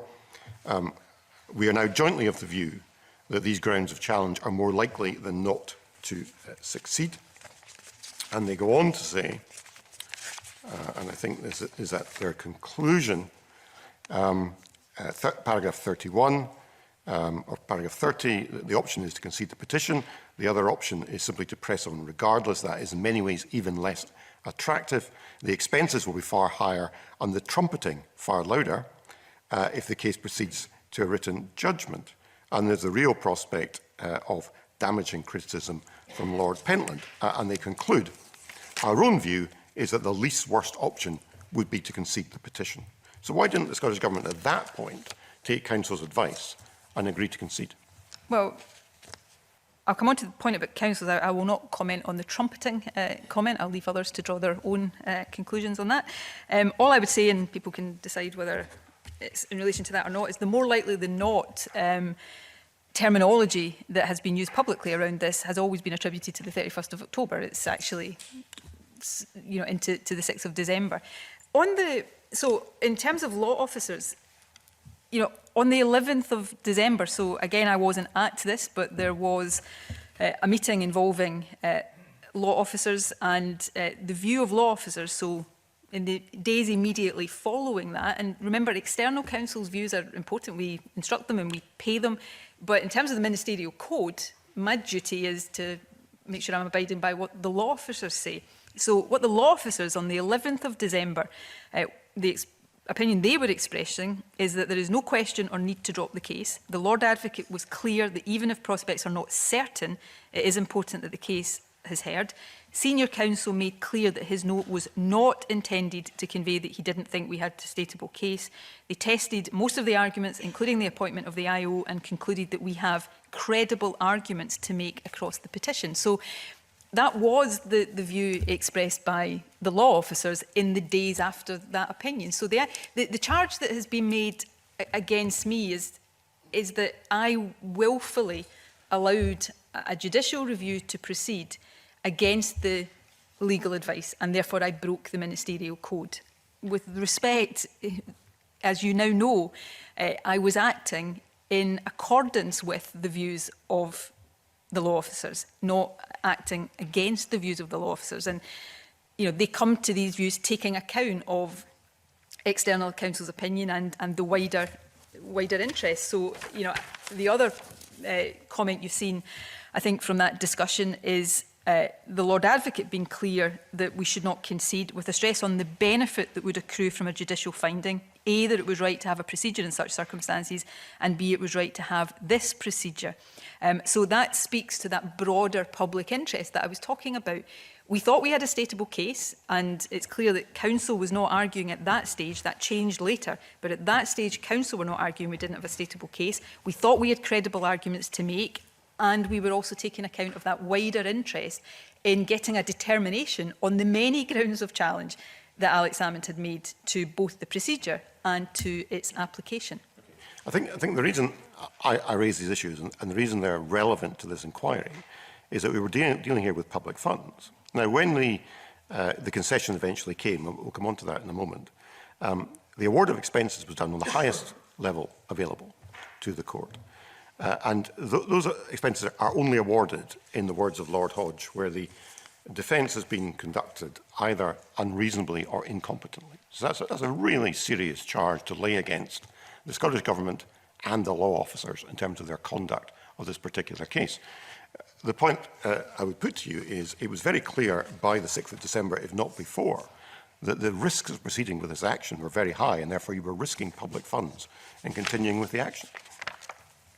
So I think every time a government defends a legal action, it is risking public funds, because there is never a guarantee you're going to be successful. I don't want to go back to this point, but on minimum pricing, you know, if I had taken the risk-averse approach on minimum pricing, we'd have thrown in the towel on that before we got started. So, you know, there are sometimes good reasons why you have to defend in order to establish wider points. You can't do that if your case is unstateable, but if you think you've got a stateable, arguable case, and indeed credible arguments up to the 11th of, or as late as the 11th of December, then I think that is the case. In terms of the, and I'll come back onto the issue of expenses in a second, but in terms of that, you know, taxpayers' money, and I feel very, very, very sorry for that, and I expressly said that earlier on. But we had a procedure here that was not just being challenged in terms of its application to Alex Salmond. It was a procedure that was being challenged in its fundamentals. And in terms of that wider public interest, including, you know, should we have complaints again that required this procedure to be activated, were we on solid ground using it? And that, so in the wider taxpayer public interest, that is not insignificant, I would argue. I'm not an expert, and I'm not going to pretend to be today on the reasons for the award of expenses at certain levels. My understanding is that, you know, much of what went really wrong in the case, catastrophically wrong, which then probably does lead to your characterisation there, was in that later stage of December when it became clear, I believe not intentionally, that there was information and material that hadn't hitherto been disclosed, and that changed wasn't just very, very bad in terms of the duty of candour that is on litigants, but it was also the factor that changed that judgment about whether there was a statable case or not. Okay. Thank you for that. I mean, I do understand the argument that says it was reasonable to use public funds to try and push this, even though the prospects were receding. But of course, the Scottish Government did not, in the end, subject this to the judgment of the court, because the court reached no view on the basis of the policy. It was a concession on one ground. So the court never actually got a point to determine the issues that Mr. Salmon had raised. So you highlight what happened later in December. On the 19th of December, we have this astonishing note from Senior and Junior Counsel. And I have to say, I've never seen anything quite like it in terms of what it says about the conduct of the case. The Council refers to the regrettable way in which the document disclosure was unfolded, the extreme professional embarrassment that they have faced in court. They say that the Havers who are cited for the commission hearing will expect a torrid time in the witness box. They say the late nature of the revelations are unexplained and inexplicable. There are acute difficulties to them in the way that they have on instructions pled the case. I mean, this is catastrophic, is it not? That was catastrophic, and that's what led to the ultimate concession. So you're right that we didn't get to the point we wanted to get to, where we got a judicial determination of all the grounds for challenge. The point I'm making is that up until around that point, we thought that was a stateable, credible, arguable position to be in. That completely changed that. And for the reasons that you've set out there, that fundamentally changed the position in the court case. And had I at that point said, no, we're steaming ahead anyway, that is where I would potentially be sitting here with some justification, probably a lot of justification for the charges that are being made of me. But I don't think that is the case, because up until I've read out the position as late as the 11th of December, it was the opinion of law officers that we had a stateable case with credible arguments, and for that reason, as well as the wider public interest, we should continue. That you've described there was dreadful, catastrophic. That is the heart of what went wrong in the judicial review, and of course it then reflects what went wrong in the application of the procedure. And I'll defend our decision-making throughout this judicial review, including up to that, where it was right that the decision then followed that we would concede the case. I will not defend what led to that note, because I actually share your views of it. So who is to blame for that? Well, look, ultimately, you know, I'm the head of the Scottish Government, and I am not going to sit here and start to chuck blame about in other directions. I was not involved in the investigation. I was not aware of the error at the time. But I'm the head of the Scottish Government, which is why I've apologised for it today. I think I apologised for it on the day the case was conceded in Parliament. And part of what we are doing in all of this committee being part of that, but the Laura Dunlop review that I've already spoken about, is trying to learn those lessons ourselves. You've been very patient, Convener. I've got one more question, because I know others will want to come in. The former First Minister, in his evidence, claims that the Scottish Government only conceded the case when Senior and Junior Counsel threatened to resign. Is that true? That's not my understanding of the position. So this note came, I remember speaking, I think I was in London on that day, or the day after it might have been, but I think it was on the day that things were going very badly wrong. I was in London speaking to your former boss at the time, Mrs May, and speaking to the Lord Advocate on my way back up the road, when it was clear how much trouble at that stage the case was in. And I think I saw him in person the following day in this building. And that, you know, there was then a process over the next period when we reviewed. I mean, a government, even thinking we're in a catastrophe, you have to go through a proper process of review. The Permanent Secretary commissioned the note is a bit of a flippant word for it, the piece of advice from Sarah Davidson, which the committee has seen before now.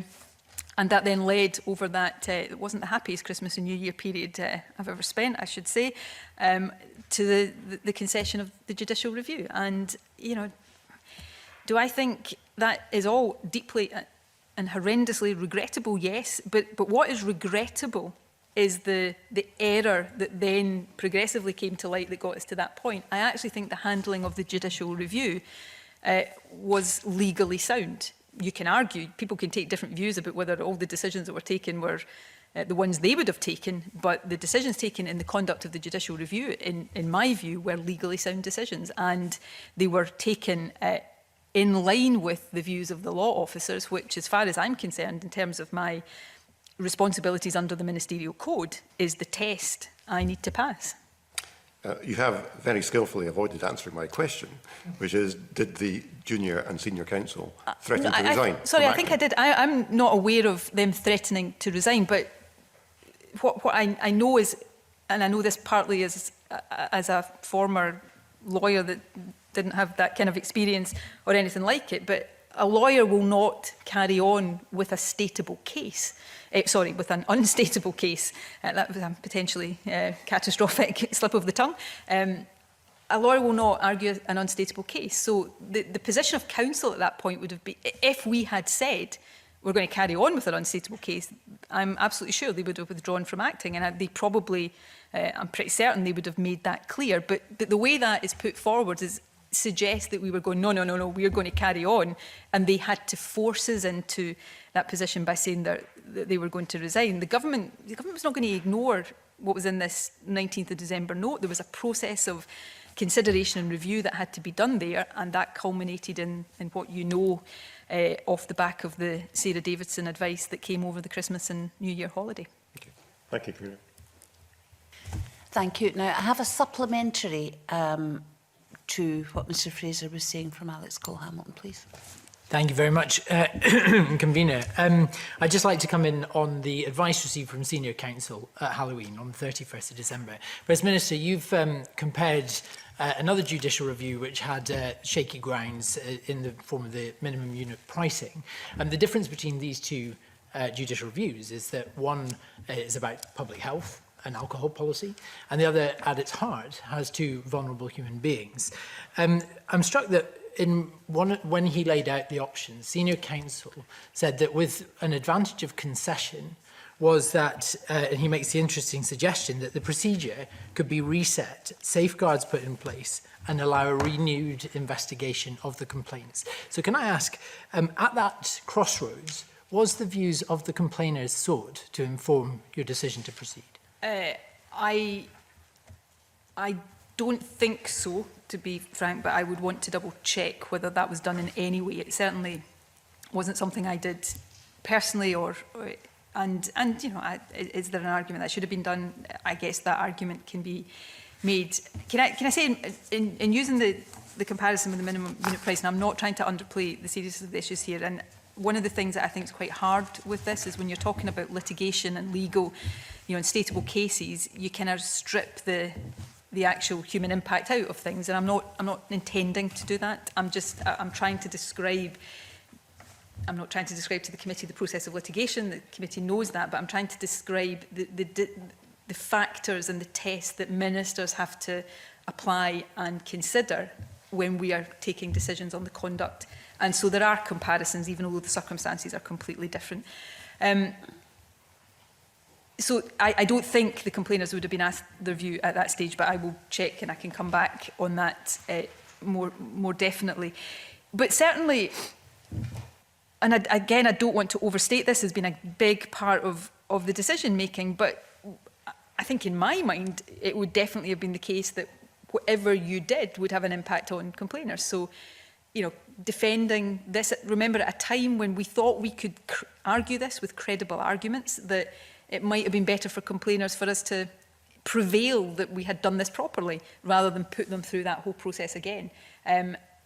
So these are judgments. They're not black and white.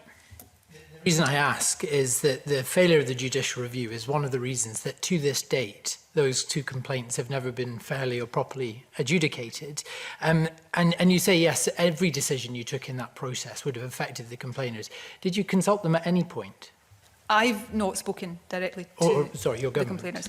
I think you have heard evidence about points at which the complainers were consulted and spoken to, including by the Permanent Secretary, which of course is one of the points of contention in the judicial review. In the context of the judicial review and the decisions you took? I would want to check that. I am not sure of the answer to that. Okay. My apologies. Thank you, Convener.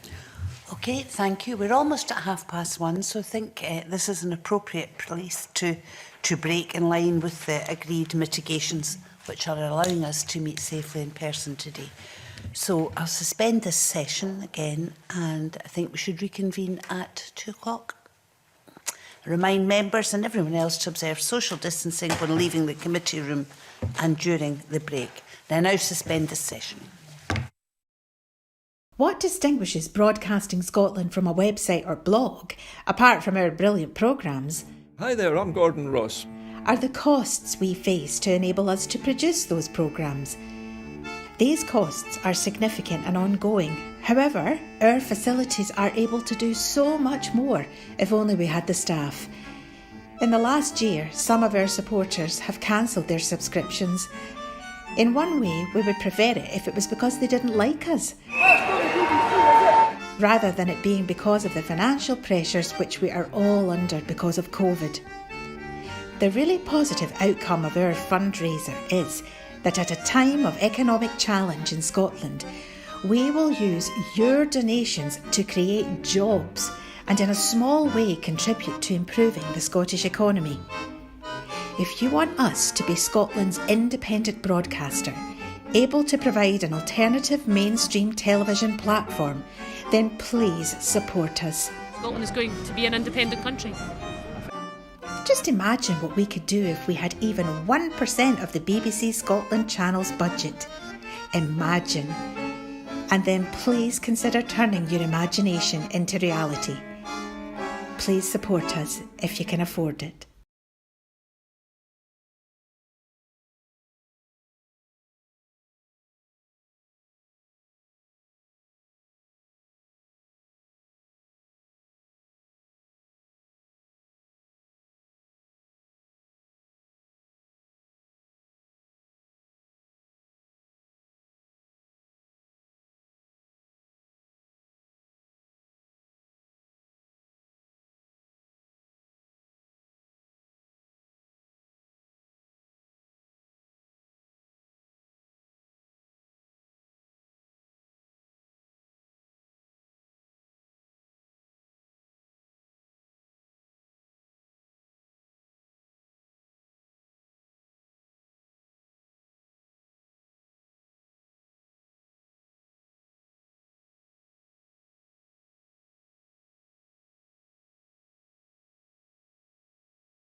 Good afternoon, everyone, and welcome back to the 15th meeting of this committee in 2021.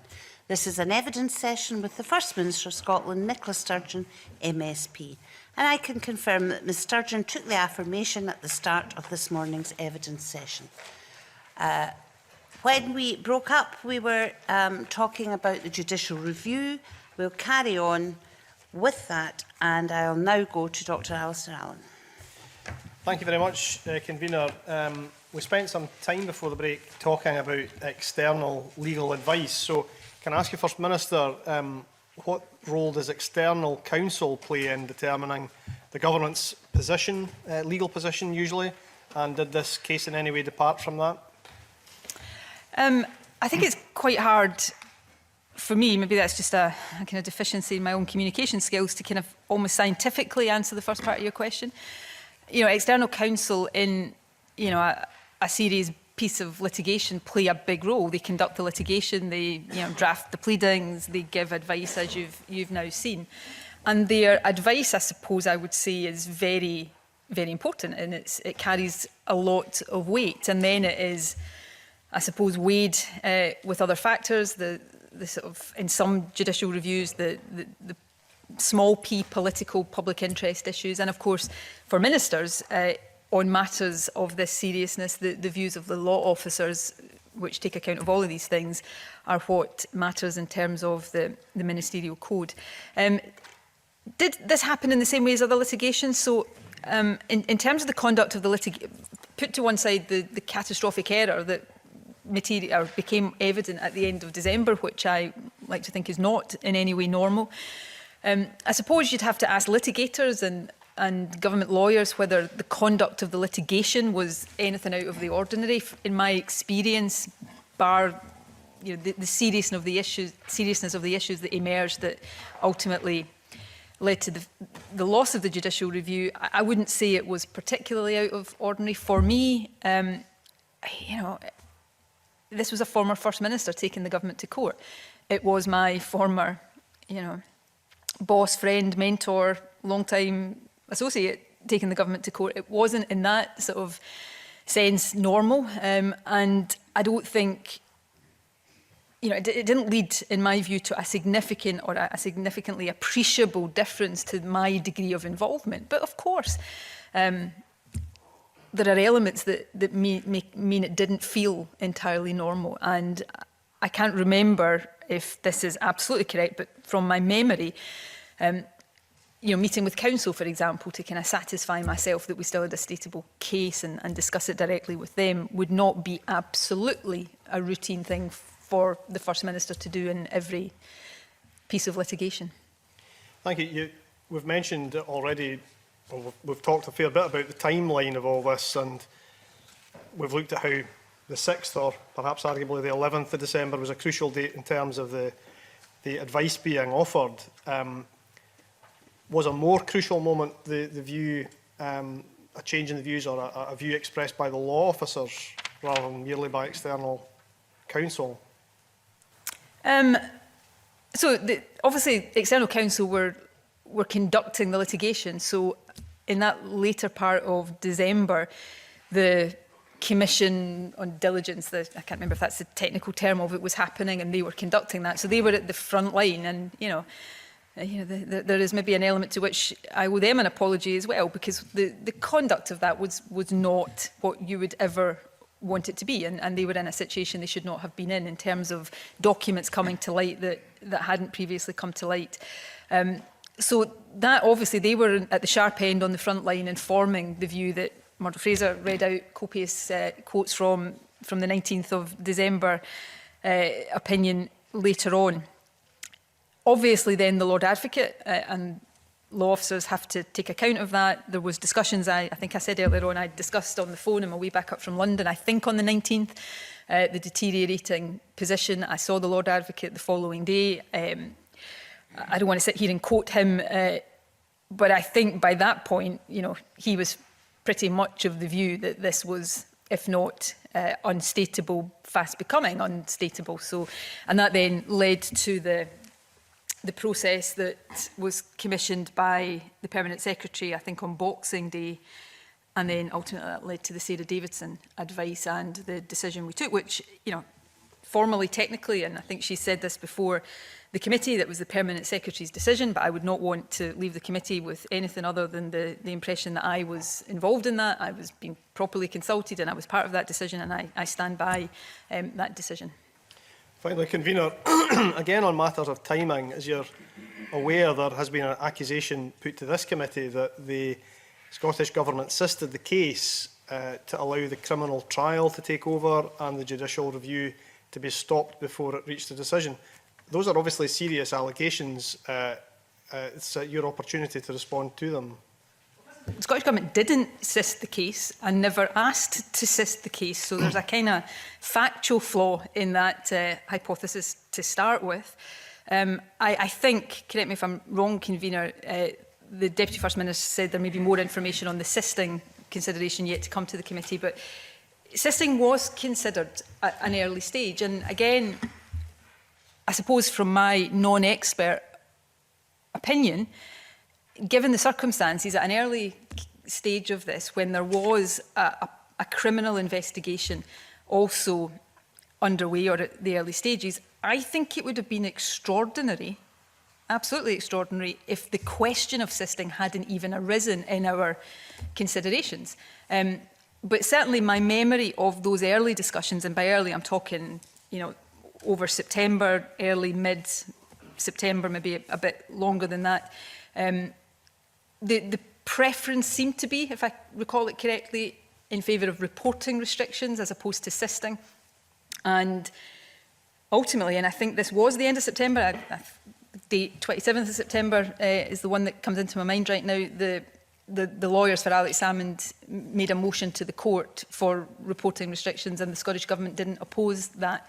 So that kind of, at that point, put the assisting thing, which from my memory, and obviously I wasn't part of every discussion with lawyers, was never a really serious thing that the Scottish Government was intending to do.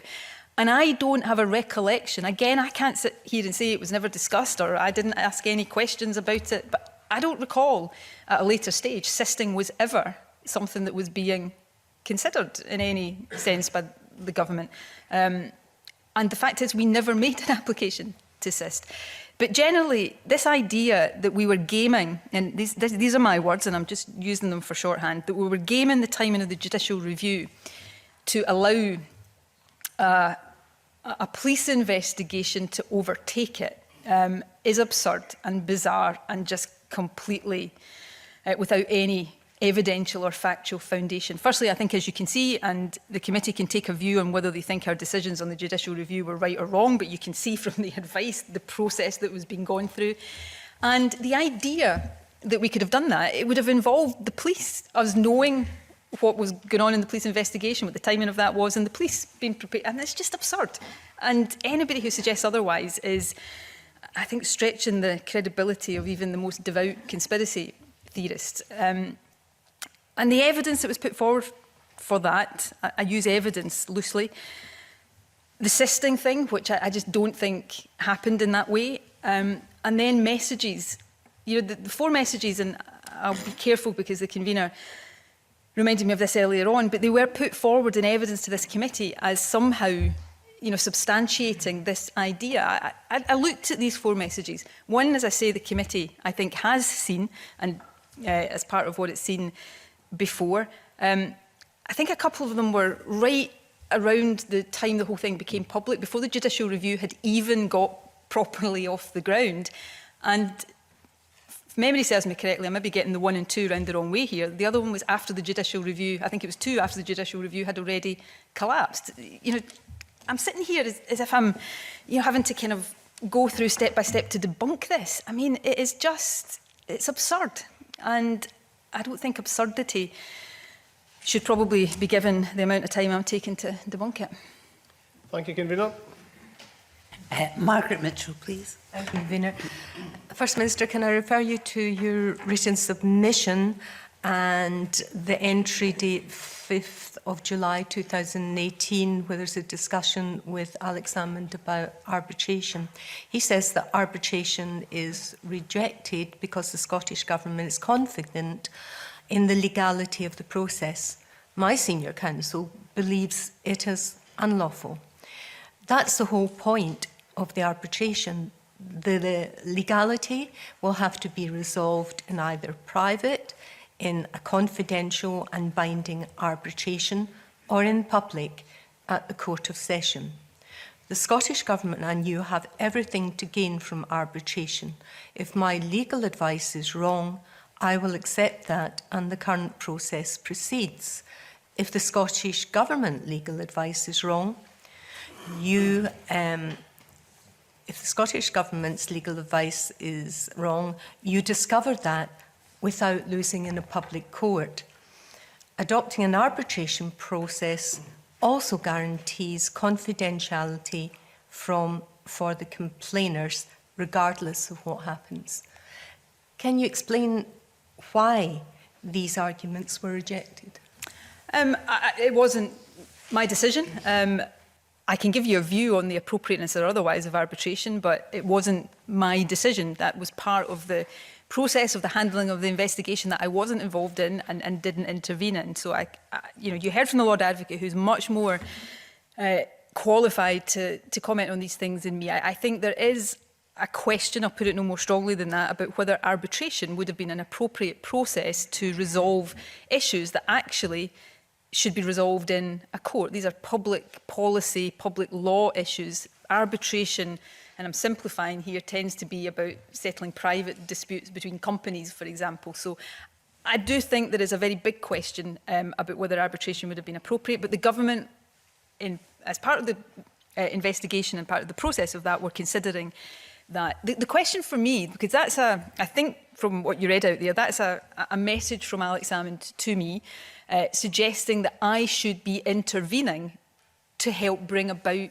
that process of arbitration. So on that point, put aside whether you think arbitration was a good thing or a bad thing, that the government should have done it or not have done it. The point is, I think it would have been highly inappropriate for me to intervene on Mr. Salmond's behalf to try to bring any particular outcome about. This was an investigation that I was not part of, I had no role in, I wasn't even supposed to know about it. And I would have been intervening on behalf of a friend and a colleague and an associate. The complainers didn't have the ability to come to me to ask me to intervene to get something that they wanted to happen in the process. I don't know whether they would ever have wanted to do, but that I would have been giving him privileged influence in a process in which I wasn't meant to have part. Now, I tell you something, people have strong views about my conduct, and that is perfectly correct, and I'll defend that, and I will, take people's judgment of that. But if I had done that, if I was sitting here right now, having done that, I think the criticism that would be raining down on my head would be absolutely and utterly justified. Here's my problem with that, First Minister. We've got the former First Minister of Scotland, who has had a reputation for knowing procedure, for running a very competent government. And he's coming to you, he's told us on record, that he was reluctant to take the government, which he had been First Minister of, to a judicial review. So he's explaining to you there is another way. And it seems to him, apparently, that if, as First Minister, you're taking all the considerations into account, including that you are custodian of the public purse, you do not have a blank cheque just to write to pursue what might not be necessary action. So it seems then, his argument that that would save the taxpayer a whole lot of money and that would be prudent. It would establish if the procedure was lawful, and if it was lawful, then the complaints, etc., could go ahead. But crucially too, it would also have protected the anonymity of the complainers. Now, you said that's rejected, and what I'm wondering this morning, in all the evidence we've heard and all the mistakes, somebody surely has to be held responsible. And what I'm not hearing is where the division of powers is, from our independent civil service to the ministerial responsibility. You very graciously seem to be taking responsibility for that all. But that doesn't help accountable, transparent and open government.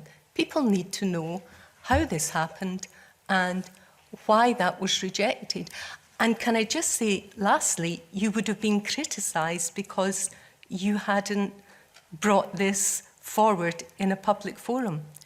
That suggests to me that political considerations outweighed the public purse considerations, the anonymity of the complainers and the reputation of this Scottish Government and by extension the Parliament. I feel very strongly about this aspect, and people are entitled to different views, but I'll give you my view straight. And I do think it goes to the heart of the appropriate exercise of power and not abusing power. And it goes to the heart, therefore, of trust and integrity in government. Can I, first of all, though, I can't let pass the opportunity to thank you for your verdict that the government in which I was Deputy First Minister for all these years was a competent government. I'm sure that we will reflect well on that. I think we helped you out a little bit when you were a minority government. And minority governments. Anyway, I'm not going to go down that road. So, putting that slightly flippant point aside, you make a lot of assumptions there, and with respect, you conflate a lot of different things and a lot of different roles, and I understand why, but I'm going to try and unpack them a little bit, if that's okay. You make an assumption that arbitration would have avoided all of the problems that occurred that occurred in this process. I think that is a massive leap of logic. Nobody knows that. The government, in a process that I was not part of, because I was expressly excluded from it in this procedure, was undoubtedly considering the arguments that Alex Salmond's lawyers were putting forward in favour of arbitration, and they decided for the reasons that they decided that arbitration was not an appropriate thing to do. And I think you probably have canvassed this with the Lord Advocate and the Permanent Secretary, but the Permanent Secretary would be the one that would make that judgment. The question for me at this point, because this was not a procedure, a process of investigation I was involved in, is would it have been right for me to intervene? Now, you said, you know, he's a former First Minister. He is a former First Minister. He was a former First Minister when he was asking me to do this, but he was also the person who was subject to complaints that were being investigated. And he was seeking to get me to intervene in that process of investigation on his behalf in a way that would have departed from the terms of the procedure and would have been trying on his behalf to put the investigation down a track that he hoped would avoid the complaints, the decisions, the complaints ever coming to a point of decision. Now, even if you think Alex Salmond's legal advice, and that's all he's putting forward, his legal advice is right, and even if you think that arbitration is something the Scottish Government should have done, I think both of those points can be rebutted strongly. The point for me is, would it have been appropriate for me to intervene on behalf of my friend and colleague and former boss in a process of investigation that I wasn't meant to have part in? And as First Minister, I think if I had done that, whatever you think about the merits of what he was arguing for, if I had used my role, my influence, my power to get him an outcome he wanted, not as a former First Minister, but as the person who was subject to these complaints, I think that would have been an egregious breach of my power. I think it would have been wrong and deeply inappropriate. And, you know, maybe had I done it, an arbitration had happened, and maybe if you turned out to be right and I had made it all go away, we'd never have found out. But say we had found out, I was saying I'd still be sitting here. I don't think I'd still be sitting here, because I don't think anybody would have accepted that that was a reasonable, legitimate or acceptable way for a First Minister to behave. And I think, frankly, there would have been a lot more justification in that criticism than, if I may say so, in some of the criticisms that are being levelled at me. And I'm sorry, there is, in all of this, there's been a lot of personal angst for me and others, you know, me least of all, in all of this. But for me, one of the hardest things, which is maybe why I let him down more gently than I intended to on that 2nd of April meeting.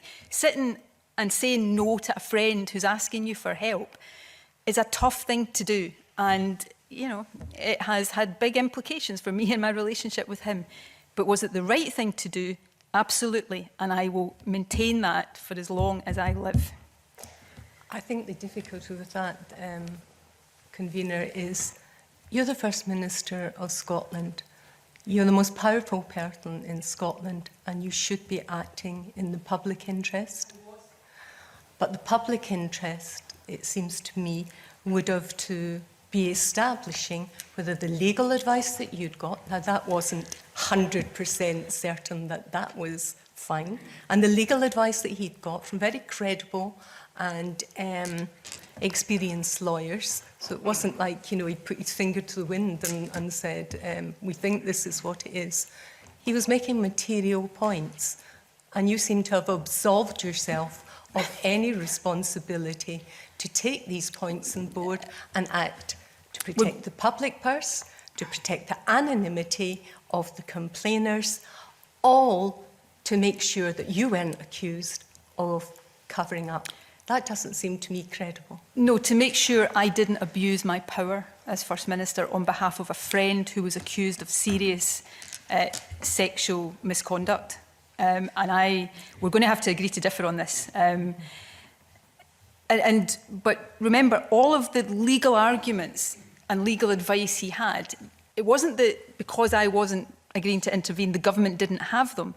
The government had them. They were being properly considered in the process of the investigation. The point here is that this was a procedure, rightly or wrongly, you can have your views on the procedure, that excluded me from the process of investigation. Now, say, and I apologise to them in advance for naming them in this way, but it's just to illustrate a point. Say these complaints had not been against Alex Salmond. Say they'd been against Jack or Henry McLeish. They wouldn't have had the same access to come, because they, you know, like both of them and respect both of them, but they wouldn't have had the same access as Alex Salmond to me. So I would have been using my power to help a friend in a process of investigating serious complaints. And Ms Mitchell, I will maintain for as long as I live that had I done that and had it come to light, probably you included would be sitting here telling me that I had acted completely inappropriately. I think I would have weighed up the arguments, but the point is there was a route and arbitration was offered to the Permanent Secretary and she rejected it. Now, that's a process that, regardless of political party, anyone could have followed, and it's what he did follow. And he made that argument. If you excuse me, First Ministers, it's for others to I think, look out the case I've set out and what you've said, effectively, which sounded, forgive me, and maybe I'm putting words in your mouth, I was going to make sure that it was exposed and he didn't get off with this. And that was my overwhelming motivation, rather than acting in the public interest at this very early stage, where, yes, if he'd been found right, you would have had to have gone back to the drawing board. Didn't mean it was the end of the matter. It could have been looked at again. A new procedure could have been put in place. It wasn't the end of it, but you choose to do something else.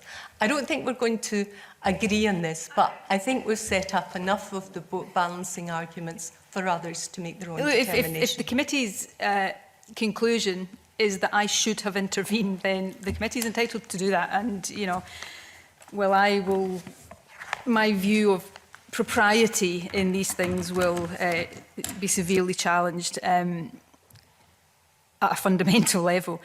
But can I say, I think you were putting something to me there that I wanted to see him exposed at all costs, and not. I think there is a public interest. If somebody has serious complaints made against them and there is a procedure in place to allow those to be investigated, that procedure is allowed to happen without interference, political interference from somebody's powerful friend to try to divert the course that it would take. I think that is absolutely in the public interest. And that's the judgment I made. People can decide whether it was right or wrong, but I decided that if I had done what he wanted me to do, I would have been acting in a way that was improper because I was his friend. And I just don't think anybody right now would be patting me on the back if that is what I'd chosen to do.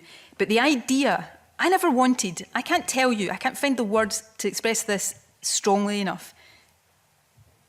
I never, ever, ever, ever wanted to face a situation where Alex Salmond, a man I have had revered since I was 20 years old, or probably younger than that actually, was facing serious allegations of sexual misconduct. I didn't want him exposed. I didn't want any of this to happen. My conduct in all of this is rightly under scrutiny. I have no complaint about that. I have no right to have any complaint about that.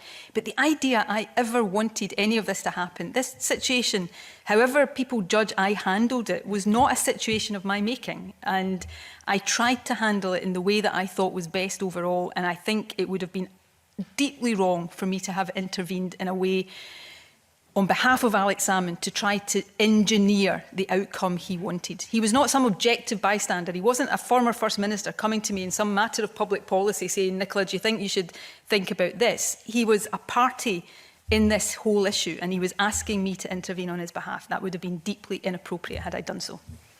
Do you have one? Excuse me, do you have any other questions? No, I don't. That sets out both arguments very clearly. We'll move then to Andy Whiteman. Thanks, Convener. Just a few questions on the judicial review, and thanks to my colleague Murdo Fraser for walking us through much of the process. First of all, the petition was against Leslie Evans, the first party, and the second party with the Scottish ministers. Can you confirm that at all stages this petition was defended as essentially one petition? There were no separate decisions made or separate considerations given to the two different parties? I think the answer to that is yes, but there may be kind of technical issues to that in terms of the consideration that Laura's made. I don't know of anything that was that. I do know at the early stage, and I can't recall all the ins and outs of this, but there was some legal consideration about whether it might be appropriate to have the petition amended so it was just the Scottish ministers and not against the Permanent Secretary individually, but I don't think that went anywhere legally. Fine. Would it be fair to say, in response to Murdo Fraser's line of questioning, that the critical tipping point, the thing that changed everything, was the period 6th December to the 19th of December? That's the point at which Council were saying, concede or press on regardless. And then there was clearly problems with the disclosure of documents, and indeed on the 19th of December, at para 12, Roddy Dunlop says, first, we are now, he said in 11, this gives rise to two concerns. First, we are now in a position where we think that maintaining a defence of the appointment of the investigating officer may be unstatable. Given the timescales, we are reluctant to take a final view on this, but there is a real risk that we so conclude. So 6th December, 19th December was the, would you agree, the critical period? Yes, although I would probably narrow it a bit more than that. The quotations I used earlier on summarising the view of the law officers were from the 11th of December. So up until the 11th of December, there was a belief that the case was statable with credible arguments. So I think, I'm looking at my notes here to see if I can find this, and I'm failing at the moment, but I think it, certainly from the 11th onwards, the 14th seems, I can't remember if that's when the commission process started. So I think certainly the period 11th to the 19th I think would be more accurate, but for some reason the 14th to the 19th seems to be, in my mind, is when it really started to go badly wrong. Okay, that's fine. No, it's not particularly important. I want to move on now just to the process of the concession. Scottish ministers decided to concede this case, and as I understand it, there was discussion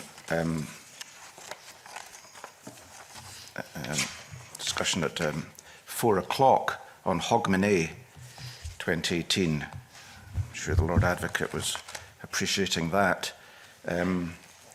discussing how it should be conceded, the basis on which it could be conceded, also saying it would be useful to have Council's input in these matters before the decision goes live. and ideally before final decisions are being made on handling. I just don't note if there were any further council's input, we don't have that, but that may well be coming, but I'd be interested in that. The grounds on which ministers decided to concede this was on the basis of the inability to defend the fact that the documents had been produced after it was promised that everything was, and that related to the questions around Section 10 in the procedure. Did the petitioner have any comments on the proposals that Scottish ministers made as to the joint minute? I would think the answer to that is yes. I wasn't involved, so, and I would have to check the precise dates here, but once the government had taken the decision to concede, there was then a process of lawyer-to-lawyer discussions about, so I think a bit like pleadings, I think the joint minute was probably discussed between the different legal teams. Council, I think the council that had been involved in the case, I think were the ones who did that, but I'd have to check the detail. So it went into effectively a legal process then about the terms of the concession, the joint minute, and of course that led to the interlocutor of Lord Pentland. Yeah, so you agreed a joint minute. Lord Pentland then basically just issued that joint minute as an interlocutor, if in effect. I assume so. I wasn't in no court, problem. so I am not going to try to speak for Lord Pentland. No, but well, we know what Lord Pentland did say, because it's in the interlocutor that I have before me, that having heard counsel on the petitioner's motion of consent and in terms and in respect of the joint minute for parties, I finds and declares that the decisions of the first named respondent, Leslie Evans, as set out in the decision report and as set out in a letter from her to the petitioner's solicitors dated 22nd August 2018, are unlawful in respect that they were taken in circumstances which were procedurally unfair and in respect that they were tainted by apparent bias by reason of the extent and effects of the investigating officer's involvement with the aspects of the matters. It goes on. So ultimately the decision was made by the court that it was those two decisions of Leslie Evans that were unlawful. I'm not in a position. Yes, I assume. Okay. What I'm trying to get at was there any suggestion? And I don't think you know the answer to this question, but was there any suggestion in this winding up period when you've decided to concede? Was there any discussion or any approach from the petitioner that they may have wished you to concede on not just the application of the procedure in terms of the decisions that Leslie Evans had made in this particular case, but a wish to include in that joint minute and therefore in the interlocutor some legal grounds relating to the procedure itself? Were you aware of that or not? I think as far as I am aware, and I'd have to check that, and I wasn't party to those lawyer-to-lawyer discussions around the settlement of that, but I am not aware that that is the case, but I cannot sit here and say definitively that none of that happened. Okay, thanks. Okay. Maureen Watt, please. Thank you, Convener. Members of this committee, First Minister, were allowed to read the report by the former Director General of Organisation and Development and Operations, Sarah Davidson, and the Permanent Secretary said that after reading this report, and I quote, "The decision that I took was to concede. Indeed, that was also the advice that was given to ministers." So, can I ask about that decision-making process? Did the Permanent Secretary discuss this matter with you prior to making a recommendation to concede? We discussed it on an ongoing basis over that few days period, in terms of her commissioning that note, when we got that advice, and then the decision that was taken. So we were, I was in touch with her. That was over the Christmas and New Year period. So yes, I can't sit here and tell you exactly on what day. A lot of that was by phone, obviously, given it was over the holiday period. But she was fully, this I think has been described, and it is, and she has said it here. It was the Permanent Secretary's decision. I, in no way, whatever the technicalities are, am seeking to dissociate myself from this decision. I was involved in the deliberations. I was in agreement with it, and absolutely stand behind the decision the Permanent Secretary took. Okay. And in the Lord Advocate's evidence, he highlighted the importance of focusing on the complainers when it came to decisions to concede to the judicial review. So I suppose my question is, was the protecting of the complainers and their complaints, did that play a role in it taking quite a while to decide whether to concede the judicial review? So I don't think you can separate that, and forgive me, I'm about to speak to in answer to a question about complainers here in a way that will sound quite dispassionate, but this was a decision-making process in a judicial review case. So, and I recall, I think, the evidence that the Lord Advocate gave on this point. As long, and Alec Cole-Hamilton asked me something similar here, as long as this case was stateable and we thought we had an arguable, credible case, even although our prospects had deteriorated, then the wider public interest came into play, and that was the desire, if possible, to get a judicial determination on all of the grounds of challenge.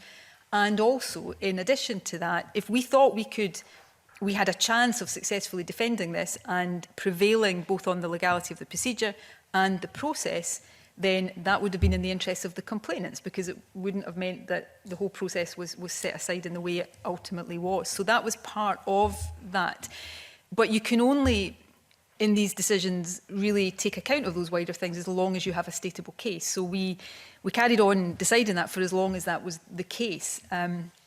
And when that ceased to be the case because of what happened in terms of the uncovering of information that then suggested that the IO had had greater involvement with the complainers, and that then changed the judgment we'd made about being able to defend the interpretation of Section 10, that's when the view to concede came. So, you know, a view of the complainers was an integral part of that. I think Alec Cole-Hamilton put the alternative view that it might have been better for the complainers to concede earlier and allow a new process. Now, people will take different views on that, but the interest of the complainers was part of the wider consideration. As long as the case was stateable, we should continue to defend it.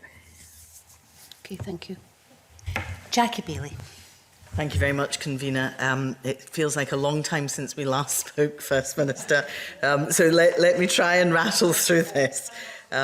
Can I, sorry, I missed that one. I said you misquoted me the last time we spoke. But so you corrected me. Perhaps, well... And you clearly have lots of resources to do that. I hope I don't have to do it again, Ms. Let Bailey. me try and make sure that you do. Could you two just get on with it, please? Absolutely. We've been doing this for years. I've noted that throughout today, you've talked about a litany of failures. You've described them as catastrophic. Sorry, I rest my case. Errors, well, you have. Okay. You've talked about errors in the investigation. You've talked about errors in the judicial review. You've talked about errors in the supply of information. And I absolutely appreciate you apologising as the head of the Scottish Government and taking responsibility. But you're not directly responsible, are you? Look, every single day, Ms. Bailey, things happen in the Scottish Government in my, not explicitly in my name, but things happen that ultimately I'm responsible for. So most of them go well, some of them don't go well, and I can't pick and choose what I take responsibility for. But in sense of I wasn't directly involved in the problems that led to the judicial review collapsing, then no, I wasn't directly involved in those. But there'll be lots of things that happen in the Scottish Government that I'm not directly involved in. It doesn't mean I can sit here and say that I bear no responsibility. I don't think I've ever heard you really describe your stewardship of any particular problem as catastrophic. I mean, you've described these errors perhaps not as publicly. Catastrophic. Okay, perhaps not publicly, but then you don't confide in me. But you have used that word. That's a strong word. Tell me why then nobody has resigned, nobody has actually taken responsibility for this. Because at the heart of this, 2 women have been really badly let down. They've had no closure in this at all. I'm going to give you a sort of personal answer to this and then give you the sort of government answer. And forgive me, it's what, 4 hours in, I'm possibly getting too tired to safely give personal answers. So I think firstly, just technically, and Murdo Fraser will correct me if I'm getting this wrong and correct me for the official report, but I think I was responding to Murdo Fraser putting the word catastrophic. As I didn't disagree with that, I agreed with it, but it wasn't my choice of word. It was Murdo Fraser's choice of word. Yeah, sure. So I'm just, you know, we both like to be accurate on these things. I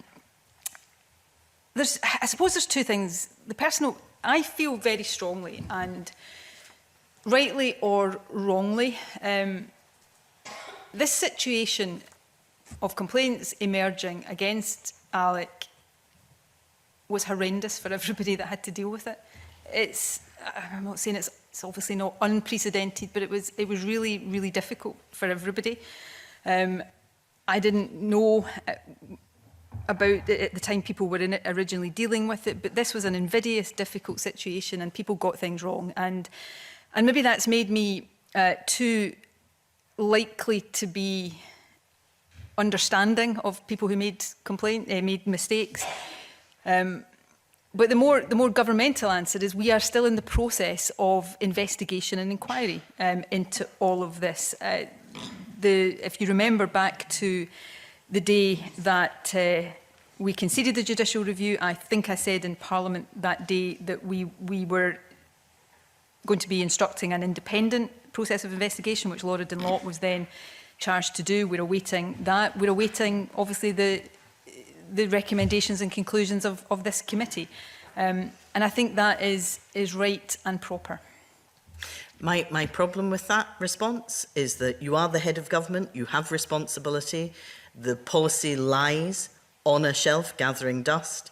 You know, 2 women have been failed by this. What happens in the intervening 2 years that you've taken to look at this for any woman who suffers sexual harassment? But in much of the intervening 2 years, there has also been a criminal investigation. Now, I'm not saying that constrains internal things we do. The policy, to use your description, lies on the shelf. The policy is still extant. It has not been declared unlawful. And fairness at work, although we've talked previously about the perceived or actual deficiencies in fairness at work that led to the new procedure, is still there and available for those within the Scottish Government who want to come forward.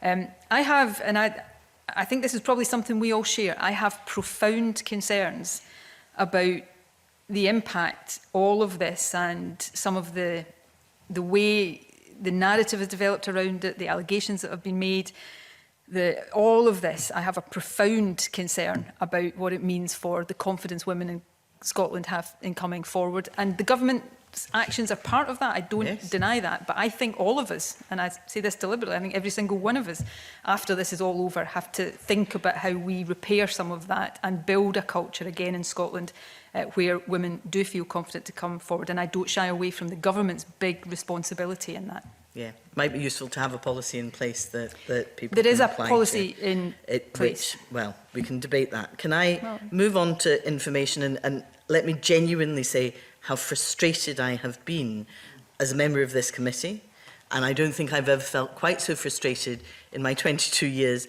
of being on parliamentary committees as with this one. And let me tell you why. We've waited for information from the Scottish Government. The stuff we've received has been partial. It's been late. The complaints handling phase was due in August. We received it in December.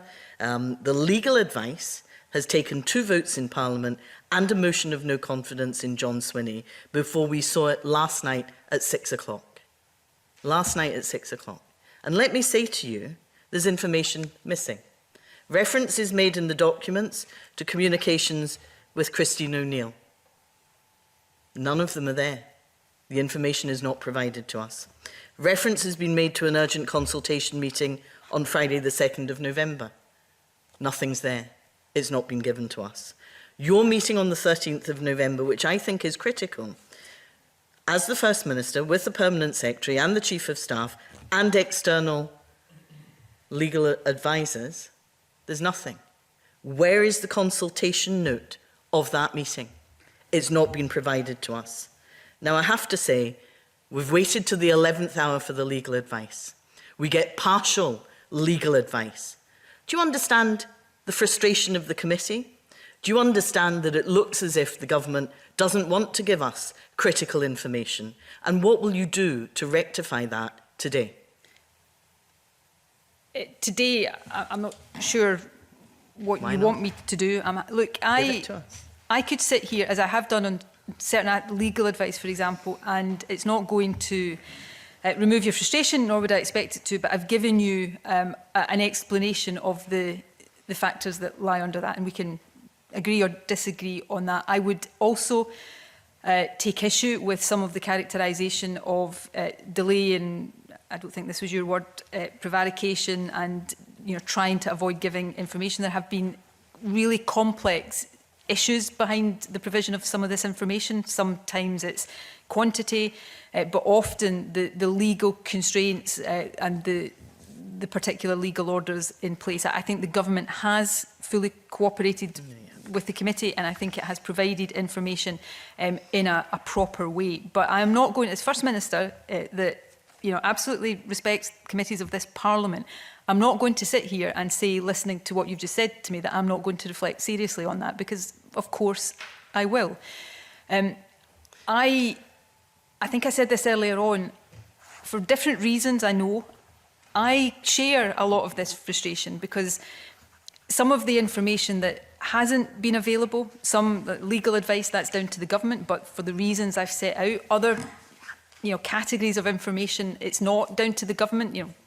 Things handed over in criminal trials, it's not in the government's gift to give that. But every time, and I would actually argue this with the legal advice, that there has been information that a lot of mystique and intrigue has been built up around, once it has been published, or in the case of some of what the committee got from the Crown Office wasn't published, but you were able to look at that yourself and see that what had been said about it wasn't actually the case. And I think with the legal advice, while people can take different views on the decisions we took, you look at the legal advice in the round and see some of the things that were being said about the government's position are just not borne out in fact. So I get some of the frustration. I share some of the frustration, even if I don't accept the characterisation on all respects of what lies behind that. But I will, with any committee that is saying that it feels that way, I will reflect on that. If there are particular pieces of information that I can today see if the committee still feels it needs and hasn't got, if that information is available, I will undertake to do what we can to provide that to the committee. Can I say to the First Minister that the time for reflection has actually passed? We've been asking for this information for months. There have been 2 votes in Parliament that, as far as I can recall, you were present for. 2 votes in Parliament demanding the release of legal advice. Endless letters from this committee to John Swinney, your deputy, asking to see legal advice. We didn't want to see it all. We wanted to see Council's opinion. We wanted to see the notes where Council were involved in providing advice to ministers, to the Lord Advocate, to whoever. We haven't got that today. We simply do not have it. And what I would ask you then is, what is the legal basis for not giving us the consultation note from the 13th of November with Council? What is the legal basis of not giving us the note of the meeting of Friday the 2nd of November? What is the legal basis for not giving us the communications with Christine O'Neill? Because I just don't understand that. I genuinely don't. Well, firstly, I know the Deputy First Minister has said there will be further information coming to the committee. And I'm crossing this line today because I'm sitting in front of the committee, I have deliberately recused myself from the handling of that. So I don't know exactly what the different arguments are in relation to every single bit of information, but that process is still underway, and I'm not going to get into the detail of that when I am not, and it may have been developing as I've been in here today, so I'm not equipped to do that.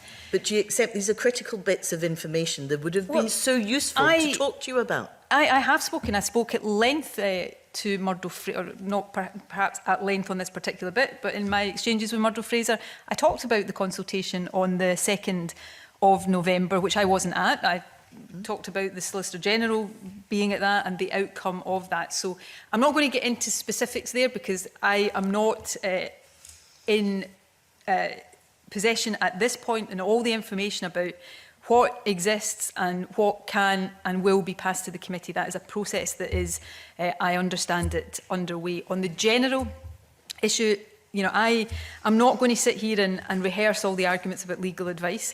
The The position on government legal advice is long established and there for good reason. And sitting here right now, I'm glad you've got the legal advice so that I could talk about it openly today. But I have a concern about getting into a situation where government legal advice is routinely asked for and published, because I think that will undermine the basis on which governments properly inform their decisions.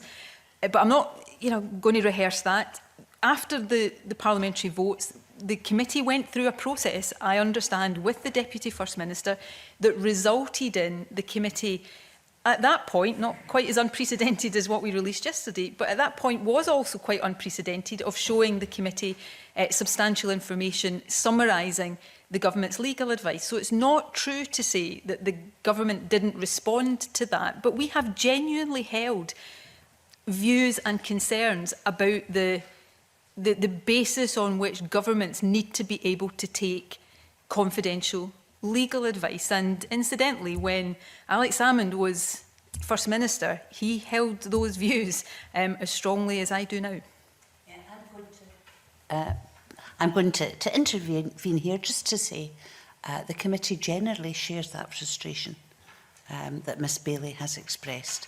And we will be meeting later today, and considering the legal advice we have received compared to the motion that we passed unanimously some time ago, to see whether the terms of that agreement of the committee has been met, and we will then get straight back on to the government to discuss these issues. And it is noted that Mr Swinney, Deputy First Minister, has in fact said that more information may be available. So that is ongoing. Ms Bailey. Thank you very much for that helpful point of information, Convener. But, if you take a decision to release legal advice, I am very clear that this doesn't meet the terms of the committee's request, and it is partial. You've taken that decision to release it, not some of it, but actually the legal advice, and we have not yet received that, and I find that really disrespectful to the committee. Let me move on, and I will try and be very quick in terms of areas that Murdo Fraser has already covered.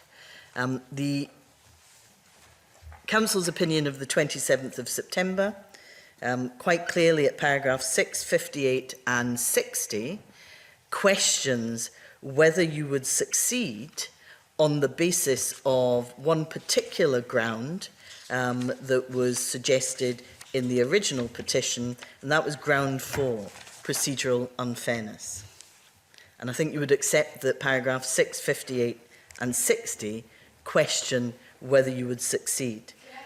I missed at the start. Sorry. Which one you were talking about? 27th of September, the very first. And which paragraphs are you Council's talking about? opinion, 6, 58 and 60. 6, 58 and 60. Okay, carry on. Okay. Where they note that the vulnerability arises from the procedure itself and not from its implementation in this particular case. So their concern is not just a question of implementation, but the policy itself. And the reason I am so interested in that is because it calls into question the policy you've still got there. This is a piece of legal advice, and I did try to address this with Murdo Fraser. I have never, I don't know if I can say that in an unqualified sense, I don't think I have ever seen a piece of legal advice about a government decision or a government, a litigation the government was involved in that was absolutely unqualified and said 100% there are no weaknesses in your case. So that, if I had read this and it said there's no potential weaknesses, that might have created more of a question in my mind than it did. Particularly this point of a litigation where it's prospects of success, it's an early, they point out the things they think are of greatest vulnerability. That was what they said was of greatest vulnerability in the case. It didn't mean they thought it was really, really vulnerable and we were definitely going to lose. I guess it's relative as well to the other grounds that they thought were much stronger. So that's how legal advice tends to be presented. Here's the really strong bits and here's the bits that are less strong. It's relative and you take that overall. That does not mean, and I'm not going to sit here and speak for Roddy Dunlop and Christine O'Neill, but certainly I didn't read that as saying you're definitely going to lose the judicial review on this ground. Just relatively speaking, this is your greatest risk and greatest vulnerability. Okay, let me just quote to you from paragraph 60. This aspect of the case does seem to us to be the most difficult, and we cannot say that there is anything other than a material possibility that the court will agree with the petitioner's complaints in this regard. Isn't it the case that if just one of the petitioner's grounds of challenge are found to be legitimate, then it could lead to the quashing of the decision made by the Permanent Secretary, it could lead to the quashing of the procedure too? It could have done, yes. I think that is evident and factual. I think also it could have been the case, and I put it no more strongly than that, that a judge may have taken an overall view and come to a decision that there may be weaknesses, but overall the procedure was fair. But the operative word in your questions to me there was could.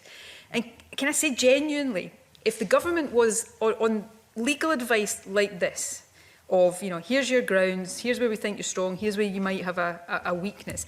If the government was to decide not to defend legal action on the basis of opinions like this, the government would never defend any legal action ever. Because you never get an opinion, I don't think, that says you have no vulnerabilities, there is no possibility of losing. So if that's the test you apply, no government anywhere would ever defend a legal action. And I'm not sure you are suggesting that's the position we should be in. No, I'm not. But it was an interesting explanation. And I agree that when you consider the 27th of September, they are suggesting that other grounds are quite weak. So I could see why you would proceed on that basis. But when I come to the opinion of the 31st of October, I find no such positive news anywhere in any of the paragraphs. You know, here was an opinion written by Roddy Dunlop QC on Halloween at 10 to 11 at night. It was urgent. It was genuinely urgent. I mean, you get the sense of that from both the submission and the emails surrounding it. In virtually every paragraph, in fact, in every paragraph, he concludes that the prospects of winning are incredibly slim. I don't see any positive balancing paragraph. Do you? Just as, and again, I'm probably straying into trying to speak for Roddy Dunlop, which I suspect is really unwise to do. And it was Halloween and it was late at night, and he was clearly seriously concerned. But he also says, you know, my apologies for the hour, I'm been unavailable, I'm engaged in a 3-week proof. So just to give a bit of context there. But to go back to a question I was asked earlier on, I can't remember who by, is it the case that counsel had to threaten to resign?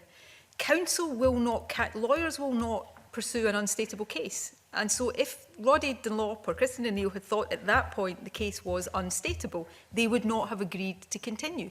They thought there was a problem. There was then a consultation 2 days later where the discussion ended with thinking, actually, this is arguable. This section 10, yes, it is open to the interpretation that led Roddy Dunlop to write that note, but equally it's open to the other interpretation, and we think we can argue the alternative interpretation. These are the kind of judgments and decisions that are made in litigation, I imagine, all the time. And I go back to what I said. Fast forward to the 11th of December, and you've still got the law officers, and I'll read again the summary of the position of the law officers. They tested most of the arguments, including the appointment of the investigating officer, and concluded that we have credible arguments.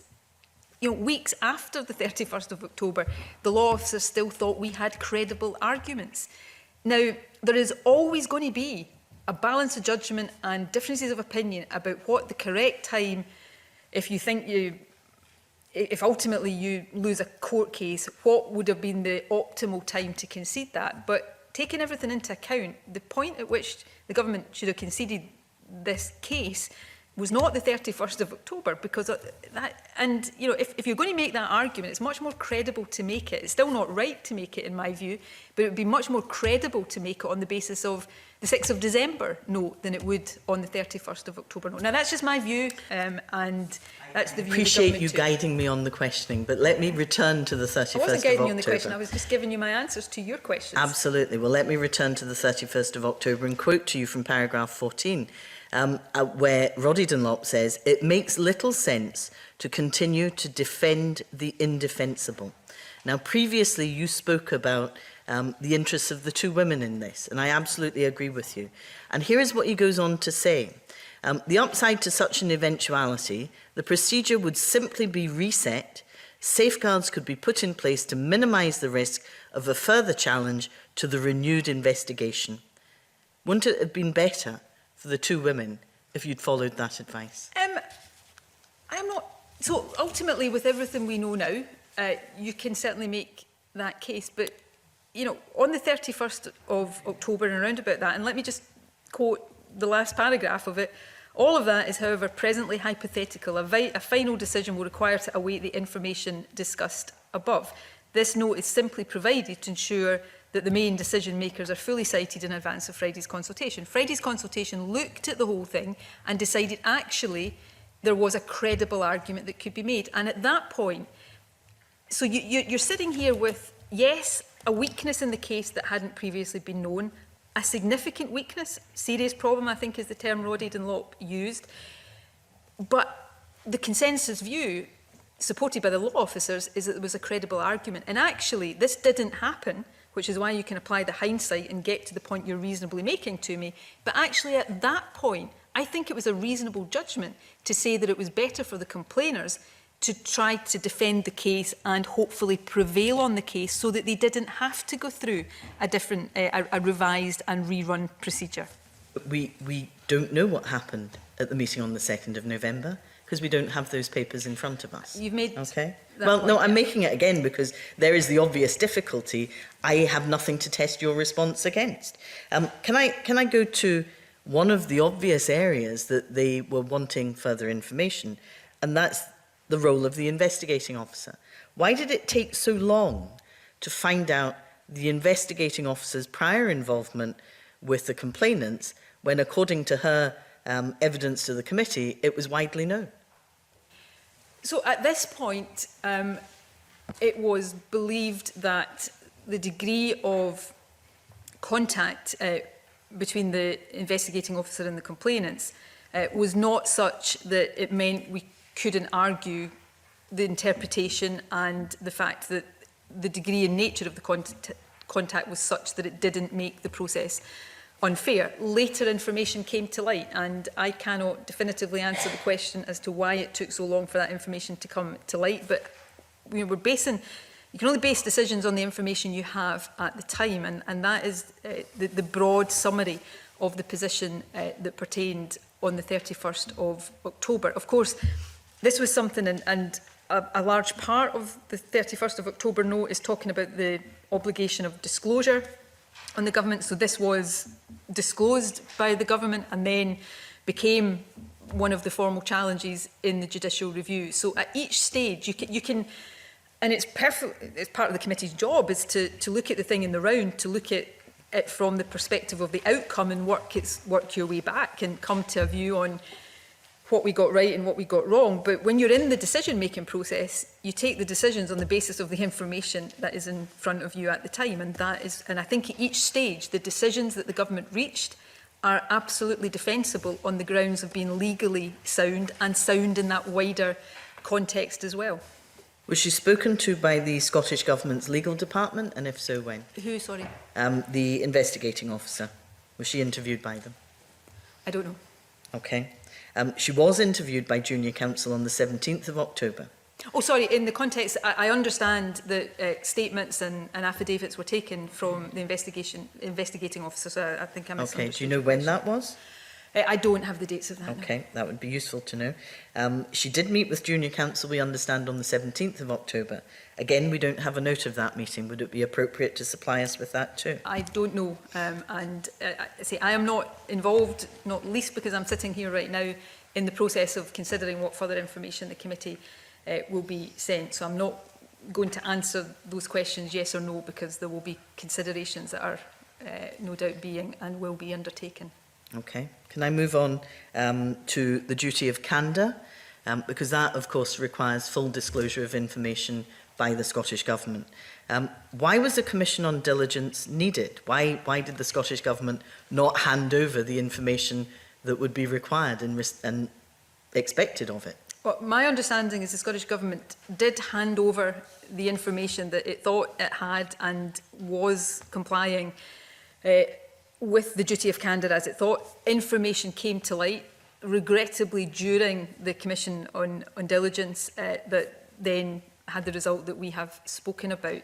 There was, to the best of my knowledge, no intention on the part of the Scottish Government to withhold information, but the process demonstrated that there had been information that was not handed over in the proper and timely way.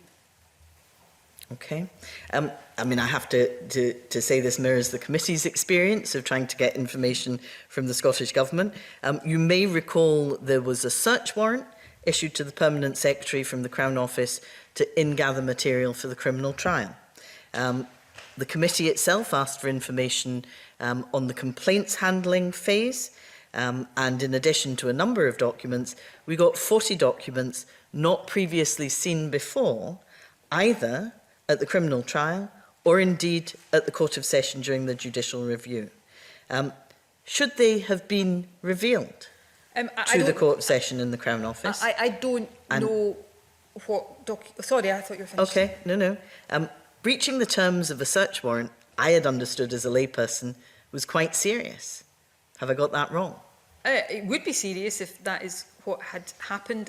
It's a bit like some other things that have been put to me. There is an assumption underpinning that question that I don't necessarily accept. I think there has been a suggestion made that, I think from Mr Salmon, that 46 documents were inappropriately withheld from the warrant in the criminal investigation. Scottish Government officials have reviewed the documents that were listed in the submission he made to the committee. Of these, 13 of them were in fact released under the warrant, and others didn't meet the specific terms of the warrant. The government, certainly ministers and the Permanent Secretary, had no role in determining which documents were in scope of the terms of the warrant. There was a rigorous process undertaken, but crucially, the warrant process is included oversight by an independent commissioner that was appointed by the court. So where documents weren't handed over, that would have been because a judgment was made that they weren't within the scope of the warrant. But that was not a process I had any direct involvement in. Okay. Can I move us on to sisting? And you earlier said, I think in response to, might have been Alistair Allen, about the nature of the attempt to assist the judicial review, which... To the best of my knowledge, there was no attempt to assist the judicial review. Okay, but there was discussion about it. I would have been astounded, given the circumstances, if there wasn't even a... We're talking here about a judicial review where there was a criminal investigation. You would consider, and I think the government did, whether there was any case that there should be an application for assisting. That didn't happen, and instead there was an agreement on the part of the Scottish Government not to oppose the motion for reporting restrictions. And certainly from my memory of those discussions, there was always a sense that reporting restrictions would always be preferable to assisting, because it would allow to go forward. But this idea that the government was trying to get this judicial review assisted is not the case. Well, we were told by the former First Minister that he had a precognition statement which suggested that a special advisor was encouraging civil servants to come forward as they were out to get him, and that would assist the sisting process. So I'm going to go on to what I understand from that because I hear these things. Neither have I, but I've made some inquiries. But can I just say, you were told a lot of things by the former First Minister, just as you will be applying your critical faculties to what I'm telling you. I'm sure you're doing the same to his as well. So the government did not try to assist, and that, and to the best of my knowledge, there was no, after the early stages in September that led to reporting restrictions being imposed, there was no, as I said earlier on, I can't sit here and say nobody in the government ever raised the word assisting again. I can't even be sure I didn't raise the word assisting again, but there was no serious attempt at any point on the part of the government to get this case assisted. So this kind of theory seems to fall apart on that really inconvenient fact. On the precognition statement, and I have to piece these things together. I think, forgive me, I think there has been an implication, or not that's putting it too strongly. I think some people perhaps have wanted it to be assumed that the special advisor in this particular fragment of the conspiracy theory, if I can call it that, was my Chief of Staff. My understanding is that's not the case. The Special Advisor that allegedly said this, I think, was asked about it by the police and is adamant that that was not something that was said. But this is also a Special Advisor that would have had no real knowledge or insight into what was happening in the judicial review. Now, I can't say any more than what I've said there because it's just me trying to piece fragments of information together. But probably the most important thing for me to say is, you know, if somebody wants to genuinely argue that the government was trying to game the timing of the judicial review in order to allow it to be overtaken by a criminal investigation, there's a lot of things that really have to be established, a lot of very unlikely and implausible things that really have to be established there, that nobody, as far as I can see, has come within a million miles of doing, probably because it simply did not happen in that way. I absolutely hope the First Minister's right, but you'll not be surprised to hear that we don't have the paperwork that relates to that. We've been promised it, still to appear. But if the government had made an attempt to assist the case, presumably that would be, I'm maybe getting this wrong, but presumably that would be known through the court proceedings that there had been an attempt to assist the case. We've nothing from the government, despite requesting it, and they've promised to deliver it, so maybe you could hurry them up. Thank you, Convener. Thank you, Ms Bailey. Now, I think there's a small question or so from Mr Macmillan on the judicial review, and then I will ask him to move straight into the ministerial code, for which he also has a couple of questions. Mr Macmillan. Thank you, Convener. I just want to follow on from a couple of Jackie Bailey's questions, and it was touched upon a moment ago that the Scottish Government didn't send anyone to the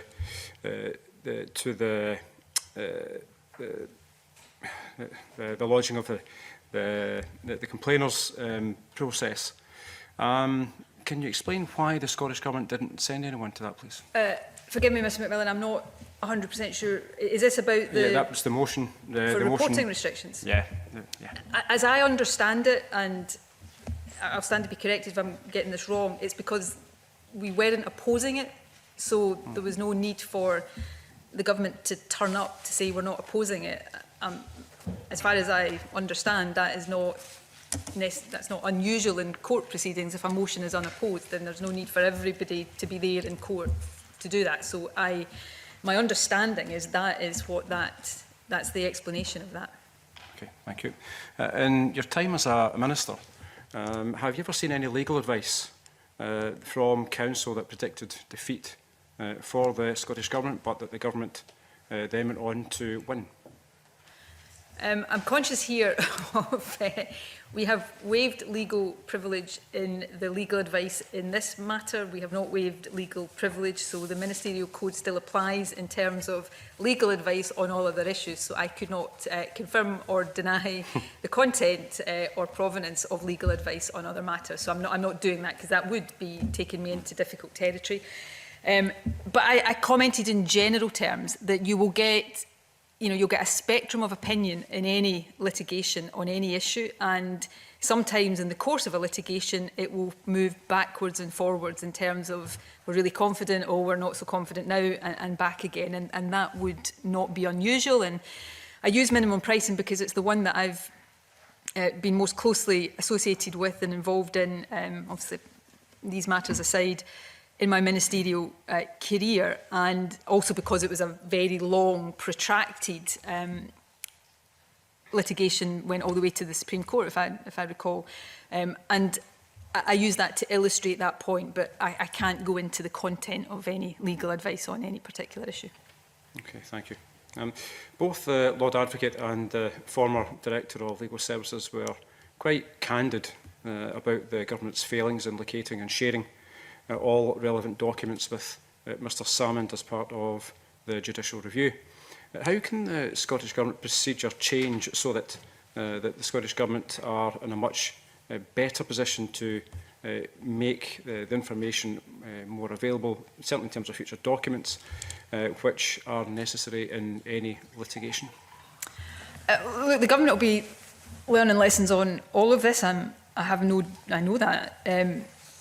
I can't give you specific answers to that right now in terms of the technical things that no doubt the government is trying to improve around document retrieval. These are never simple things. The sheer volume of documents that go through government systems on a daily, weekly, monthly basis is you know, massive. And part, you know, I'm not making excuses here, but that will have been part of the issue here. I don't know, I'm not an expert on how, you know, these kind of searches are done, but you use keywords and phrases and such like. So given the volume of information that the government has, it's a complex process. It didn't work at all times here the way it should have worked, and that's had the consequences that we've been talking about. So, you know, these will be things that we will be seeking to improve and learn from in the future.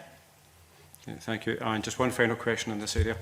It goes back to the document that was published yesterday, the legal advice from the 27th of September, which Ms Bailey touched upon. Do you have any comments or thoughts about the Council's advice in that document regarding the retrospective element of the case and the procedure? I'm not sure which document you're referring to. So it's the legal advice that was published yesterday, the one the 27th of September. The note of prospects. Yeah. I would say nothing in addition to what I've said already. Well, I'm about to repeat what I said already. That note of prospects was covering all the grounds of challenge and looking at what the view was around all of them. Can't immediately recall exactly what it said on the retrospectivity ground, but all of that would have been taken into account as we considered our prospects. I don't know whether you want to point me to the paragraph. It's the paragraphs 39, 40, 47 and 48. The reason why I asked the question is because of certainly Mr Salmon discussed at length when he was in front of us on Friday and viewed the aspect of the retrospectivity as a strength for his case. However, the Scottish Government's Council stated that, and I quote, there had been an increased public focus on historical allegations of harassment and on the failure of those who had experienced harassment to make complaints at the time of the alleged harassment changes, i.e. changes in procedure are often retrospective and legitimately so. Well, thanks for helping me out there. I couldn't find the... I mean, that goes to the heart of it. Mr Salmond has a view that he says was backed up by his legal advice, which it may well have been, that retrospectivity was inappropriate and would have been a legal flaw in the procedure. My view and the government's view is different, both on the legal basis, but also on the appropriateness of allowing complaints of a historic nature to be investigated. Okay, thank you. I'll move on to the Ministry report. Okay. So in your opening statement, First Minister, and also with your written evidence, you provided an account of why you met or had contact with Mr Salmond. Can you briefly take us through these reasons? Basically, because I was being, in summary, I can go into as much detail as you want. In summary, because I was being told that he was facing an issue, he was distressed, he, as I was told, and I don't know what the basis of this was, he may be considering stepping aside, resigning from SNP membership. So as a friend of Alex, as a party leader, that was the basis in which I chose to meet him. And, you know, I've set out in my opening statement, I've set out in my written evidence that was the basis. The decisions I then took from that around not immediately notifying that under the Ministerial Code, and I suspect I'm slightly responsible for this myself because I talked a lot about the party basis of that. That decision wasn't really based on the classification of the meeting. That was down to a consideration of how best I protected the independence and the confidentiality of the process. And I go into that in my written evidence, and I touched on it in my opening statement today. What, in your view, was Mr Salmond's motivation for attending? I think when he got there and we had the discussion on the 2nd of April, it is as he has set out. He wanted me to intervene initially to try to bring about a process of mediation. I believed that I was seeing him, I didn't believe it, I knew I was seeing him in the party personal space, but he clearly had a different objective coming into that. And, you know, when we had that discussion on the 2nd of April, it very quickly became clear to me that what I had thought he might be about to do was not the case. And I thought it was not appropriate for me to intervene in the way that he was asking me to do. You know, this whole issue of, I mean, I heard him rebut it, and perhaps, you know, he never had any intention of resigning, but it was put to me that he was potentially considering that, given that he was handling a difficult situation. I don't know whether Jeff Aberdeen, who told me that, was telling me because Alec had told him that, or whether it was just Jeff's surmising, but that was something that I thought was a prospect or a possibility. You know, knowing Alec as I did, and knowing Alec as many of you do, the one thing you always have in your mind about Alec is that he doesn't do the expected thing. So initially, facing a difficult situation, did I think it credible that he would decide to handle it by saying, I'm going to stand down from the party to clear my name? I thought it was credible. To be perfectly honest, that was something that stayed in my mind for longer. That although after speaking to him on the 2nd of April, it was clear that he wanted to deal with it in a particular way so that it didn't become, you know, public or anything, there was always a thing in my mind that if Alec had got to the point where, you know, he thought that was just not going to be possible, it was always a prospect. He would just decide to take control of the narrative and handle it in a different way. And that was, you know, just a factor that was in my mind throughout, you know, that period from him, from that meeting on the 2nd of April through that summer. Thank you for that. You've described meeting Mr Salmond on more than one occasion, and certainly on one of those particular occasions, and you've put in your evidence that you didn't want to be cornered by Mr Salmond at an upcoming party conference, which you thought might occur if you hadn't discussed the matter with him beforehand.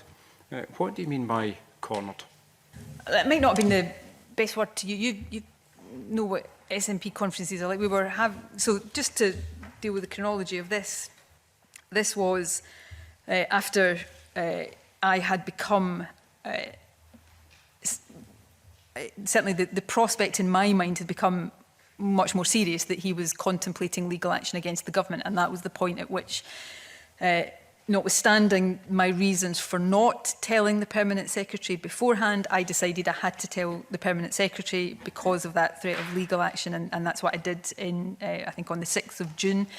I told her in the letter I wrote her that I would make Alec aware that I had told her and reiterate that I wouldn't intervene. So that was the purpose of that meeting. I also knew that we had our party conference at the end of that week. I assumed he was going to be there. Actually, as it turned out, I don't think he was planning to be there, but I assumed he'd be there. And I just didn't want that discussion potentially to happen, you know, in a sort of ad hoc way. I wanted that to be planned. So I arranged to meet him to effectively say, I've told the Permanent Secretary I'm not going to intervene. I'm summarising here, obviously. That was the meeting at which he wanted me to take away a draft petition for judicial review, I think, which I didn't think was appropriate for me to do. Okay, well, thank you. According to your evidence, the first time that you actually saw the allegations against Mr Salmond under the Scottish Government's complaints procedure, it was in the meeting on the 2nd of April in your house. You described him, obviously, as a friend of some 30 years, as you've done so numerous occasions today. And I think you've described learning of the, and I quote, the gory detail. I think that's from a press report, some alleged press comments from you, of these allegations. Can you expand on that, please? I will not expand on it very much because I suspect the convener will stop me because we'll be straying into territory that is not the remit of the committee. He showed me the letter he'd had from the Permanent Secretary which set out the details of the complaints that had been made against him. They were distressing and upsetting details. But he then, and it goes back to what I said earlier on, this was one of the incidents, was an incident he was aware of that he had apologised to somebody for at the time. So he gave me his account of that incident. I should be very clear, he denied the specifics of the allegation in the sense that there was anything that wasn't consensual in it, but he gave me his account, and my view is that his account constituted behaviour that was not appropriate for the First Minister, but I probably shouldn't go into any more detail than that. Thank you. Mr Sam's account of what happened when you met and he brought up the complaints against him was that you said, and I quote, "I want to assist," which you took that to mean that, that you would intervene to advocate for mediation in the first instance. What's your response to Mr Salmon's comments? I think I answered this in response to Andy Whiteman. I just want to paint, or not paint a picture, but give people the context here. I'm sitting in my house. It was Easter, we talk about the 2nd of April, it was Easter Monday. The man that I had worked with, been friends with, in my earlier years, had looked up to so much, had just told me something pretty shocking. My head was spinning. I was dealing with kind of complicated emotions. You're sitting with a friend who's saying, I'm facing this terrible situation. Things like, I'd love to help if I could, kind of thing. It's entirely possible. You say these kind of things. This is a human situation. We're talking about it now as a political scrutiny situation, which is absolutely proper. But in the moment, this was a human situation between two people that knew each other really well. And I think I described this to Andy Whiteman. From the minute I saw the letter, I knew that it would not be appropriate for me to intervene. I probably was trying to, soften that for him. Maybe from his accounts, I softened that too much. I was also thinking about, in real time, is there anything I have to do? Do I have to report this to anybody? So all of that was going through my head as we were having this discussion.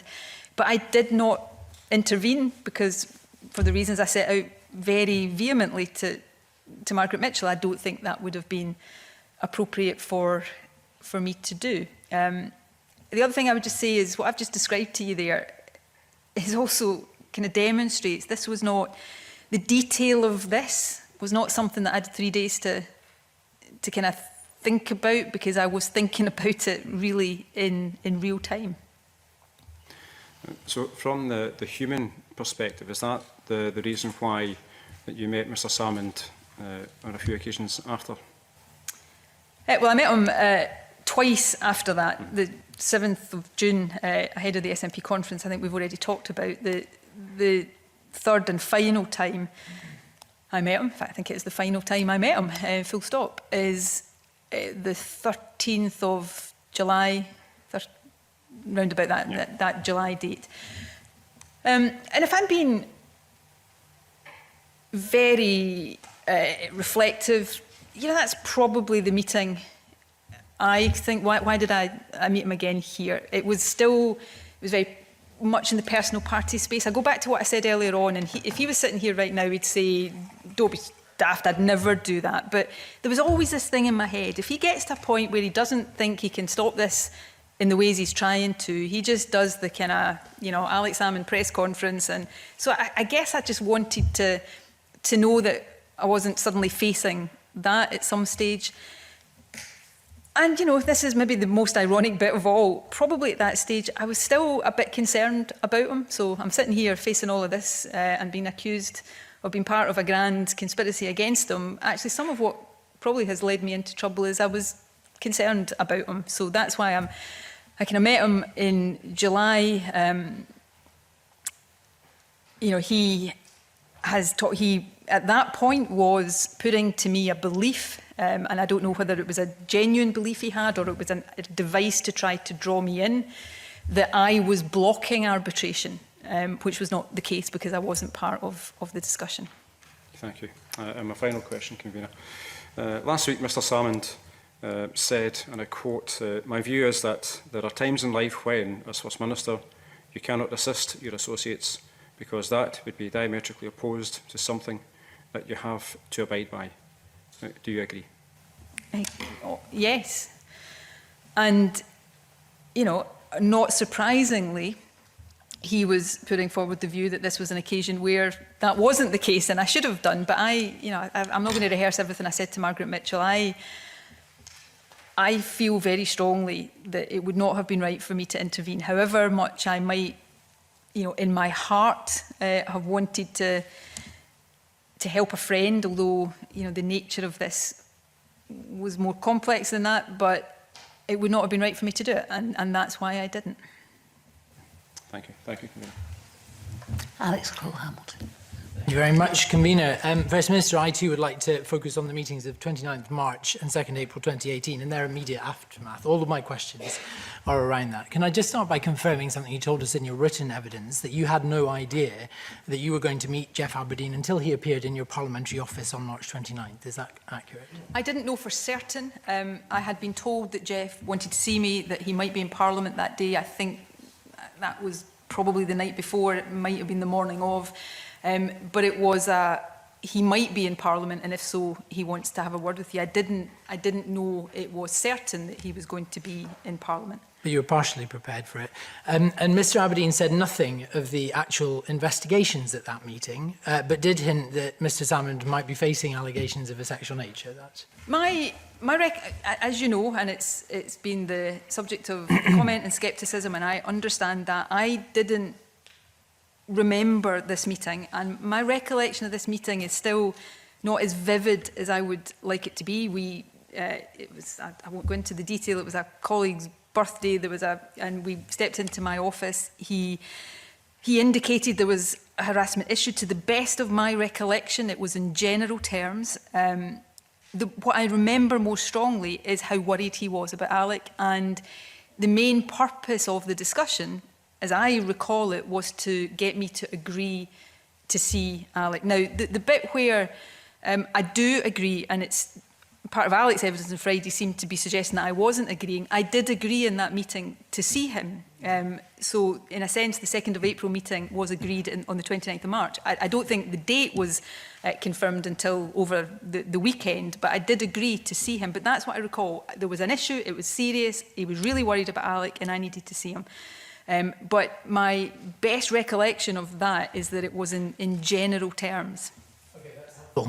Despite limited information from Jeff Aberdeen on the 29th of March, you agreed to drop everything and meet Alex Salmond 4 days later. And you've just said that that was for two reasons in particular. One was personal. He was in a profound degree of distress. And the second was that you'd been told by Jeff Aberdeen that he might well be about to resign from the SNP.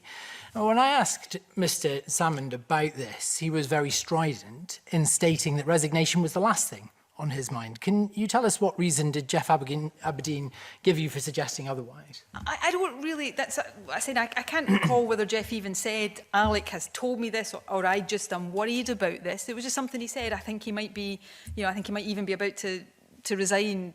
And that was what gave me the sense that this was a serious issue, and I really needed to speak to him about it. Let me be clear, within a very short space of Alec being in my house on April the 2nd, it was clear to me that that was not his intention.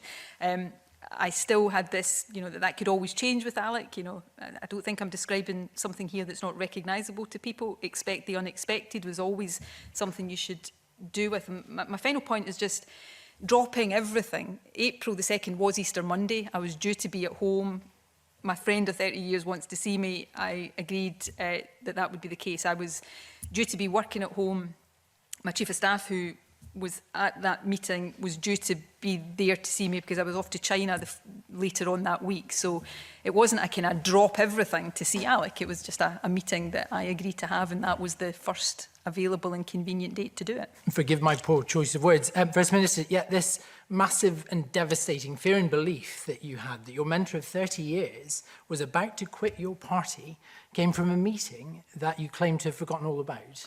I'm sorry, First Minister, but do you realise how unlikely that sounds? So, yeah, I do, actually, and that's part of my difficulty here. I do get the kind of views of that, but it just happens to be the case that wasn't the big significant meeting, and I'll try to explain that with reference to two things. Firstly, my recollection is that that discussion in terms of the detail was general. It wasn't a detailed discussion in terms of the substance.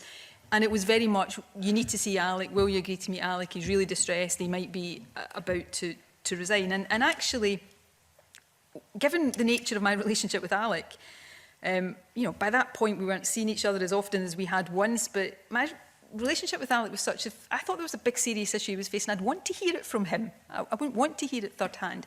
But the other point that I think certainly helps to explain to me, because I've asked myself, how could I have, you know, forgotten that, is that general concerns, it was not the first time I was hearing a general concern. The Skye Edinburgh Airport thing had created that lingering suspicion. The other thing is, you know, what happened in my house on the 2nd of April, in my dining room, with a man, you know, that's been all these things to me for 30 years, was so significant that that is the thing that will live with me forever.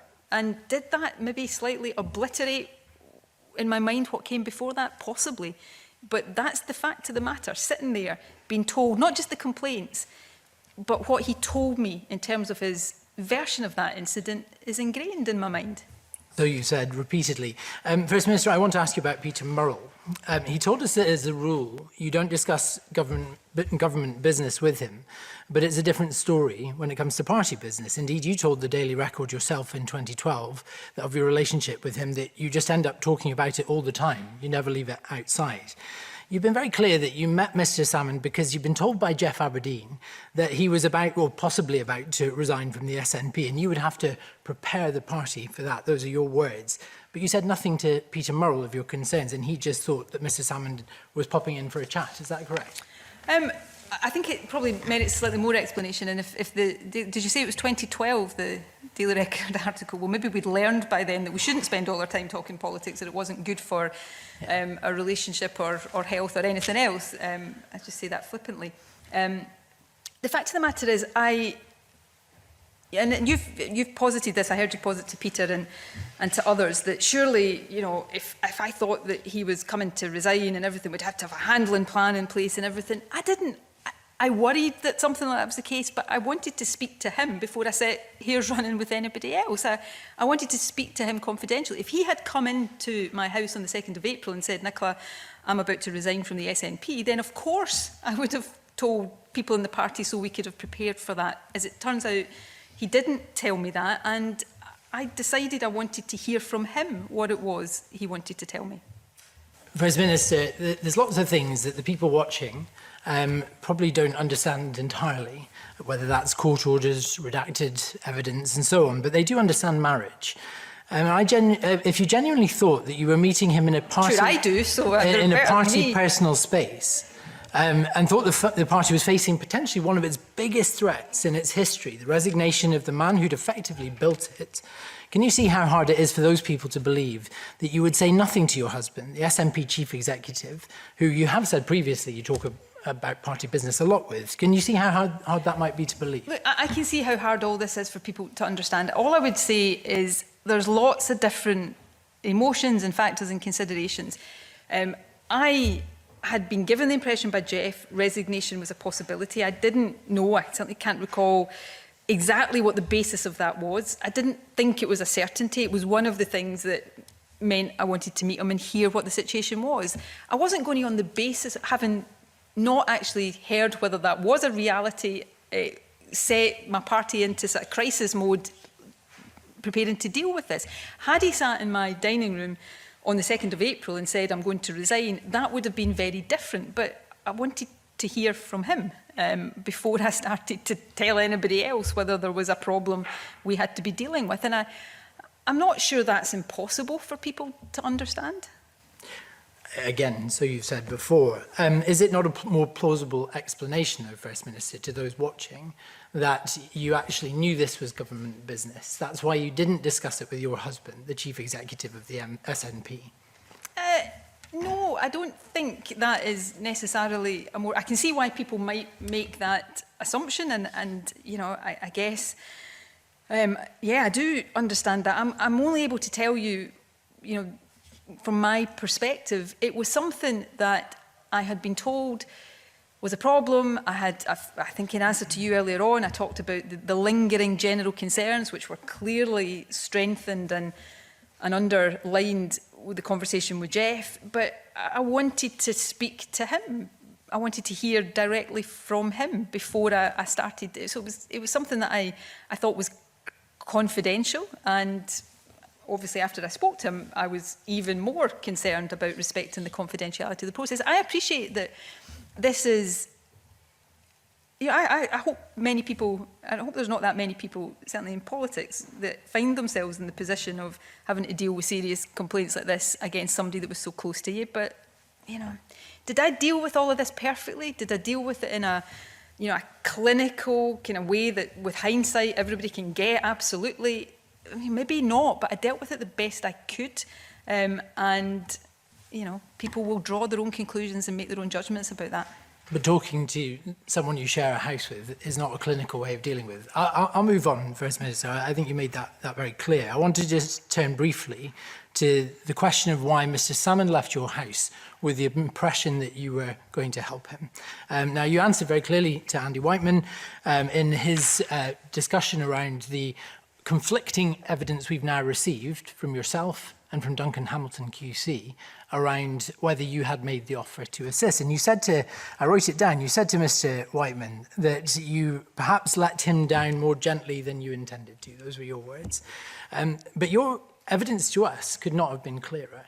It said, I made clear to him that I had no role in the process and would not seek to intervene in it. That doesn't sound like letting him down gently at all, does it? I did make clear to him that I had no role in the process. He could see that himself because I think he had a copy of the process. And I think I made it clear that I wouldn't intervene. Now, I am, given what he said, given what Duncan has said, you know, yeah, did I make that clear enough? Did I, in discussing with him and hearing what he thought should happen, did I make that clear enough? And I'm not. So in sense, disputed evidence, I'm not saying if Duncan says I said something like that. But when I look at the things that I am being accused of saying, they don't strike me as being, yeah, I'm going to intervene. It's things like, well, yeah, I'll help if it's appropriate, or if it comes to, I don't know, if it comes to what the Permanent Secretary's got to tell me. The Permanent Secretary, under this procedure, wouldn't tell me till the end. It sounds as if I was not actually thinking of intervening. But, you know, if he left there with the impression that I was, then, you know, that clearly was not the impression I wanted to give him. But the crucial part in this, or a crucial part in this, is I didn't intervene. I didn't intervene. And I've heard it put to me today that I should have intervened, but I didn't. And that, so, you know, whatever way I was expressing myself and whatever discussions I was taking part in, I did not intervene in the process. With respect, that's not what we're looking at here, First Minister. We're looking at what you've told this inquiry in your written evidence, juxtaposed with what Duncan Hamilton, who is a QC, who has also suggested he'd be willing to repeat these assertions under oath and knows full well what that would do to his reputation in the faculty of advocates and everything else, where he said explicitly that, and I quote, my clear recollection is that her words were, if it comes to it, I will intervene. That is not any suggestion of letting Mr. Salmon down gently, and nor is it along the lines of what you've written to us. I don't know what that would mean in the context of what we were dealing with. If it comes to it, if it comes to what there was an investigation underway. So I don't know. All I'm trying to explain here, and it's imperfect, and I get that, is I'm in this discussion where, you know, I've been told something shocking and upsetting. I'm trying to process it all in my mind as I go, and, you know, maybe I express myself in ways that I shouldn't have done. I'm not sitting here saying I didn't, but I believed that I had been clear that I could not and would not intervene in this process. But with respect again, First Minister, you're focusing on the wrong set of words. You know, if it comes to it, is not that important as important as in I will intervene. It doesn't matter I don't the context. So those particular we'll words. Move on. I appreciate we're not going to agree on this. I'm just coming to an end, convener. I appreciate your patience with me. The problem is, First Minister, that actually Duncan Hamilton's statement here is actually borne out by some of the facts, not least Mr Salmon's messages to you bear out Mr Hamilton's version. He certainly left with the impression that you were going to help. He said on the 3rd of June, my recollection of our Monday, 2nd April was rather different. You wanted to assist. Now, I understand that you have told us that perhaps you left him with the wrong impression. And I don't think anyone's suggesting that you did make good on that promise, but this is the impression he left with. But the other thing that really sticks with me is the delay in you telling the Permanent Secretary.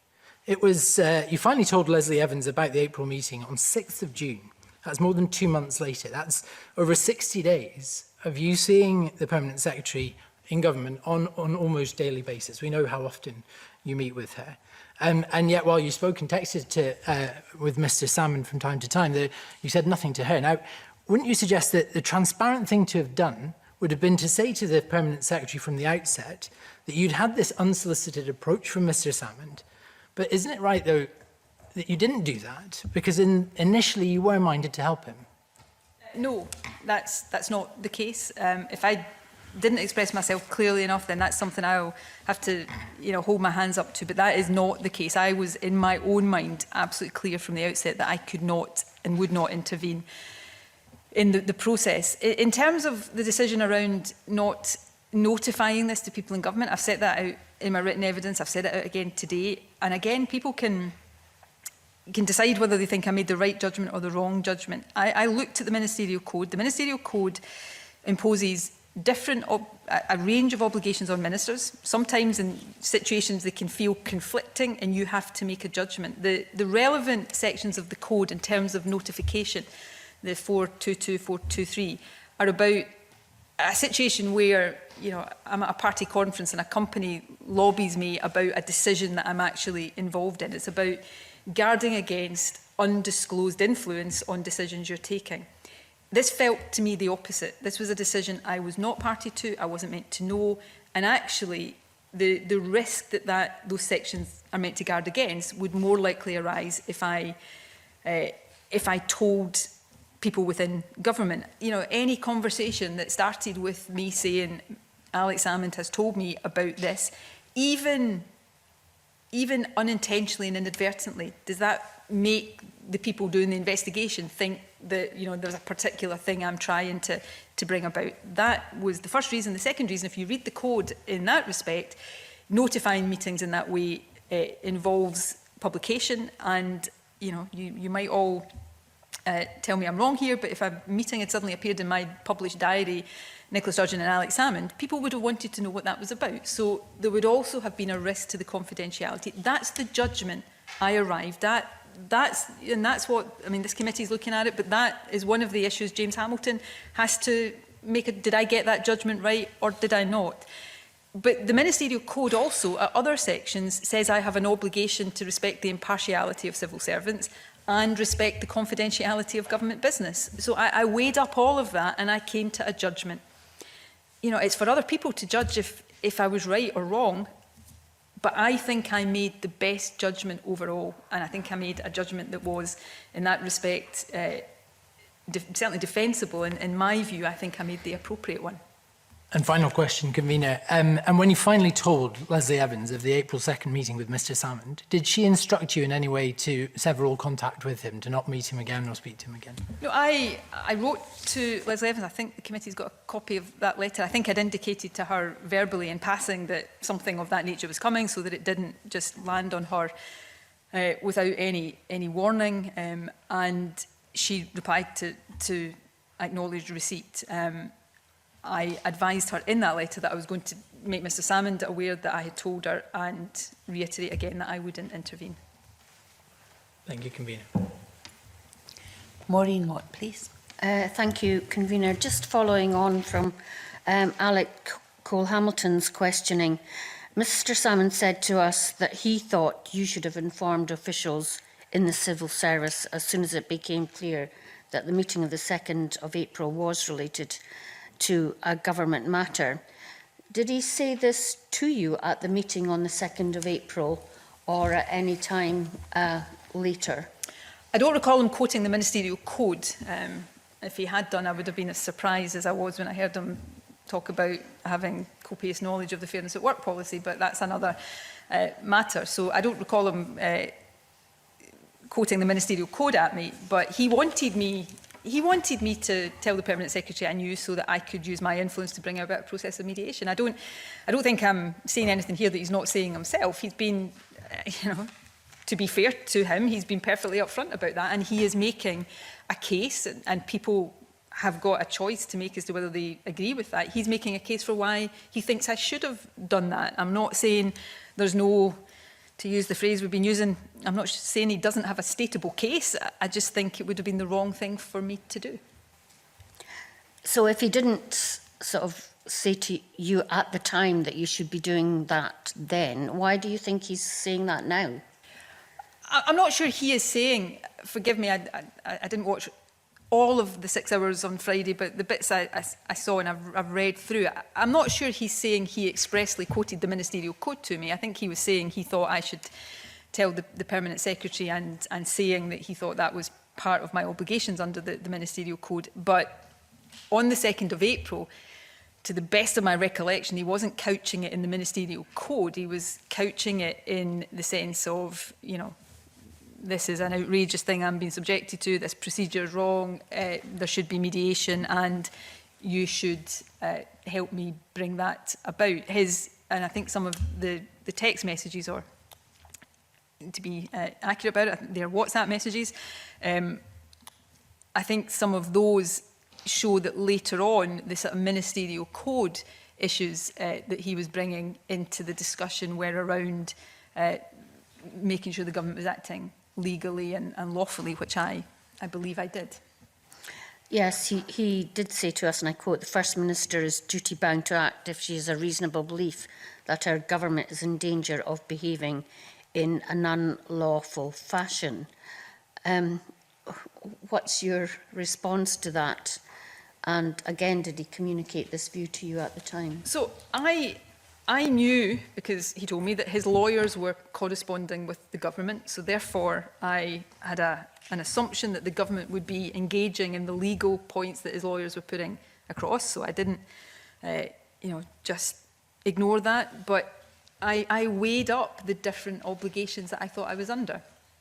That had I intervened in the way he wanted, that would have satisfied what he thought my obligations were, but I think I would have been acting improperly by intervening on his behalf because of our relationship in a process that I wasn't meant to be involved in. Now, when we got to the stage where it was clear that he wasn't talking about legal action in sort of the abstract, but was very seriously considering legal action, I then took the decision to inform the Permanent Secretary that he had said that to me as I suppose part of being sure that the government had awareness so that they were taking the proper steps to ensure that the government was acting appropriately legally. So life as a minister would be much easier if these things were all binary and you could point for every situation to a provision in the Ministerial Code and it answered the question for you. It doesn't. We face every day complex decisions that we have to balance the different factors and act in a way that we feel is appropriate overall and aligns with the multitude of obligations that the Ministerial Code place on us, and that's what I sought to do. Okay, thank you. Move now to Myrtle Fraser. Thank you, Convener. I wonder if I can follow up some of the questions we had from Alex Cole-Hamilton around the meeting on the 29th of March, because initially, when you were asked about this, in Parliament, you didn't acknowledge that meeting had taken place. Subsequently, you said it had. And in your written evidence to this committee, you say initially you essentially had forgotten about it until you were reminded of it. And you say, I think it did cover the suggestion that the matter might relate to allegations of a sexual nature. I think I'd have to share Mr. Cole-Hamilton's scepticism about your forgetfulness in this respect. If I can try and put this in parallel terms, at the time you were deputy to Alex Salmond, I was deputy to Annabel Goldie. If somebody had said to me in a meeting that Annabel Goldie had been accused of accusations of sexual harassment, I think that would have stuck in my memory. I don't think I would have just forgotten about that. I would have been so shocked and appalled by news like that that I probably wouldn't have slept a wink that night. It wouldn't have just gone out of my mind. So yeah, I think you'll understand why we're struggling to believe that the story that you just forgot about this meeting. Story, it's an account of what happened, and I do understand that, which is why I'm trying to explain the relative import and significance of the two meetings. The other factor around the 29th, as well, is, to the best of my recollection, it was a general discussion focused really on getting me to meet Alex Salmond so that we could talk directly on the issue. By that time, and I set this out in my written evidence, the whole episode around, if I can call it that, around the Sky News Edinburgh Airport query had left me with a kind of lingering fear, suspicion, concern, call it what you want, that something might appear. So in a sense, that kind of general concern, that general discussion, if that had been the first time I'd ever heard any suggestion of complaints of sexual misconduct against Alex Salmond, that might be true, but it wasn't. And then on the other side of that, April the 2nd, in terms of sitting there in my own house, reading a letter with all of the detail and hearing his account of it, is what is the strong memory in my mind. I appreciate that people might think, how could you forget that? But I'm trying to set out here what actually happened. And I have struggled a lot with, you know, why did I not remember the 29th of March? I've been struggling to try to remember as much as I can about the content of that discussion. When this first came to light, and I was in my own mind trying to think, when was it I found out about this? In my mind, just instinctively, it wasn't a choice between the 2nd of April and the 29th of March. What I would try to, and I remember doing it when it first became public, I was checking the date of Easter Monday, because it was Easter Monday that we met, and I was like, what date was Easter Monday? So, rightly or wrongly, to use your words, you know, people can be sceptical about that, but I hadn't remembered the 29th as being the big significant factor in this, and you know, in many ways, I really wish I had, because if I had, I wouldn't be sitting here. I'd be sitting here answering a lot of these questions, but I wouldn't be sitting here trying to explain that to you. And I'm trying to explain it to the best of my ability and the best of my recollection. Okay, you claim that the meeting on the 29th of March was effectively a chance meeting, an informal meeting. It wasn't pre-arranged. That is contradicted by Jeff Aberdeen, and we know that because that is reflected in the evidence we've had from Mr Salmond. We had it last Friday, and also corroborated by Duncan Hamilton and by Kevin Pringle. Now, I asked Mr Salmond explicitly about this when he was here on Friday, sitting where you're sitting, and he said this: it is absolutely certain that the meeting on 29th March in the Scottish Parliament was pre-arranged for the express purpose of Nicola being briefed on the situation with regard to me and complaints. I can't speak to what Alec thought or what Alec was told in all of this. I can only speak to, so I said earlier on, I knew that Jeff, so in the sense that I didn't walk out of my office and find him there and I didn't know anything about it. I had been told, I think the night, I think it was the night before, this was a Thursday, so usually on a Thursday morning I'm focusing on other matters, that Jeff may well be in Parliament the next day and wanted to see me. So in that sense, if that is what, if Jeff thought that was pre-arranged, then that's the basis on which I understood it. What is definitely the case is that in that meeting, I agreed to see Alec. So I'm not disputing that. I'm not disputing that the genesis of the 2nd of April meeting was in the 29th of March meeting. I think the claim is the meeting was set up by your office. My understanding is that Jeff had asked to see me. Clearly, it was through people in my office that request was conveyed. So the meeting was not at the request of your office? Not as far as I'm concerned. Because that is directly contradicted by the evidence we've had from the former First Minister, and his version of events is corroborated by Duncan Hamilton and by Kevin Pringle. So I may have missed something. The idea that I thought Alex Salmond's evidence was that Jeff had wanted to come to see me, to brief me, and I wasn't asking to be briefed on matters. The request was Jeff wanted to come and see me and might be in Parliament the following day. Well, I think when we read the evidence that's here from Duncan Hamilton, corroborated by Kevin Pringle, it's clear that they're supporting former First Minister's version of events. On what point?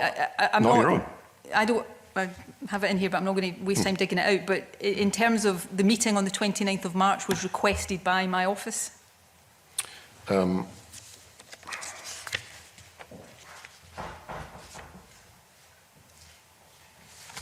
I'd have to just double check what Mr. Salmon said in the official report about that. He certainly said the meeting was pre-arranged. So I've explained that bit, but I may be wrong here, but I was not of the view that he claimed it had been requested. Right, I will... Anyway, I'm happy to come back. I can come back to that, I think. Can I suggest, Mr. Fraser, that you go on to your other questions and we can ask our clerks to check that? Yeah, fine, I will do. Thank you, Convener.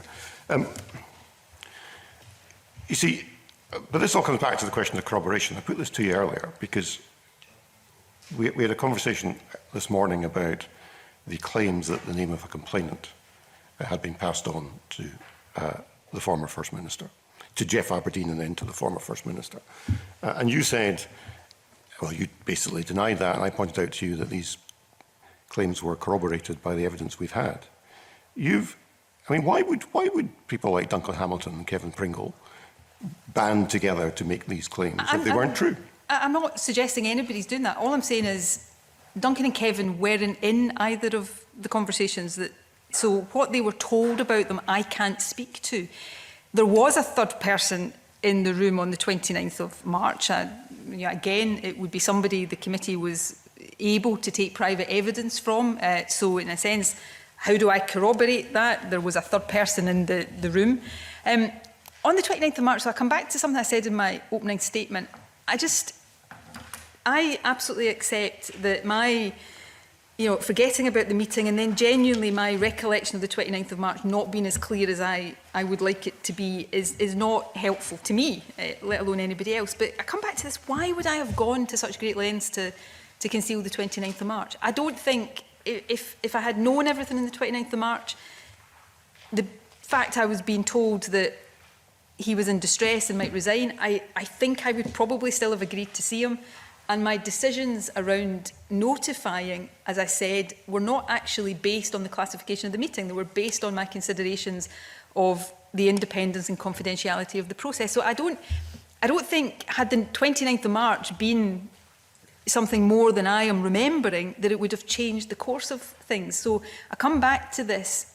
Why would I have gone to such great lengths and the jeopardy of that to sort of conceal that it happened? It doesn't make sense in my mind that I would have done that. I've now found the quote I was searching for and couldn't lay my finger on a moment ago. It's in paragraph 75 of the former First Minister's evidence.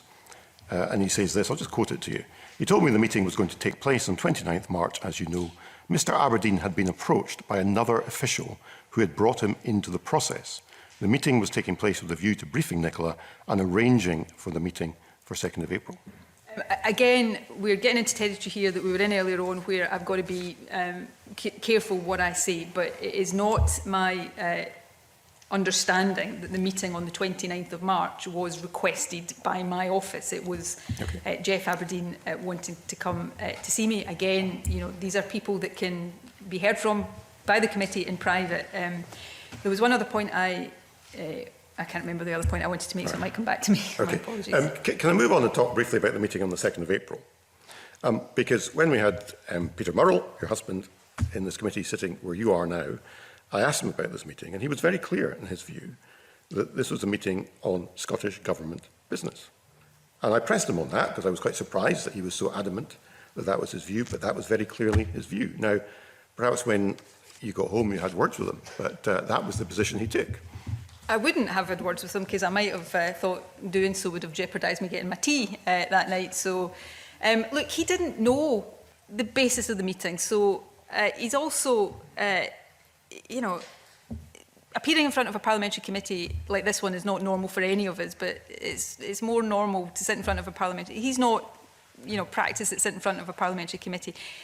That was his, I guess, assumption based on the fact I wasn't telling him what was going on. He didn't know the basis of of the meeting, and I think he said that he was drawing from my evidence.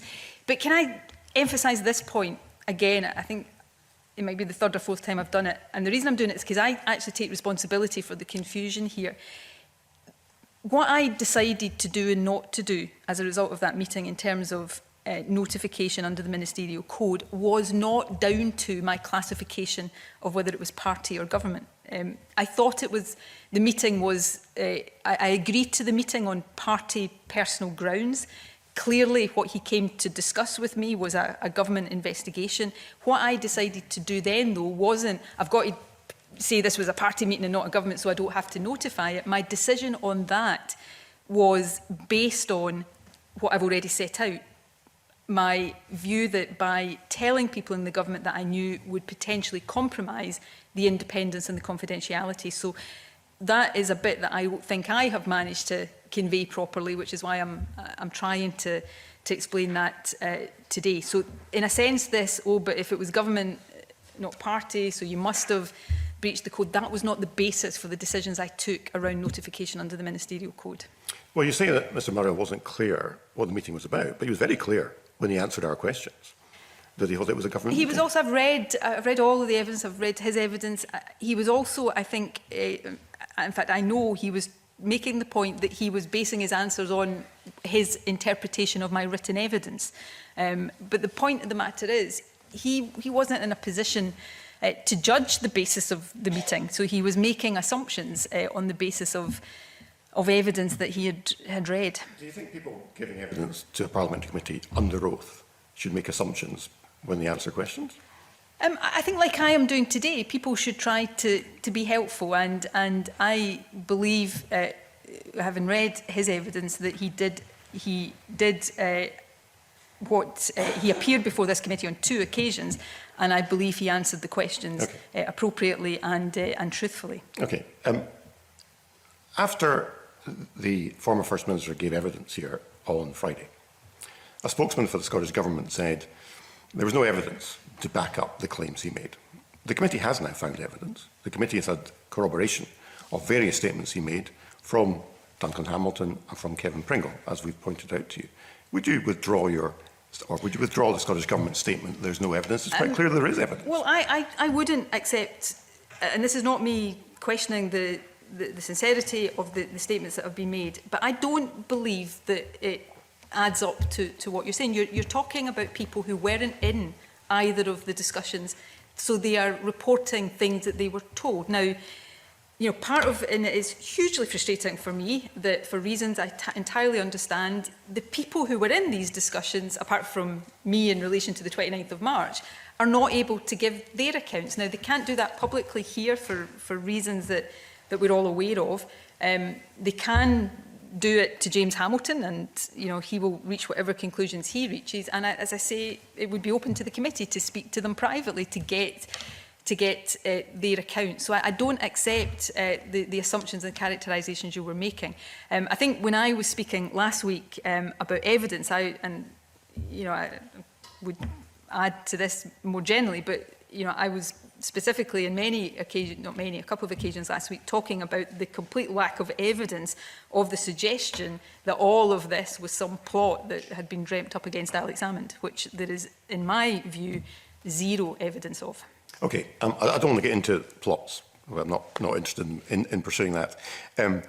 But you being a lawyer will be well aware that contemporaneous statements count towards corroboration, and therefore the evidence we have from Duncan Hamilton and Kevin Pringle points to contemporaneous statements. But can I just make the point, I'm not really making it as a lawyer, just as a person, you know, having contemporaneous statements from people who were told things when you haven't heard from the people who actually supposedly said them would seem to me to be a bit of a missing bit. Well, but you're still alleging, First Minister, that the source of all this, that Jeff Aberdeen, is giving a false set of events. I'm not.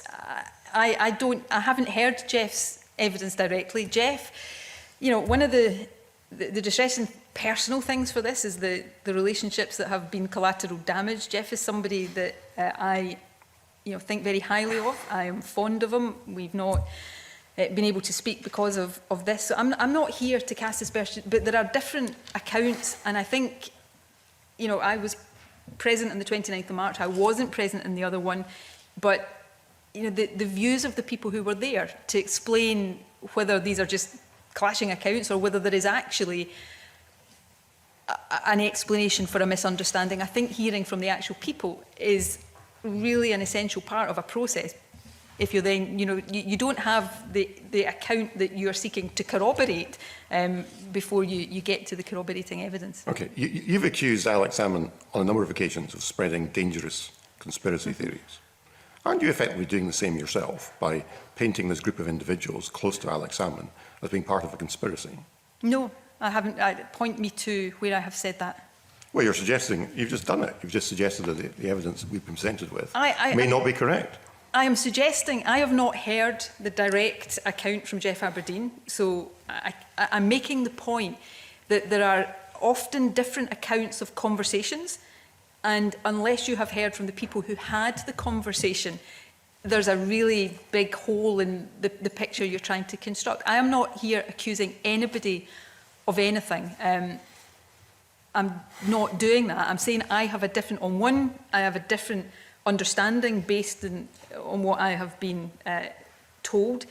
And on the conversation that I was a party to, I've tried, to the best of my recollection, to give you an account of that. The two other people in the room, Jeff Aberdeen and another individual, I don't know what the committee's seen from Jeff, but on the other one, hasn't heard from. So I'm not accusing anybody of a plot or a conspiracy or anything. I think there's probably been enough of that in this whole episode. Okay. Finally, Convener, you've said some very harsh things about the former First Minister. Now, as a political opponent, I've said some harsh things about him myself, and others around the table have, but that might be expected from us. But you know, you're an ally. You've been a close political friend of his for 30 years.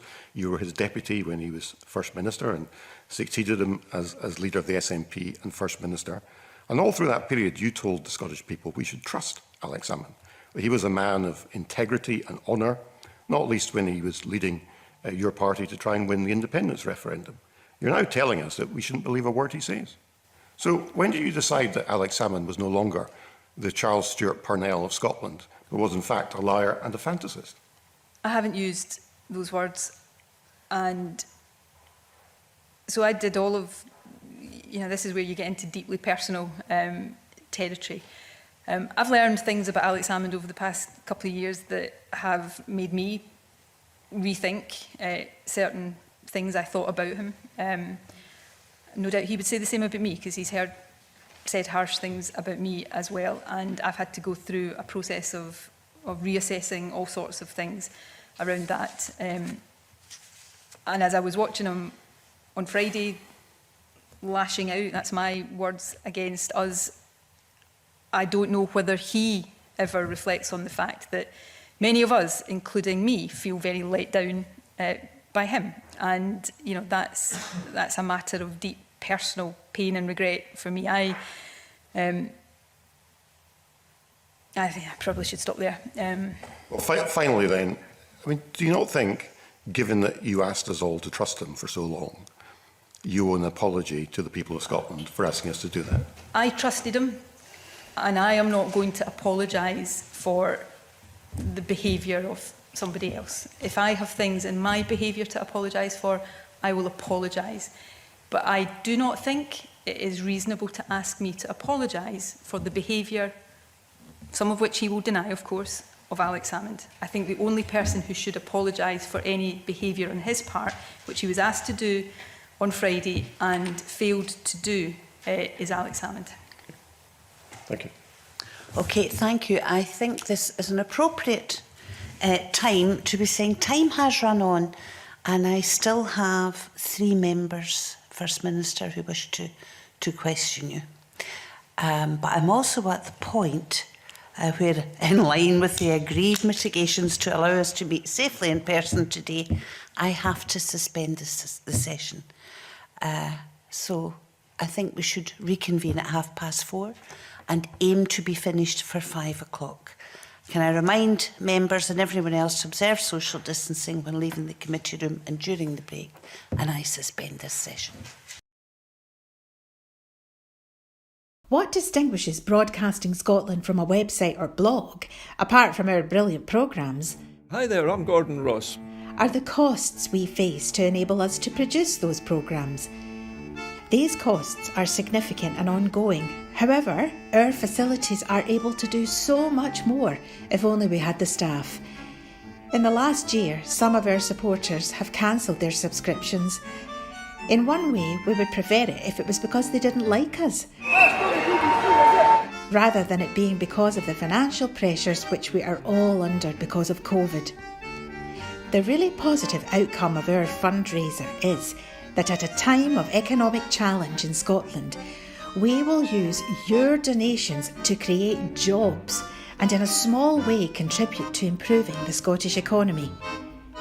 If you want us to be Scotland's independent broadcaster, able to provide an alternative mainstream television platform, then please support us. Scotland is going to be an independent country.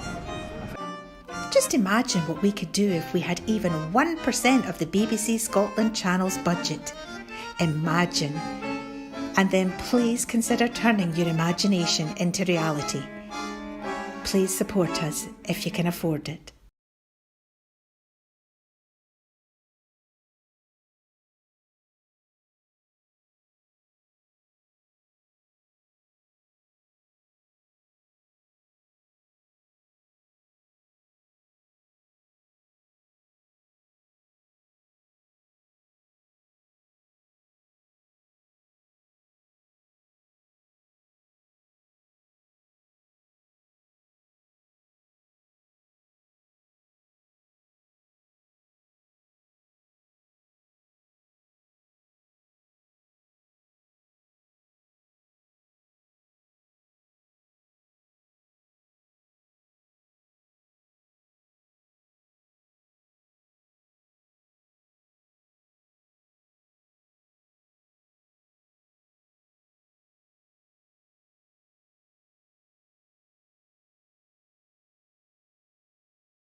Welcome back, everyone, to the 15th meeting of this committee in 2021, to the evidence session with the First Minister of Scotland, Nicola Sturgeon, MSP. I can confirm that Ms Sturgeon took the affirmation at the start of this morning's evidence session. We have three questioners left to talk about the ministerial code. I intend to finish this meeting at 5 o'clock, so I would ask the three questioners all to bear that in mind in their timings and to be fair to each other. I first of all have Andy Whiteman. Thanks very much, Convener. Just two, maybe three brief points.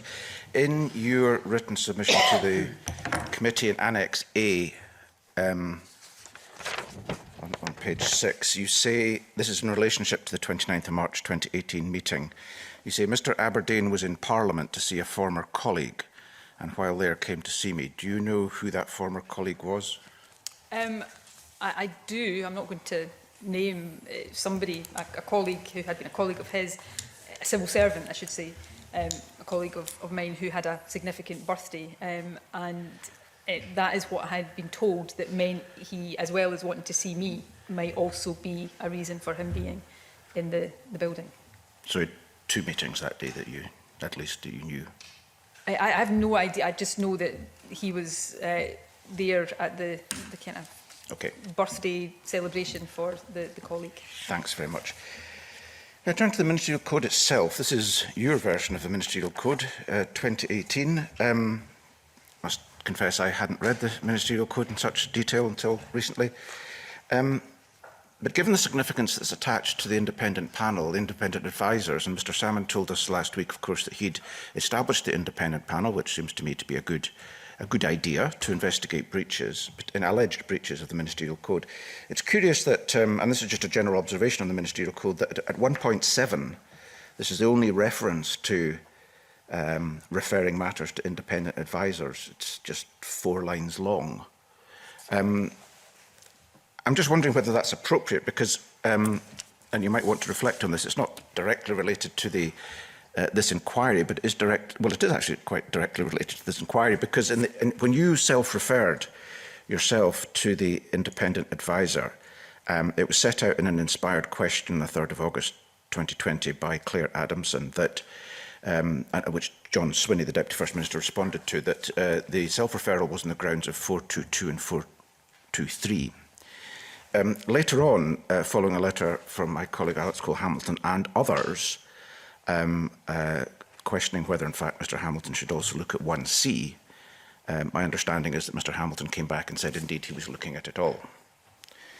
I'm just wondering about the propriety of having a process where someone refers themselves to an independent advisor on one ground. Should it not just be the case that as a matter of course, as a matter of routine, as a matter of policy, in fact, in the Ministerial Code, it should be a reference to an alleged breach of the code, and it's up to the independent advisor to decide which, if any, grounds have been breached?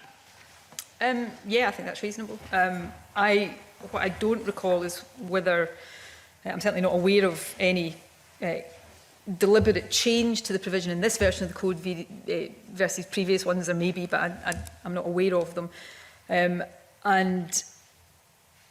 But yeah, I think I can't, obviously I'm not going to try and sit here and speak for Mr Hamilton, he'll speak for himself, but my understanding of how he is doing this is, yeah, if he sees anything relevant that he thinks is engaged with the Ministerial Code, he will look at that. Just to maybe remind members that the reason originally the 422, 423, if you cast your mind back, and I don't have the official report of this sitting in front of me, but the week that the judicial review was conceded and I made the statement and set out the contacts I'd had with Alec, the First Minister's questions time that week, I think from memory it was Richard Leonard that posed these questions, was specifically on my failure to notify the meeting, and that was the request for. So that's the genesis of the referral being on these particular points. But look, I have no interest in constraining this review. I want to be able to set out the actions I've taken and get a view on my conduct in terms of the ministerial code. I don't want people to be able to come back afterwards and say, no, but it didn't look at the right thing. So my view is that Mr Hamilton should be completely unconstrained in anything he wants to look at or say. And just finally, in your foreword to the ministerial code, you say, I will lead by example in following the letter and spirit of this code, and I expect that ministers and civil servants will do likewise. You confirm that following the report from Mr Hamilton that you will indeed lead by example in following the letter and spirit of this code in respect of any findings that he makes? I will, in everything I do as First Minister, seek to do it appropriately and properly and by the highest standards, and it's for other people to judge that. When I've been asked this question before, will you do X? If he says, no, I know that, but I'm trying to explain. I am not trying to dodge that. I just think it is not unreasonable for me to say, let Mr Hamilton do his work and report, and then I will respond to whatever his report No, I understand says. that, but you've made a commitment in the foreword here. I will lead by example in following the letter and spirit. And I'm just inviting you to agree that that's indeed what you will do. Absolutely, I believe that. I try to do my best to do that every day in this job. It's for others to judge whether I fail, succeed or fall somewhere in between. I take very seriously the obligations and the privileges and everything that comes with this job. And for me, the office of First Minister and all that comes with that is bigger and more important than any individual incumbent of it. Thanks, Camilla. Thank you. I have Jackie Bailey and then Margaret Mitchell, and please bear in mind the time that we have left. I will certainly try, Convener. Can I start with the precursor meetings to the 29th of March, where Jeff Aberdeen was told by a senior member of your team about the complaints? Were you aware of those meetings? I have answered these questions already today, Convener, to the best of my ability. I don't think I can add anything within the legal constraints I am under to what I have already said about these matters. No, there are no legal constraints to you telling me whether you were aware of the meetings. No, to the best of my knowledge, I wasn't. You weren't. So a senior member of your team had meetings that you knew nothing about. That will not be as unusual as you might think it is, Ms Bailey. I don't know what every member of my team is doing every minute of the day. Okay, but a senior member of your team talking about complaints against the former First Minister would be quite significant, I think you would agree. We're going back over previous ground here. Yep. I am not accepting the premise of your question that what you are claiming happened at a particular meeting actually happened, and that's where I'm going to start repeating myself, and we're going to go over all the same ground. No, I'm not talking about complainers or the names of complainers. I'm talking about the fact of complaints. Look, I was not at these meetings. The people who were at these meetings have not been heard of, and therefore I'm not going to comment on meetings that I was not party to beyond what I've said already. No, I understand you weren't there. I understand you weren't party to those meetings. What I'm asking, I'm not asking about the complainer. What I'm asking about is, did you know that there were meetings to discuss the fact that there were complaints? No. You didn't? Okay. The 29th of March meeting was pre-arranged. We understand, I've checked it, it was jointly arranged by a senior member of your team along with Mr Aberdeen. It was, according to the evidence we've received, to discuss complaints. Were you aware of that in advance? I was aware, I think I've set this out already today, I was aware that Jeff wanted to see me, that he might be in Parliament the next day, and I was given a broad indication that it was about concerns about Alex Salmond that he wanted to see me about. Okay. A broad indication was given by a senior member of your team? Yes. Okay. Did the indication at any stage say that there were complaints in train? In terms of specific complaints, that was not, I've gone through this, that was not what I was aware of at that point. I had an awareness that Jeff wanted to see me, that it was about concerns about Alex Salmond. I've gone through what, from my recollection, Jeff then told me, and I've also gone through what happened on the 2nd of April in terms of Alex Salmond showing me the letter from the Permanent Secretary. Okay, I'm going to come on to the 2nd of April in a minute, but I'm curious to know that, according to Jeff Aberdeen, he was coming on the 29th of March to discuss complaints. You're telling me you didn't know that that was the case? It depends what you if you mean by complaints, as in the specific complaints. I knew he was coming to see me about a general concern about Alec. I've said on the 29th of March, he shared with me that there was an issue around a harassment concern, and that he wanted me to see Alec. I keep saying this not because I'm trying to be difficult here. I'm not trying to be difficult, but I have not seen Jeff Aberdeen's account, so I'm being asked to comment on something I have not directly seen. But my understanding is Jeff Aberdeen's account was given in court under oath. I wasn't in court. It was widely reported. And so what I have heard in terms of Jeff Aberdeen, I've seen something reported in the media that I believe to be an account of Jeff Aberdeen, but I don't know that for sure. And I've heard Alex Salmond's account of the 29th of March. I have not, I don't know what this committee's had from Jeff Aberdeen. I have not seen it. Okay. But given that he gave this information on oath in court, and knowing what you know about Jeff Aberdeen, one could safely assume it's true. Look, can I interrupt here? I think this is starting to become inappropriate because it's referring directly to the court case. And I'm not convinced it's adding any value to this. And we have heard the First Minister many times give her view on what happened on the 29th of March. Thank you very much, Convener. The difficulty is I'm not entirely satisfied with the responses that we've received. I was not in court. I didn't hear the evidence I accept that. Jeff I wasn't gave. And therefore, you say Jeff said things in court on oath. I didn't hear that evidence. I said openly in my opening statement, if the accounts that I have heard attributed to Jeff are the case, then it is clear I have a different recollection to the level of detail of that discussion. And I said that. I said it openly in my opening remarks, and I've said it so far in several occasions since then. Can I ask you about the meeting on the 2nd of April, where, according to Duncan Hamilton QC, he notes in his evidence that the only matter discussed at the meeting were the complaints against Mr Salmond. Is that correct?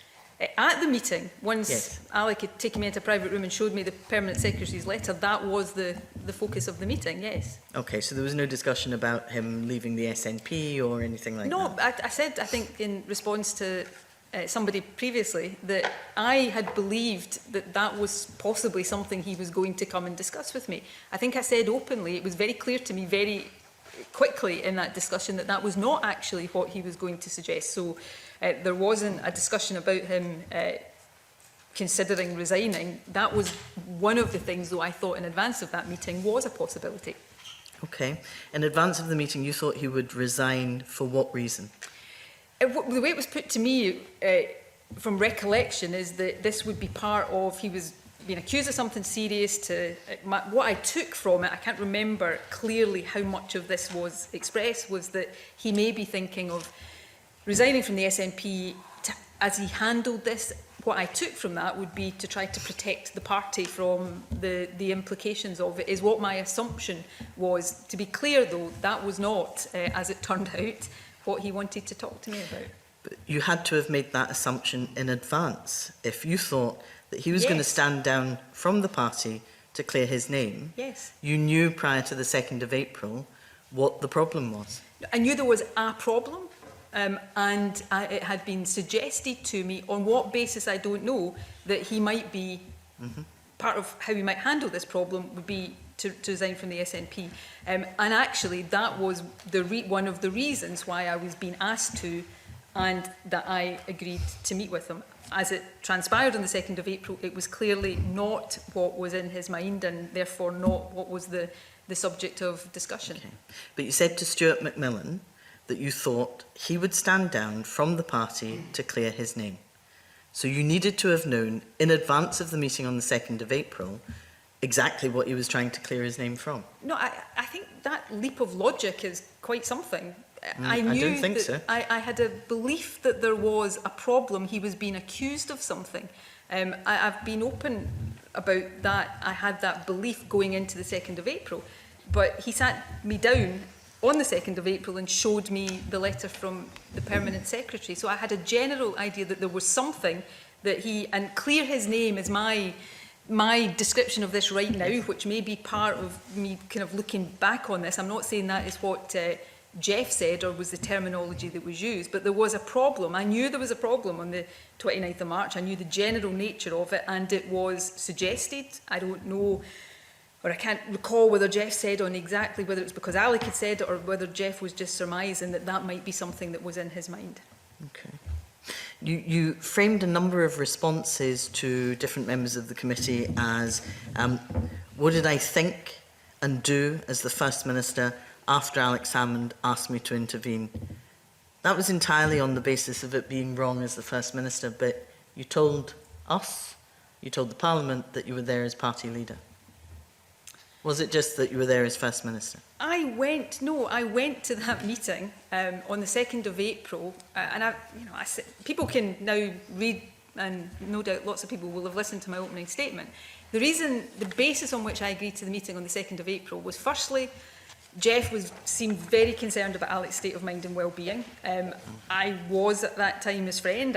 I wanted to see him on that basis, and there was this sense that there was a serious issue that might affect his status in the party. So I agreed to meet on the party personal basis.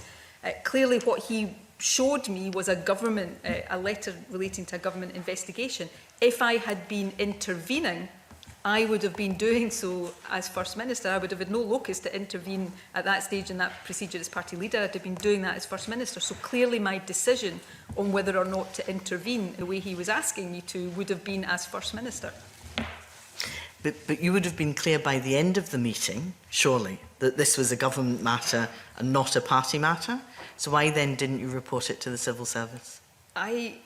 So I've gone through this, I think, 2 or 3 times now, and I'll do it for a 4th. I'm going to, because it is a really important point. My decisions about notification were not based on the classification of the meeting. I didn't think, if I say it's a party meeting, I don't have to report it. And I can maybe take responsibility for giving the impression that was the case. The reason I didn't report it was because I think if I had reported it, I would have compromised the independence and the privacy, the confidentiality of the process. So that was the basis on which I took that decision. And, people can look at the relevant sections of the Ministerial Code. I doubt very much that anybody involved in writing the Ministerial Code had these particular circumstances in mind when they wrote it. That perhaps is an issue that should be dealt with in the Ministerial Code, a situation of this nature. These provisions in the Ministerial Code are to guard against undisclosed influence on decisions a minister is taking. I judged this was the opposite of that, and that I would risk the independence and the confidentiality of the process more if I intervene, if I made my knowledge known, than I would if I didn't. Now, that is a matter, that is absolutely a matter that James Hamilton has been asked to consider and to give his view on.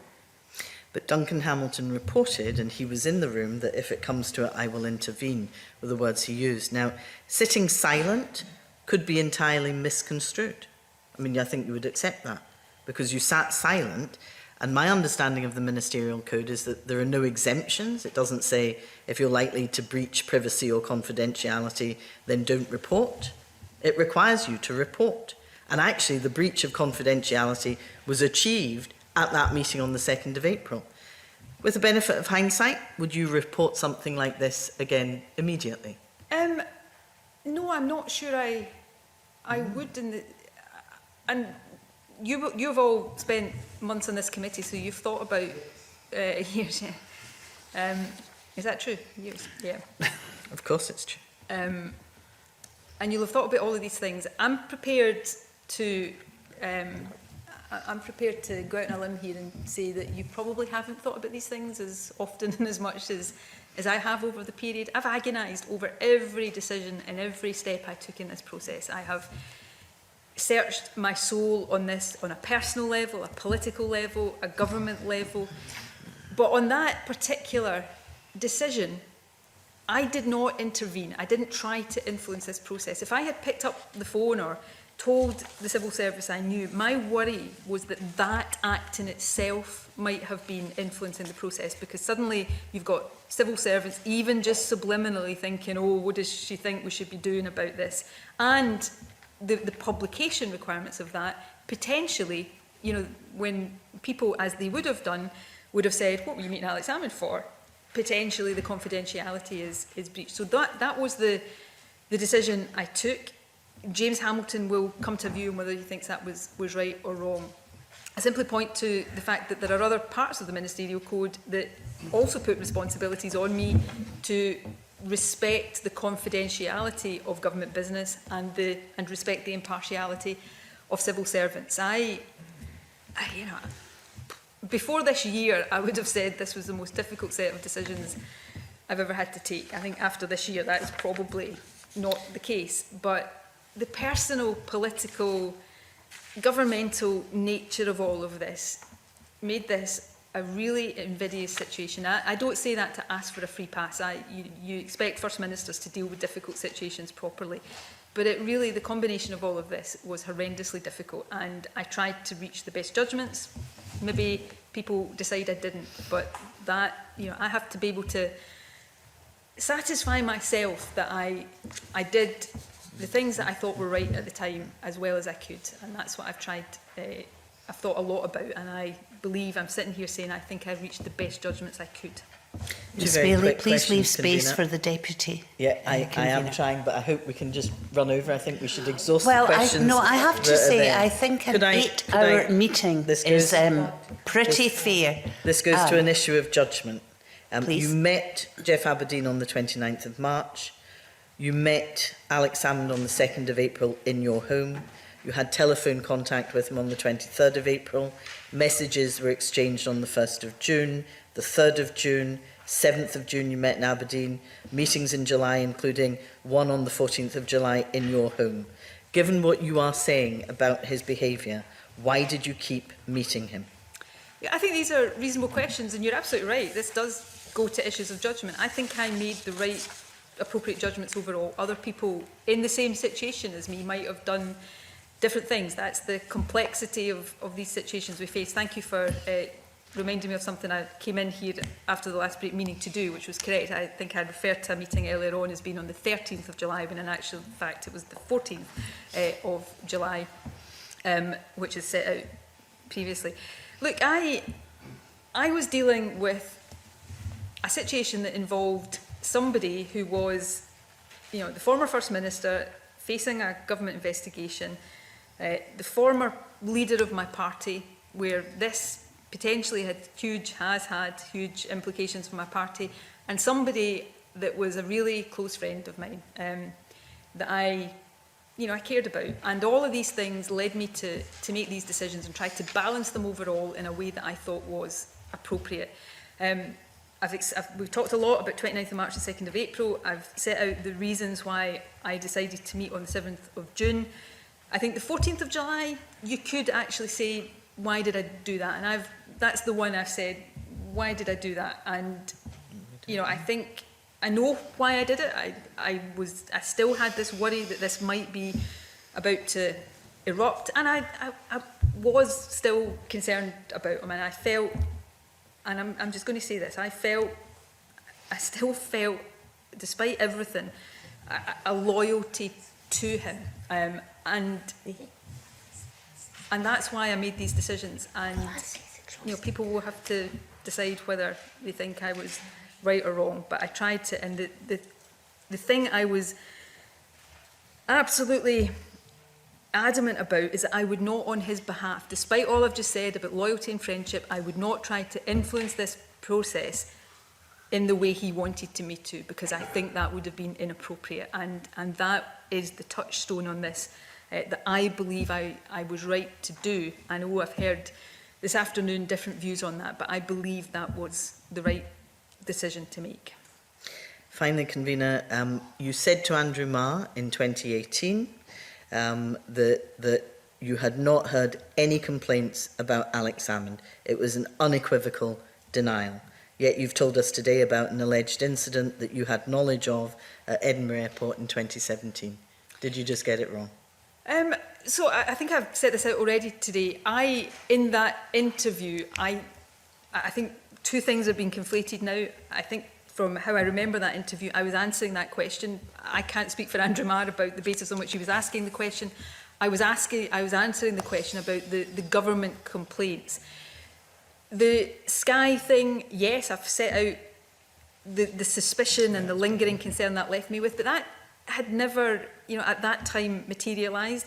I was also at that point, and this applies to the period, quite a long period after that, I was aware there were other proceedings potentially underway. I was trying on this issue not to say any more than I had to. So, look, these are all things that I accept. I accepted at 9 o'clock or after 9 when I made my initial statement. I've never been, maybe this is one of the differences between me and Alex Salmond.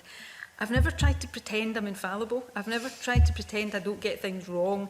So there will be things on this that I look back, I think, and maybe I wish I'd done that better and done it differently. And if that's the case, I'm sorry about that. I tried to do these things as best I could. Thank you, Convener. Hey, Ms Mitchell, we only have a few minutes left, so if you could be brief, please. If you don't mind, this is important, Convener. Ms Mitchell, I have just asked you to be brief. Would you please do so? I was quite clear when I felt the meeting should close. I can allow a couple of minutes leeway, but I'm not going to allow another 15, 20 minutes. I won't be able to put the same questions I would want to the First Well, Minister. could you please carry on instead of wasting time? Transparency, openness and accountability is what we established at the very beginning is essential for any government to establish trust with the electorate. And responding to the fact that no one so far has taken any responsibility at all for the catastrophic fallout from the government's complaint handling that cost almost £1 million to the taxpayer. Your response is perhaps you've been too understanding to those who made mistakes. Now that includes very highly qualified individuals with gilt-edged pensions earning what the normal Scot would deem as eye-watering salaries, who under oath have had or developed collective amnesia, have managed to forget about texts and other correspondence, have had to come back to the committee repeatedly and correct their evidence. The independence of our civil service matters, but what appears to be here, either we've got the most incompetent civil servants under the sun, some of them at the head, and that's doing such an injustice to our excellent civil service here, and that's regrettable. Or after 13 years, the independence and the lines have been blurred. Is that a possibility? Does it concern you? If you don't mind, I'll leave your questions to the end, given the constraints, your answers to the end the convener has put on me. We've also heard evidence, and this is definitely abuse of the ministerial code, from the former First Minister that there has been an abuse of power in leadership. And to substantiate the abuse of power allegations, your response has been, well, where is the evidence? Can you turn to the official report and just exactly the problem with providing that evidence, which our committee has also experienced. And this is what Alex Salmond says.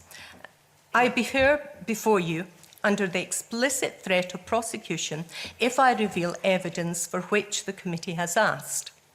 Not to fulfil my oath and tell the truth, the whole truth, and nothing but the truth would be contempt. But the Crown Office says it might lead to prosecution. I put it to you, First Minister, anyone looking in isolation at this process would assume that this was an inquiry process put in place by some tin pot dictatorship.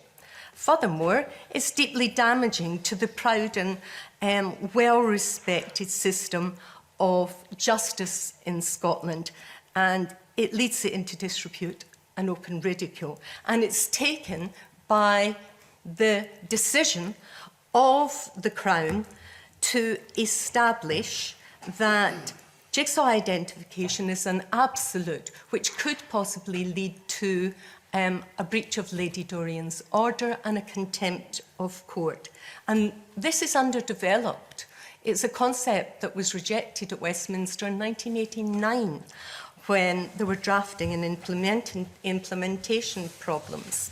So one thing to you now, First Minister, is you're saying what matters to you. Well, Alex Salmond laid out quite clearly what matters to him, and it should matter to everyone here, because what people are asking is if the former First Minister can find himself on the dock and in the kind of situation where he's almost facing imprisonment because of what he alleges is a breach, an abuse of power, then he says, and I agree, the independent civil service matters, the independence of the Crown and officers acting in the public interest matters, acting in accordance with legal advice matters, concealing evidence from courts matters, the duty of candour of public authority matters, litigation at any cost but to assist the court in reaching the correct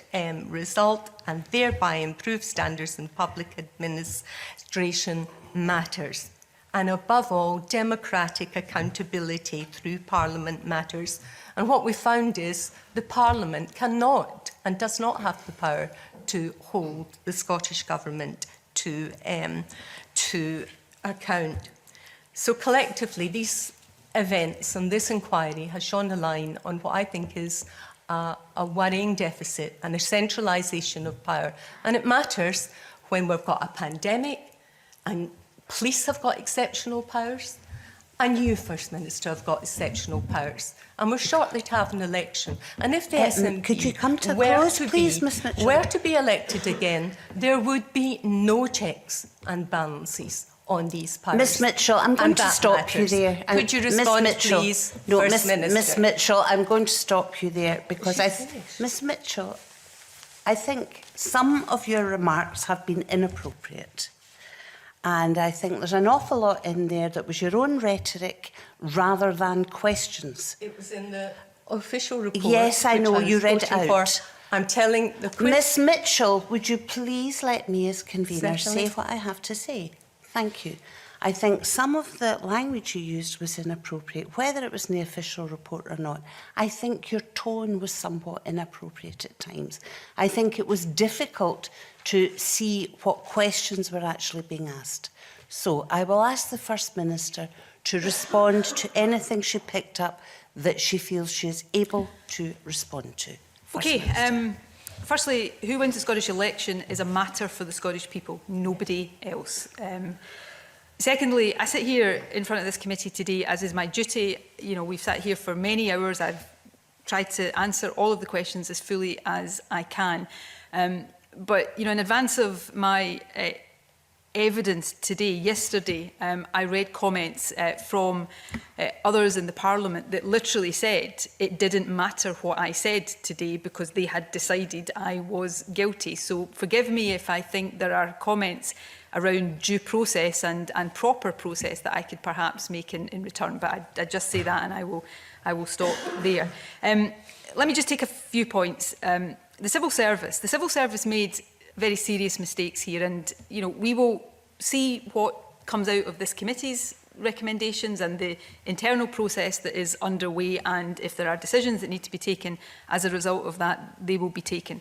I am not defending the mistakes that were made, but the civil service in Scotland acts properly and impartially at all time, and I'm going to say this very bluntly. I am privileged to have an impartial, independent civil service serving this government. And if the people of Scotland on May the 6th take a decision to have another government, that civil service will serve the new government just as professionally as and impartially as it does this one. And I think the accusations that have been made about the lack of independence or impartiality of the civil service are deeply unfair and, more importantly, unfounded, notwithstanding mistakes that are made in any organisation at times. Similarly with the Crown. The Crown acts independently of government. the Crown has, in respect of evidence shared in a criminal trial that was not disclosed, not handed over, has been operating within the law. The law passed by this Parliament that said that information shared in a criminal trial could not be. That was an absolute. There weren't exemptions, but this committee has had and has exercised the right to use Scotland Act powers to get that information. Again, I would suggest that is a system working, not a system not working. And I also think the attacks that have been made on the independence of our criminal justice system and the Crown Office are also unfair and deeply unfounded. In terms of issues around contempt of court order, that is an order that was put in place by Lady Dorian. That order has to be abided by and interpreted, and the Crown Office have a duty there to uphold the law. There are issues that have been raised in the course of this, and this Parliament in the next session may well want to look at this, about whether there should be greater privilege and immunity for this Parliament in terms of contempt of court, more akin to Westminster. I think that is a perfectly legitimate issue. But anybody who's suggesting that any of these things have happened in a way that is untoward, I think is wrong. These are examples of the law operating, which takes me, I suppose, to my final point in answer to Margaret Mitchell here. I know what Alex Salmond has said. I know what version of this Alex Salmond wants people to believe. And I know why, because I suppose when, well, I know why. But what happened here with Alex Salmond is no different to what would have happened with any individual. People came forward with complaints, first to the Scottish Government, then to the police. They did so of their own free will. And I've said before, these people, I don't know the identities of every single one of them. The police investigated those independently, as they would have done regardless of who these complaints had been about. The Crown Office, as it does every day, assesses the evidence and decided there was a case to answer, and then a court and a jury did its job. There have been mistakes made in this, and I think there is a lot of learning to be done, not partly because of the narrative around this, but I would put it to people that when it's seen in the terms of what actually happened, this is an example of the institutions of the country, the independent institutions of the country doing their job. And actually, out of this comes the message that no matter how powerful you are or were, no matter your status or connections, if you are accused of serious offences, then they will be investigated and you will have the chance to defend yourself in court. And that is how these things should work. Mistakes have been made by government, and that is undeniable. But the idea that because somebody doesn't like what happened over the past couple of years, we allow this attack to be made on the very fundamentals of our democracy, I just find deeply distressing, deeply unfair. And actually, whatever you think about me, the SNP, the Scottish Government, I think deeply injurious to the health and well-being of our democracy. And I really think all of us should think long and hard about it. No. First Minister, can I take that? You see these as your closing remarks? I think I probably should take those as my closing remarks. Yes. Can I thank you then for your evidence today, for spending so long with this committee? Thank you very much. And the committee will now have a short break and reconvene virtually for a private session. This session is suspended.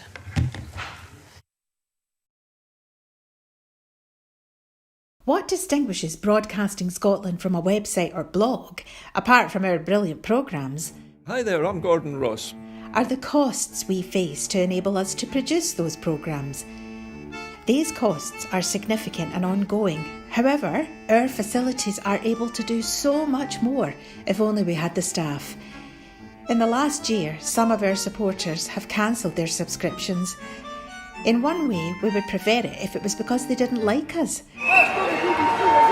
rather than it being because of the financial pressures which we are all under because of COVID. The really positive outcome of our fundraiser is that at a time of economic challenge in Scotland, we will use your donations to create jobs and in a small way contribute to improving the Scottish economy. If you want us to be Scotland's independent broadcaster, able to provide an alternative mainstream television platform, then please support us. Scotland is going to be an independent country. Just imagine what we could do if we had even 1% of the BBC Scotland channel's budget. Imagine. And then please consider turning your imagination into reality. Please support us if you can afford it.